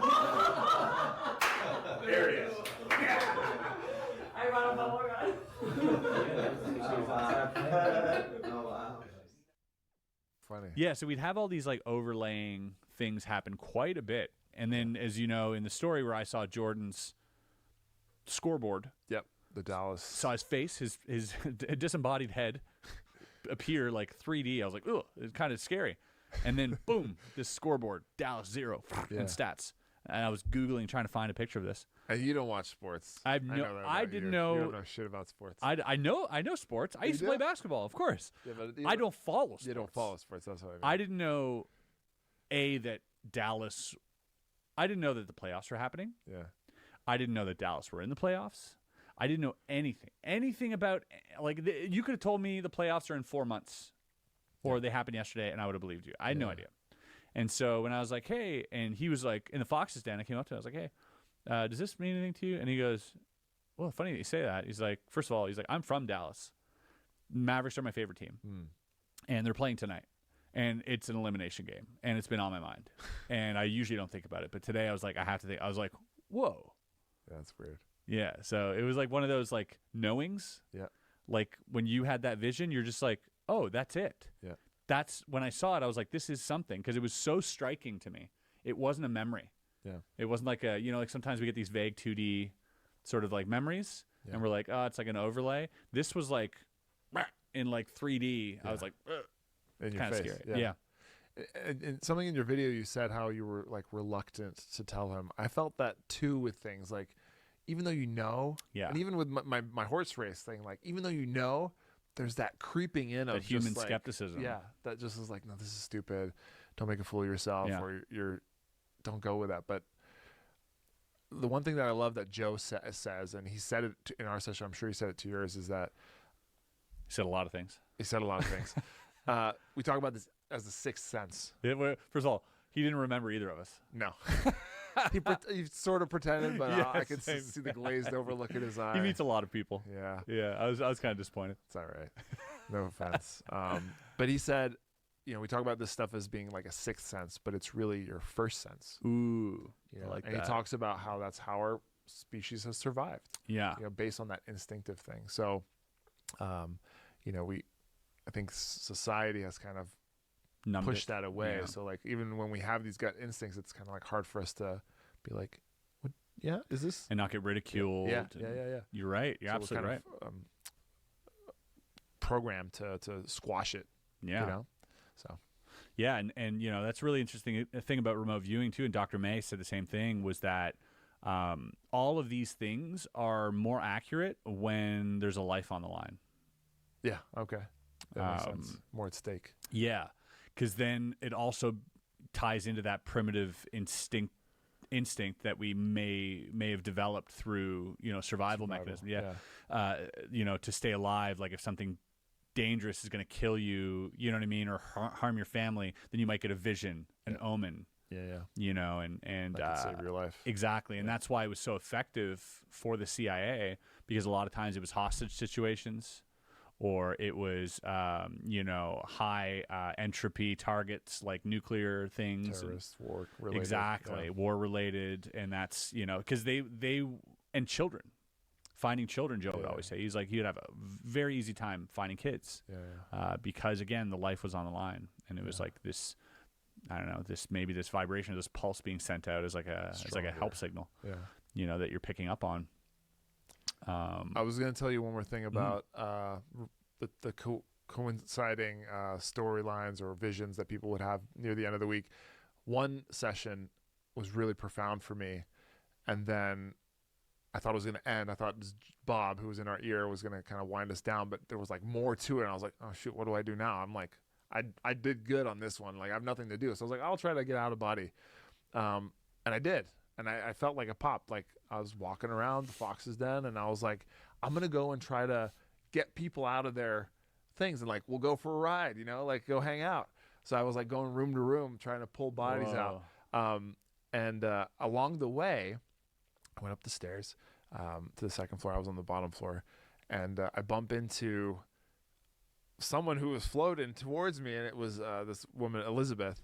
And I was just like, "What's up?" In my vision or whatever. And I keep going, and then I try to pull some people out. They didn't confirm that, so that didn't work out. But Elizabeth said that she had an experience where she wasn't sure if it was an out of body, but I think it was. She didn't say she saw me, but it was the one time in the whole experience that she felt something where she was out in the hallways. That was a bit of a confirmation there. Yeah. I mean, it wasn't, I would have liked more confirmation, but it's funny that I saw her only, and that she had the one instance right then, that exact same session, Very cool. Yeah. Yeah. The thing about the out of bodies that I've had, because I've had 2 since I've gotten back so far, and maybe by the time this video goes up, I've had more. Yeah. One was through a lucid dream after lucid dreaming, or rolling out of a lucid dream. But the second one was from my bed, once again. Okay. And I can tell you, like when I hear this, when I hear you saying like you don't know if it wasn't out of body, there's no other explanation. I see myself. I'm in my room. I'm physically feeling things, and I'm awake. Okay. And I can see myself. Yeah. And it is so scary and terrifying. Like there's no other explanation other than, okay, that's an out of body. Yeah. Like for me. So when I hear you say like I don't know, like I have a hard time imagining what it is you're seeing. Yeah. If it's just like a projected consciousness, or if it's not, because I know it is real, because you obviously come back with these numbers and everything else, but it's just such a varying, the experiences are varied. Yeah. And I found that with other people too. Like where mine is fuzzy, Arky said that his started off being fuzzy, just like mine. Okay. Black and white, no color, fuzzy, low ISO, and you could feel it. And you're walking around your house, and you can you can put your hand through a wall. You're like, whoa, like all these things. But as he did it more and more, it become more clear. Yeah. And then Rosalie said she would demand clarity. she would go, clarity now. Oh, okay. And she's a very docile person, like very shy, but she's like, when I get in my out of body, she's like, I'm very commanding. And she's like, you have to be, because it's your reality. And she's like, clarity now. And all of a sudden it would be clear as day, right? And we would joke about like, oh, you need OBE plus. You need to sign up for OBE plus to get like the HD version. The 4K. Exactly, the 4K. 4K streaming. Yeah, but just to touch on that, because for me it was, there's no, like, I know I was out of body because I could see my body. Short instance where it felt like that, and I wouldn't describe it as having terror though, but we were in the check units doing our thing, and at one point I had an itch on my nose, and I really try not to move in my sessions, and I usually have my hands like interlaced across my chest here, and I went to scratch my nose, and I realized I was like into my face. Like, you were scratching with your consciousness, with my fake hand, your or whatever. spirit body, and then it snapped back, right? And there was that like realization, kind of thing, and that felt like an out of body, more like what you're talking about. And the itch went away, by the way. Yeah, but who knows? Maybe that was just mentally it went away. And kind of a couple more times that little snapping happened in the same session. Like I leaned up to reach. It was kind of at the tail end of the session. I was reaching my notebook by my foot, and my hand went through the notebook, and I was like, "Oh fuck, it's out of body." Yeah, and then I zapped back. Yeah, and another instance of that happened. But okay, so those are more in line with the kind you're talking about. Yeah, I think. But seeing the number, I never felt like I was popped out or floating anywhere or seeing my body. Same with the one where I like walked around. But that's what Arky was telling me about. He's like, there is more than one way to have experiences with your consciousness, and the one thing he kept emphasizing was you can take a portion of your consciousness and send it anywhere in the universe, and in time and space, and bring back information. He's like, that is much more valuable. He's like, there is sort of almost like a novelty to the out of body thing, where it's like you want to have it, but once you've had it over and over and over and over and over and over and over again, you're kind of like, okay, but now what? Yeah. Like, what else can I do? You know, and that's, I'm on my like fourth out of body experience that I've had. And I'm still in the phase of, I want to do out of body still, because I'm tiptoeing from having those really crazy flying experiences to the third one I had, which was like, I can't even explain, like, I'll talk about it here quickly, but, I was in a dream. It was turning into a sex dream, and it was during the true gateway experience. Well, during that moment that I realized this can be a sex dream, I was like, oh, this is a dream, and now I was like, oh, forget that. Yeah. I'm like, I want to go out of body, and as soon as I utter those words in my imagination, I get thrown. Is the only description I can have. My consciousness gets thrown. I feel myself being projected like 1,000 miles an hour, and darkness, complete darkness, just being thrown, super scared, hearing a loud whoosh, like a whoosh like this while it's happening. I was like, oh my God. I'm like, it's happening. I'm out of body.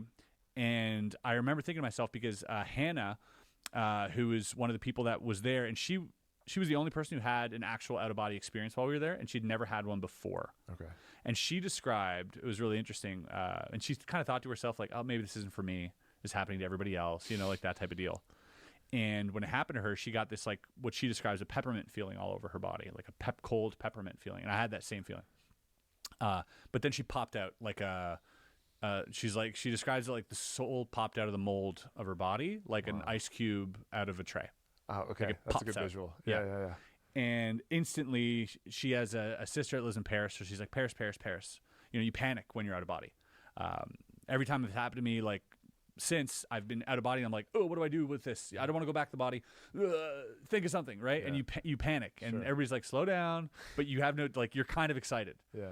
And she goes, Paris, Paris, Paris, and whooshes off to Paris. She's flying around Paris. Now she's thinking, I want to get a croissant. And she was way too excited, slammed back in her body, because any emotional spike will bring you back. And wakes up, in tears, like she was so happy. As soon as I left the body and I'm being projected in this eternal darkness, I'm thinking to myself, what do I do? And I go, Paris, Paris, Paris. Yeah. When I said it, my voice was like a devil. It was like Purse. I remember thinking, like, what the fuck? That come from me? And then I felt the world around me shift. Like, I felt everything shift, even in the darkness. Like, everything was shifting. Like, I was going to Paris.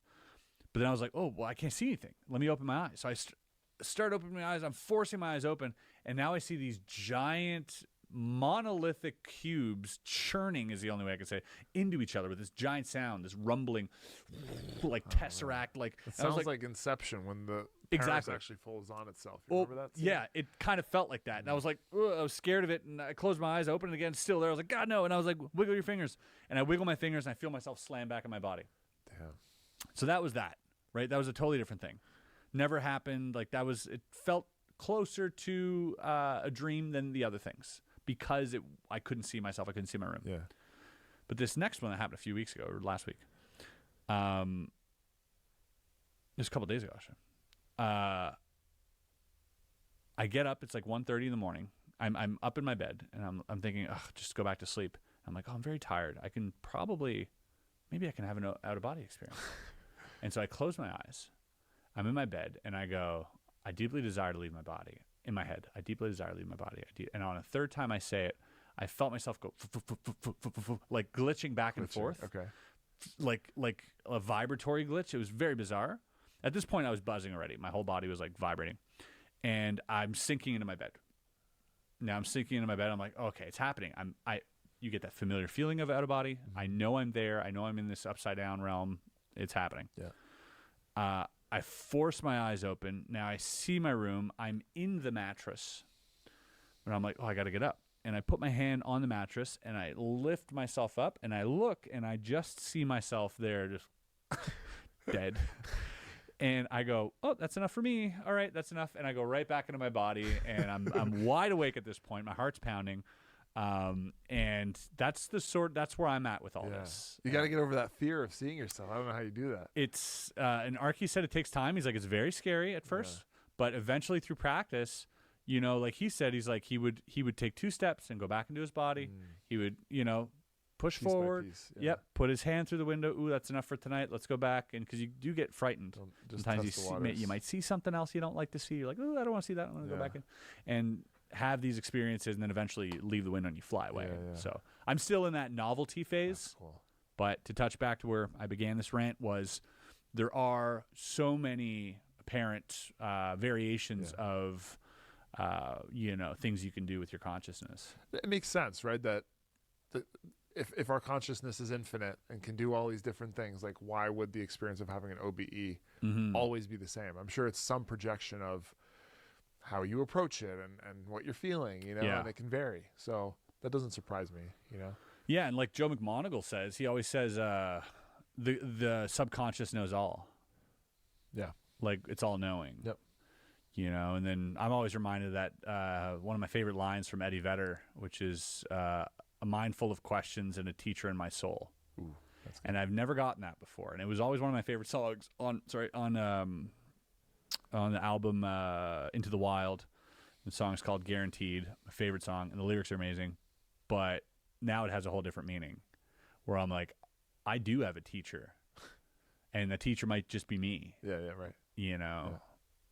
You know, one thing I did learn from all this experience is I can go into a room, turn off the lights, put headphones on, listen to sounds, come out of the room with more knowledge than I had going in. That's so true. And I'm like, where did that come from? I didn't read a book. I didn't watch a show. I was there by myself, apparently. Yeah. And yet I come out knowing more. Access something. Yeah, or knowing something better. Knowing more about something. That's wild. Yeah, I have the same feeling too. Yeah, that's pretty cool. I was gonna say, one thing I was gonna say is talk about the peppermint feeling that Hannah had. When these experiences happen to me or something weird happened, I got like a cold air flying in or out. I couldn't really tell the difference, but a cold pressure difference coming out of my ears every time. Interesting. Yeah, and I feel it coming. I'm like, because it's not like there's air being blasted into the headphones. Like, that's it. I was like, okay, something's happening. Oh, cool. Yeah, that was pretty interesting. I asked the trainers, and they're like, never heard that before. So again, maybe it's just people have different. I think so. You know, I think we all have different precursors to knowing. I now get that peppermint feeling. I get it in my stomach and in my back, like it starts growing, and I'm like, oh, what's happening? I try not to get excited, but for me, vibrations is the big one. It starts at my feet, and if I'm having a really good session, it'll like stay around the lower part of my body. But if I'm having like a really intense thing, it'll climb up, and it'll be my whole body. And in the book Journeys Out of the Body, he recommends controlling it to a point where you can run it up your body and down, kind of like this. Control So it's, you're creating this pulse going up and down, and that's like part of the practice of eventually popping out. Nice. So I'm getting there. Cool. Yeah, I mean with the different frequencies of the F10, 15, 21, 12, whatever we were touching on, like I could feel vibrational differences, like, and not necessarily in my body sometimes, but it would be like around my head, or like where my consciousness was expanding into, or like my brain felt like it was being like jiggled, you know, like weird sensations with different depths of relaxation, or those different frequencies. It was stuff I've never felt in my life. So bizarre. Yeah, bizarre, but also familiar. Yeah, is the other thing. There's like like I was gonna say loving and comforting, but that's familiar. That's essentially what that is. Yeah, like getting to know myself. Like I put this into words the other day, but it was like kind of like seeing an old childhood friend for the first time in 30 years. Yeah, it was new but familiar. Yeah, I was like, oh, this is me. Like, and how we've changed. This is refreshing, familiar, nice. You know, you got that nostalgic feeling of, oh, hey, young Chris, you know, there you are. Yeah. You know, and kind of like, you know, in the movie Hook, when Robin Williams goes back and then he realizes that he's Peter Pan. Yeah. And that kind of like moment where he's like, oh, and like, oh, there you are, Peter. You know, I kind of feel like that now, where I was like, oh, where were you this whole time? Yeah. Yeah. I found myself like wanting to jump into my check unit. Like I was so excited. Like, let's go. I'm like on a journey. Right? And even, you know, I came back Friday and I was exhausted, travel day. And then Saturday, I finally got a moment to do a longer exercise. And I got so excited. And when I was in it, it was like so familiar to be back in that place. And I was like, just so happy to do it again, like to relax and hear some of the sounds. And even Bob's voice like has now become like this very comforting thing to hear. Yeah. We always joke like we all have daddy issues. Because you're like, you couldn't wait for Bob to tuck in every night and wake you up in the morning. Yeah. Definitely daddy issues. The one thing that was weird to me was when he would say the thing about eliminations, like a lot of eliminations. Do you remember that line? No. Like it was usually when you're coming out and he'd be like, you know, you'll remember everything you said, you saw, and you'll be more perfect coming out of this and relax, and all the eliminations will be complete and stuff. I just like. I never got that. No, maybe I drowned that out. Oh, weird. But I was like, what eliminations are you talking about here? Sometimes I'd be very much awake, and I would hear his voice come in mid sentence. Oh, interesting. And I was like, oh, did I just like somehow click out of his voice? Like I would drown him out sometimes, but I was not in a state of sleep. Same. Yeah, no. Sometimes he'd be counting. You know, we go to 12 and it'd be like 10. 11, and then it'd be like 15. I'd be like, oh, what happened to the other ones? I was here. I was not asleep because I had like all these visions and stuff. Yeah. It is funny because when you get into the mind awake, body asleep, so the first thing that goes is your sense of touch. Yeah. That's the first thing that goes. And you can feel that when you're meditating, that your hands feel numb and your feet. Which is like nothing. Yeah, there's nothing there. Like you kind of feel like, oh, they could be up here. Yeah. Right. And it's like that whole feeling. So you're feeling, your touch goes first. Sorry. Then it's your sense of smell. Then it's one or the other, but it's hearing and sight. And so the focus 10 is trying to play with that, but not fall asleep. Right. And you can tell it's starting to happen when you lose the feeling of your limbs. That's when you're like, okay, that's the first phase. Second phase should be, you know, taste and smell, which you can't really tell. But then you're in this weird in between of sight and sound, where, like we said, you stop hearing things, you start hearing other things, you stop seeing things, or you start seeing other things, and that's when it becomes nebulous in this weird realm where you start getting visions. I heard one of the last sessions I had, clear as day. Like, I'd hear car doors slamming sometimes, like things like that. But right as I was exiting, I heard woohoo, like this, Okay. like it was like Mario Brothers or something. It was like this loud, like audible. I was like, the hell is that? Yeah. Did they throw like? And I asked the trainers after, do you guys that have like a sounded- little soundboard? You Yeah, hit like yeah. a woohoo, Yeah. and they're like, what? And no. I was like, okay. And nobody else heard that? No. Okay. It was just there was this clear like woohoo, like super happy, ecstatic, like can't explain it. But funny. a lot of strange occurrences happen at the Monroe Institute. Yeah. And they are no stranger to that over there. They've come across a lot of it. Yeah. You know what was crazy? Another kind of profound like confirmation again was, and this happened throughout, but really when we did Focus 15, which is this no time state, they didn't really front load us much before that. And I found what was amazing when we came out, we were all asked to describe where we were, what we felt. Same description all across the board. Yeah. I mean, to varying degrees, but essentially the same. The no time, the void, a black kind of like nowhereness, infinite possibilities, potential or whatever. And this is common, not just our group. Like they said that this is we had the same thing. So for me to think like there's different frequencies, the binaural beats were different for this state, and it's like a cocktail of sounds, but ultimately it's this difference in frequency. I was like, how can such a, obviously that's generating a relaxing state that's common for all of us, but like how interesting is it that we're all kind of going to the same place? Yeah. You know, without it's a real place. Yeah. No, absolutely. You're all making the same shit up, you know? And that, you know, also goes into Focus 21 and 27 and 40 and all the higher levels of like interdimensionality and, you know, these beings and whatnot. Like people say the same thing. They report the same things on these different levels, which is interesting. We on Focus 15, what was interesting, our second session, the entire group clicked out. Oh, really? Not one person. Interesting. Was this the one where you went up to 15, down to 12, up to 15, down to 12? Exactly. Okay. We all clicked out. Every single person. Weird. Not one person had anything to report. That's bizarre. As soon as I started, like we in the hallways, and I'm like, clicked out on that one. We're like, me too. I was like, oh yeah, that happens. Yeah. You know, how'd you do? Clicked out. We're like, oh yeah, us too. Yeah, nice. How about you there? Clicked out. We're like, dude, did we all click out? Weird. We go inside. People sitting down, like, hey, how'd you guys do? Clicked out. I was like, what? I was like, we all clicked out. We're all sitting down. Somebody comes in. You clicked out, didn't you? They're like, yeah. I'm like, whoa.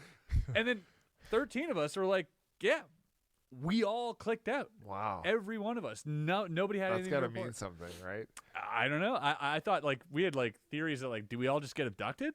Like as a group, it was scooped you all up. Did something happen? Did we get like maybe a communal download or something? Damn. Yeah. I mean, there's some other interesting things that I'd love to get into, but I think we'll save it. We're going to do a little Patreon episode. You down for that? Yeah. All right. Guys, if you want to be a part of the Area 52 community, it is very simple. You can head over to the Discord for free where we have lots of conversations, but you can also become an intern at Area 52 by signing up to Patreon, $5 a month. Gets you access to all sorts of extra content.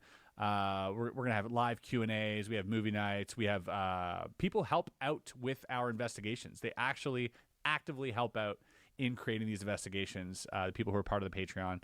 And you get an extra debriefed episode, which we'll be filming right now. So head over there, and if you don't, just leave a like here, subscribe. Nelson, thanks so much for joining us here. Awesome being here. Thanks for having me. Is there anything you want to say to the audience before we go? Is there anything you want to plug? I would plug going to the Monroe Institute. Holy crap, what an amazing experience. Whether you're spiritual, believe in the paranormal or not, like I think it's a way to get to know yourself and answer some deep questions. Again, you don't have to be God. I don't believe in God. I don't know what I believe in anymore, but it's profound, and I can't recommend it enough. Yeah, well said. All right, guys, we'll see you on the next one. Peace.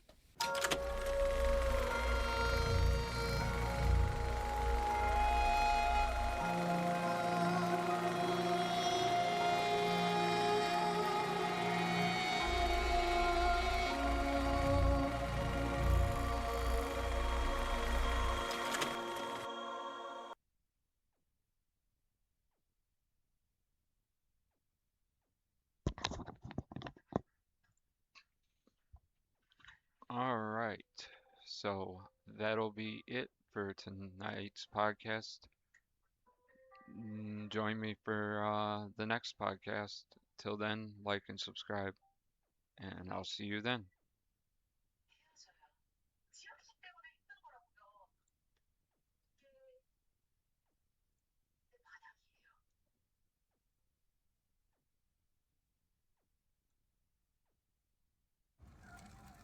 Taxi.